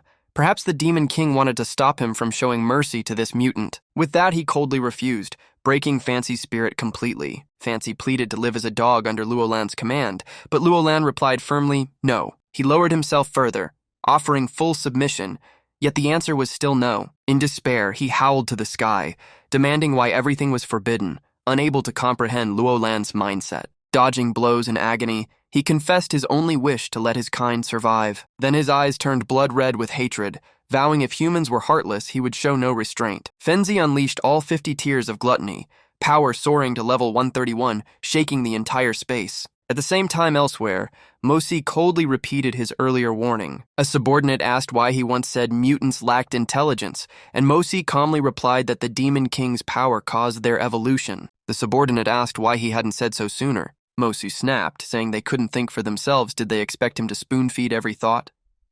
The man fell silent immediately. Finally, Mosi turned away and said coldly with contempt, "What a pity." His subordinate looked up doubtfully, asking, "Pity for what?" Mosi smirked and said a potential alliance had turned into a threat, referring to the bond between Luolan and Fenzizer. On the battlefield, Fancy coldly taunted Luolan, asking if he truly believed it couldn't win. Luolan instantly tightened his grip, body tense like a drawn bow. Fancy's eyes now burned only with hatred, blazing like an apocalyptic fire. Realizing its intent, Luolan shouted that the enemy planned to annihilate everyone. He barked rapid orders to activate all survival and defense skills. Everyone deployed barriers, cloaking, and protective chants at once. The girls joined in, casting light spells and blessings in unison. Only Shiaa stood confused amid the chaos, frozen without reacting. Luolan unleashed his ultimate defense divine power shield, rank S. At that moment, Fancy gathered all power, releasing a world-shattering attack. As the fierce energy stormed forward,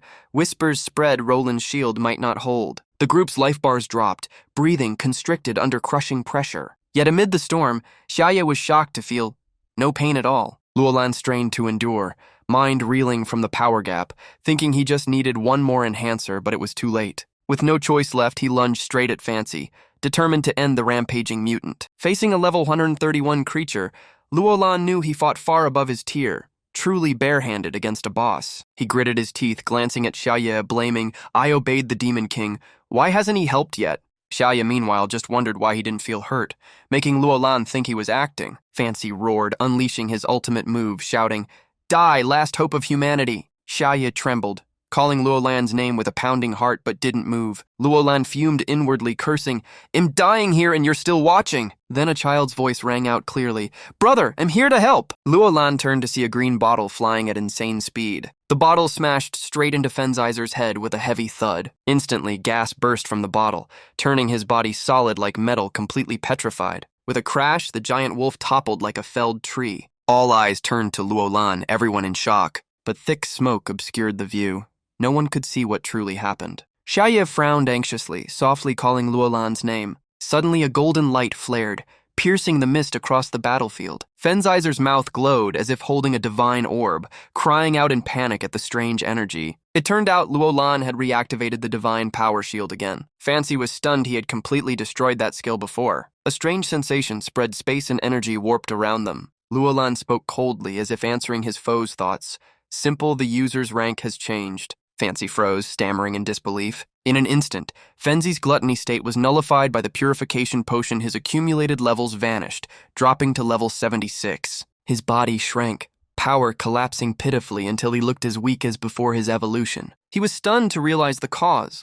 A mere C-rank purification potion that erased 2 effects had completely nullified an S-rank ability. Fancy screamed in disbelief, his pride shattered by something so trivial. Even Luolan was stunned, mind reeling at the potion's absurd power. Turning around, he saw Shiaa grinning brightly, hugging a pile of glowing bottles and innocently asking, "I didn't know it was that strong, want more?" Both Luolan and Fenzizer froze, expressions stiff as if petrified. Luolan began analyzing, assuming Shiaa had prepared the potions earlier but waited for him to nearly die before intervening. Realizing that, his heart sank. He was merely a side character in Shiaa's little show. Regaining composure, he sternly asked the wolf if it had any last requests. Fancy shouted angrily that he never meant harm, claiming he'd been driven to desperation. Luolan's voice turned icy, saying those were his final words. Fancy stammered a single "I" before falling silent. He turned and ran, yelling that he wanted nothing more to do with humans. As the smoke cleared, Shiaa ran to Luolan's side, eyes shining gratefully, thanking him for saving him again. He naively said he'd only planned to do a small mission for rewards but ended up in disaster, lucky to be rescued. Luolan recognized that familiar fake innocence, how Shiaa always reverted to his harmless act afterward. Understanding it all yet powerless, Luolan only sighed quietly. He played along, dramatically saying his presence alone was enough to stop chaos, making Shiaa cheer excitedly. Luolan smiled faintly, subtly reminding him to return to the capital after this. Shiaa asked in confusion, unsure if it was truly over. Luolan stared blankly, and Shiaa cheerfully replied that the mutant had already fled. Luolan affirmed the evil aura was purified and no longer dangerous. Shiaa still doubted it, saying even purified, the creature was scary for beginners and mentioned Luolan's refusal to ally with it. Luolan didn't hesitate. He got into his vehicle, declaring he'd leave immediately. Shiaa clapped enthusiastically, full of energy and admiration. Someone called out softly, wanting to speak with Luolan. He instructed them seriously to handle the aftermath, protect the weak and children until they were safely home. When asked about the Demon King, he calmly said to bring him back and stabilize his mind carefully. With that, he revved the engine and left as Shiaa shouted a cheerful goodbye. The group prepared to board the main transport, but Shiaa was invited onto another vehicle. Seeing the luxurious car, Shiaa was speechless in amazement. He happily agreed, but a girl suddenly called out to ask his name. She seemed apologetic, saying she regretted failing to protect Shiaa during the mission. Then she deliberately mispronounced his name with fake familiarity. She kept chatting, surprised that Shiaa knew Luolan personally. Another person joined in, smiling while paying money, suggesting future cooperation. One of Luolan's subordinates curiously asked if that group were Shiaa's friends. The blue-haired man quickly interrupted, trying to use the excuse to ride with them. But before he finished, Shiaa coldly replied, leaving him speechless. Shiaa firmly stated they were just hired guards with no friendship, even abandoning him in danger. Roland's subordinate quickly nodded, showing full understanding. That person used a magic tool to bind the group and coldly told them to drive back themselves. The calm words stunned everyone as if slapped in the face. The scene shifted to a large building with a glowing sign bright and righteous. Staff looked at the escorted group, confused about their offense. The escort simply replied they were guilty of extortion. The clerk checked the file, eyes flashing with doubt. The record stated they pushed down the Demon King, assaulting a civilian named Shiaa, sentenced to 3 years. The supervisor changed the charge to extortion, leaving the group in despair. Morning News reported the bullying of weak players, calling everyone to protect peace. A reporter added that missing children were rescued. The culprit was a mutant wolf named Fenzizer. The beast was fleeing toward the Daemon area, pursued by Roland, humanity's new hope. Fancy's true face was revealed on national television. The anchor praised Shiaa's rescue effort and passed him the microphone. Shiaa, slightly embarrassed, modestly said it was pure coincidence. The reporter excitedly mentioned the spirit auction in Zamai that Shiaa once attended. A mysterious person in the crowd whispered that Shiaa was actually a legendary god-level powerhouse. The female reporter tried to ask more, but Roland's subordinate stopped her, demanding an end to the interview. In a secret room, Beiel and Babylon watched.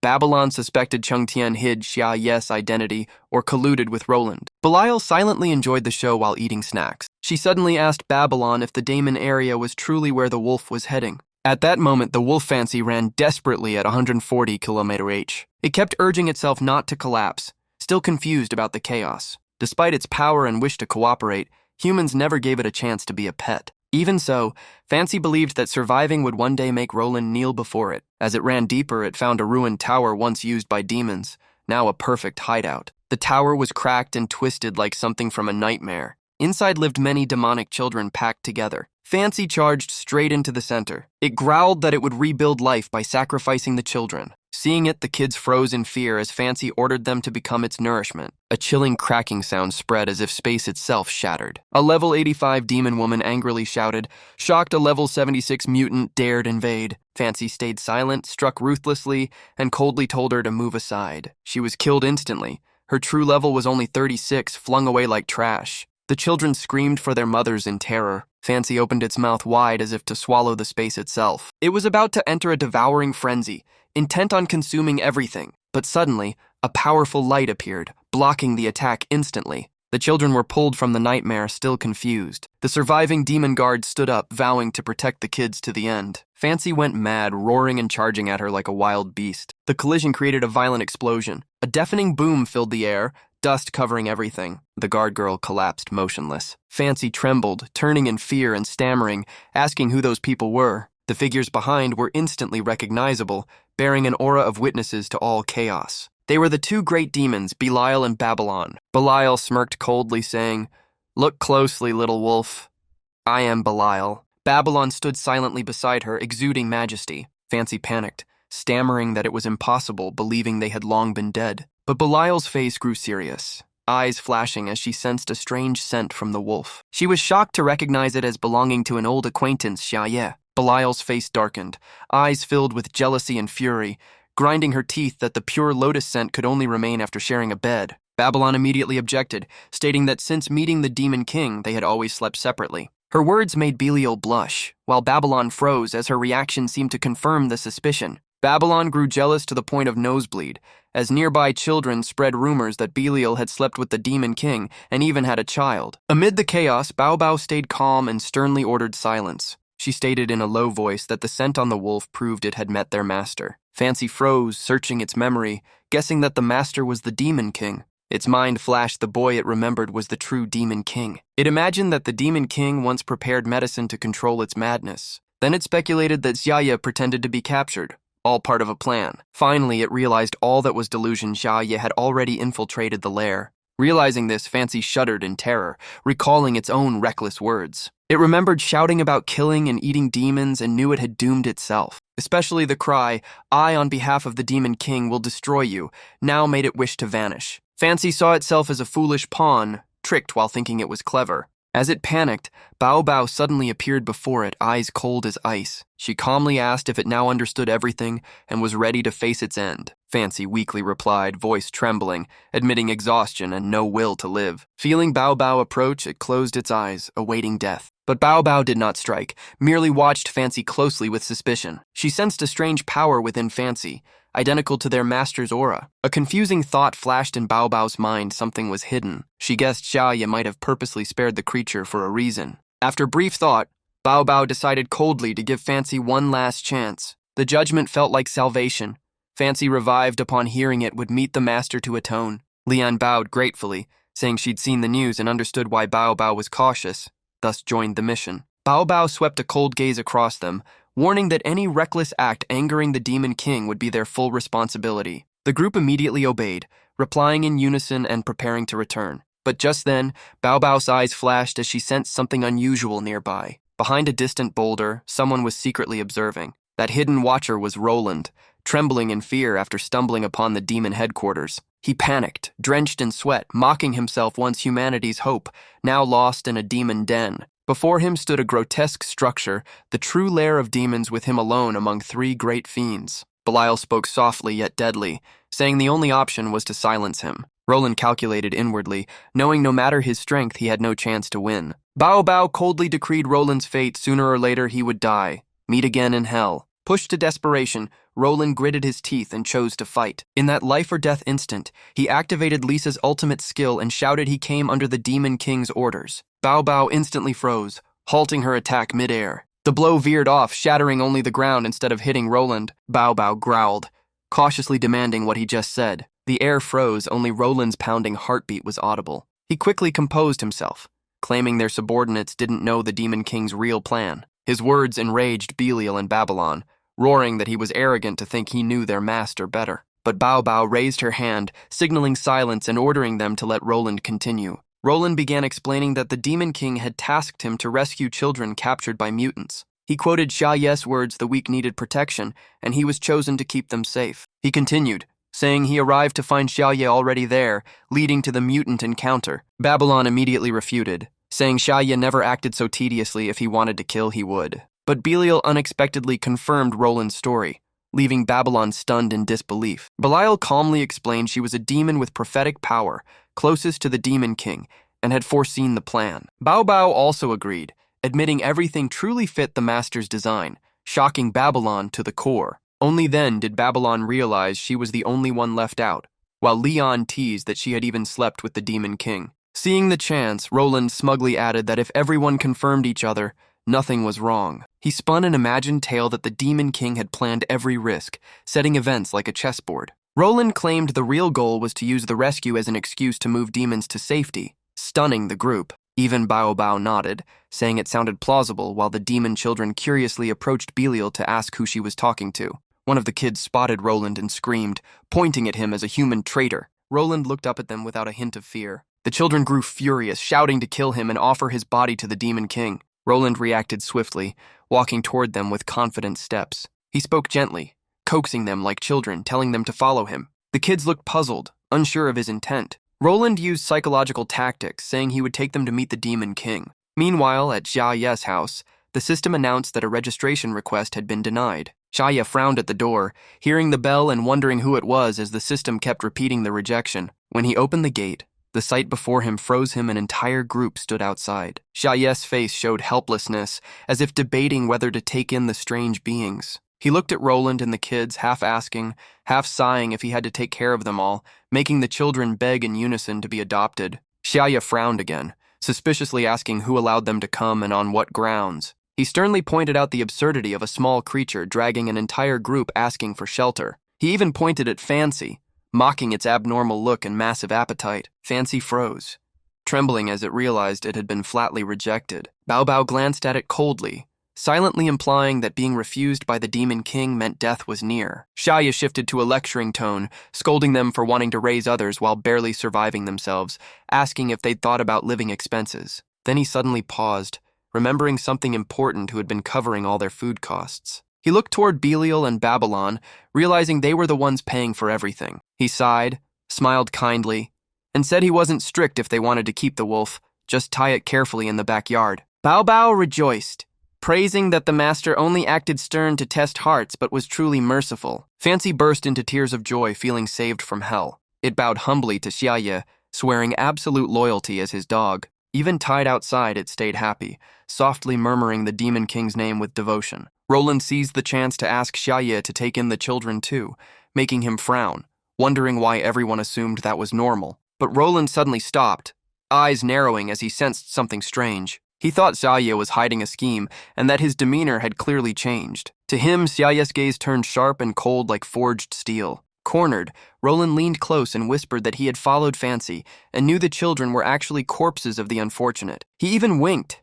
suggesting that such shady origins made it easier to fool the world, leaving Shiaa speechless, thinking the man was hopeless. After some thought, Shiaa sighed, assuming Roland, being a government man, only wanted social help so he couldn't refuse. He took out some cheap warm clothes, telling them to share, quietly admitting they were unsold leftovers. He went further, planning a charity project using his unused land to build a care center for children. Roland stared in disbelief, blurting out that Shiaa was opening an orphanage, making Shiaa groan about going broke. The demon children tugged his sleeve, almost calling him Demon King, but quickly changed to Brother Shiaa. Their innocent, sad faces told how they were all homeless. Hearing that, Shiaa softened, unable to ignore them. After struggling for a while, he sighed, convincing himself helping wouldn't hurt. He smiled and said if Roland truly wanted to help, he had a proposal, piquing Roland's curiosity. Shiaa seriously suggested founding a guild to unite, support, and bond everyone. The kids listened intently, pretending to understand if they had an organization, they wouldn't be homeless, right? Shiaa smiled cunningly.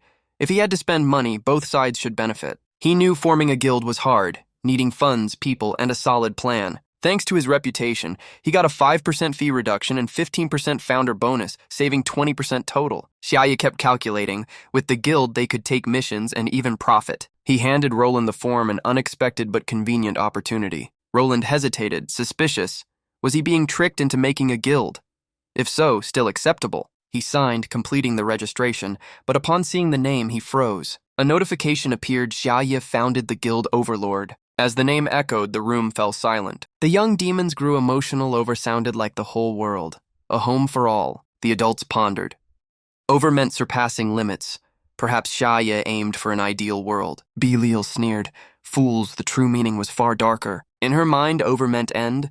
Water meant world together. It meant apocalypse. Roland grew doubtful. Had he just made a terrible mistake? He panicked, wanting to scream what on earth had he signed. And thus, in that fateful moment, the Overlord Guild was born. At the same time, Howl received the news and smiled. The Demon King had finally founded a guild. At Shiaa's house, he kept receiving join requests from Qin Hao Nian and the An Liu Liu Zhou Xiaoyuan team. Shiaa silently stared at the screen, mind full of schemes. On the other side, everyone got the notification they were now members of the Overlord Guild. Hao Nian stared at the message, muttering in confusion what was happening. The notice read he was a dungeon leader of level 35-36, titled Claude Rogue of the Demon King. After reading, Hao Nian's eyes darkened, warily scanning around. He turned and bumped into his old teammates. They were also stunned, unable to grasp what was going on. Everyone exchanged confused looks. Hao Nian seemed different. In their eyes, it was clear he now stood on the opposing side. The scene shifted to the side gate, hinting at an impending event. Huan Ying sensed a gloomy energy spreading, heavy like a coming storm. A notice appeared. She was assigned Dungeon Leader level 103109, titled Resident of the Demon King's Den. She awoke, her illusion turning real. The Demon King had granted her a true body, like a divine miracle. On the secret map, a red dot flashed sign of an anomaly. Guards raised the alarm. A new dungeon had appeared right inside the Demon King's supposedly safe domain. Bucci frowned at the map, calculations in chaos. Everything was now out of control. His face darkened. Humanity lagged while the Demon King's forces grew terrifyingly strong. He clenched his fists heavily. Humans had never faced such a dreadful enemy. He gripped the holy relic tightly, praying as if clinging to his last faith, my lord. His plea echoed into the unseen world. Please, guide us. A cold laugh answered from afar, do not fear. If needed, I shall descend myself. In Shiaa's room, the light stayed calm as if no storm had ever raged. Roland stood frozen, mind in turmoil, his pale face recalling all he had done. Tormented by guilt, he murmured in confession, I was wrong, unworthy of being humanity's hope. He trembled, yet forced himself to stand. Even in despair, he had to move forward. He gritted his teeth. As long as hope remained, he would not retreat. From above, Babylon smirked mockingly, serves you right. She raised a brow, sneering, effort is pointless because Beiel cut in coldly. The Demon King planned everything long ago. They conversed calmly, leisurely, as if sipping tea. Victory was certain, yet not truly joyous. A distant voice called out, Sisters, dinner's ready. Hearing that, both demoness's eyes lit up, answering cheerfully like children, Coming. Belial sat down, nibbling cookies thoughtfully for us. The group chattered happily around the plate.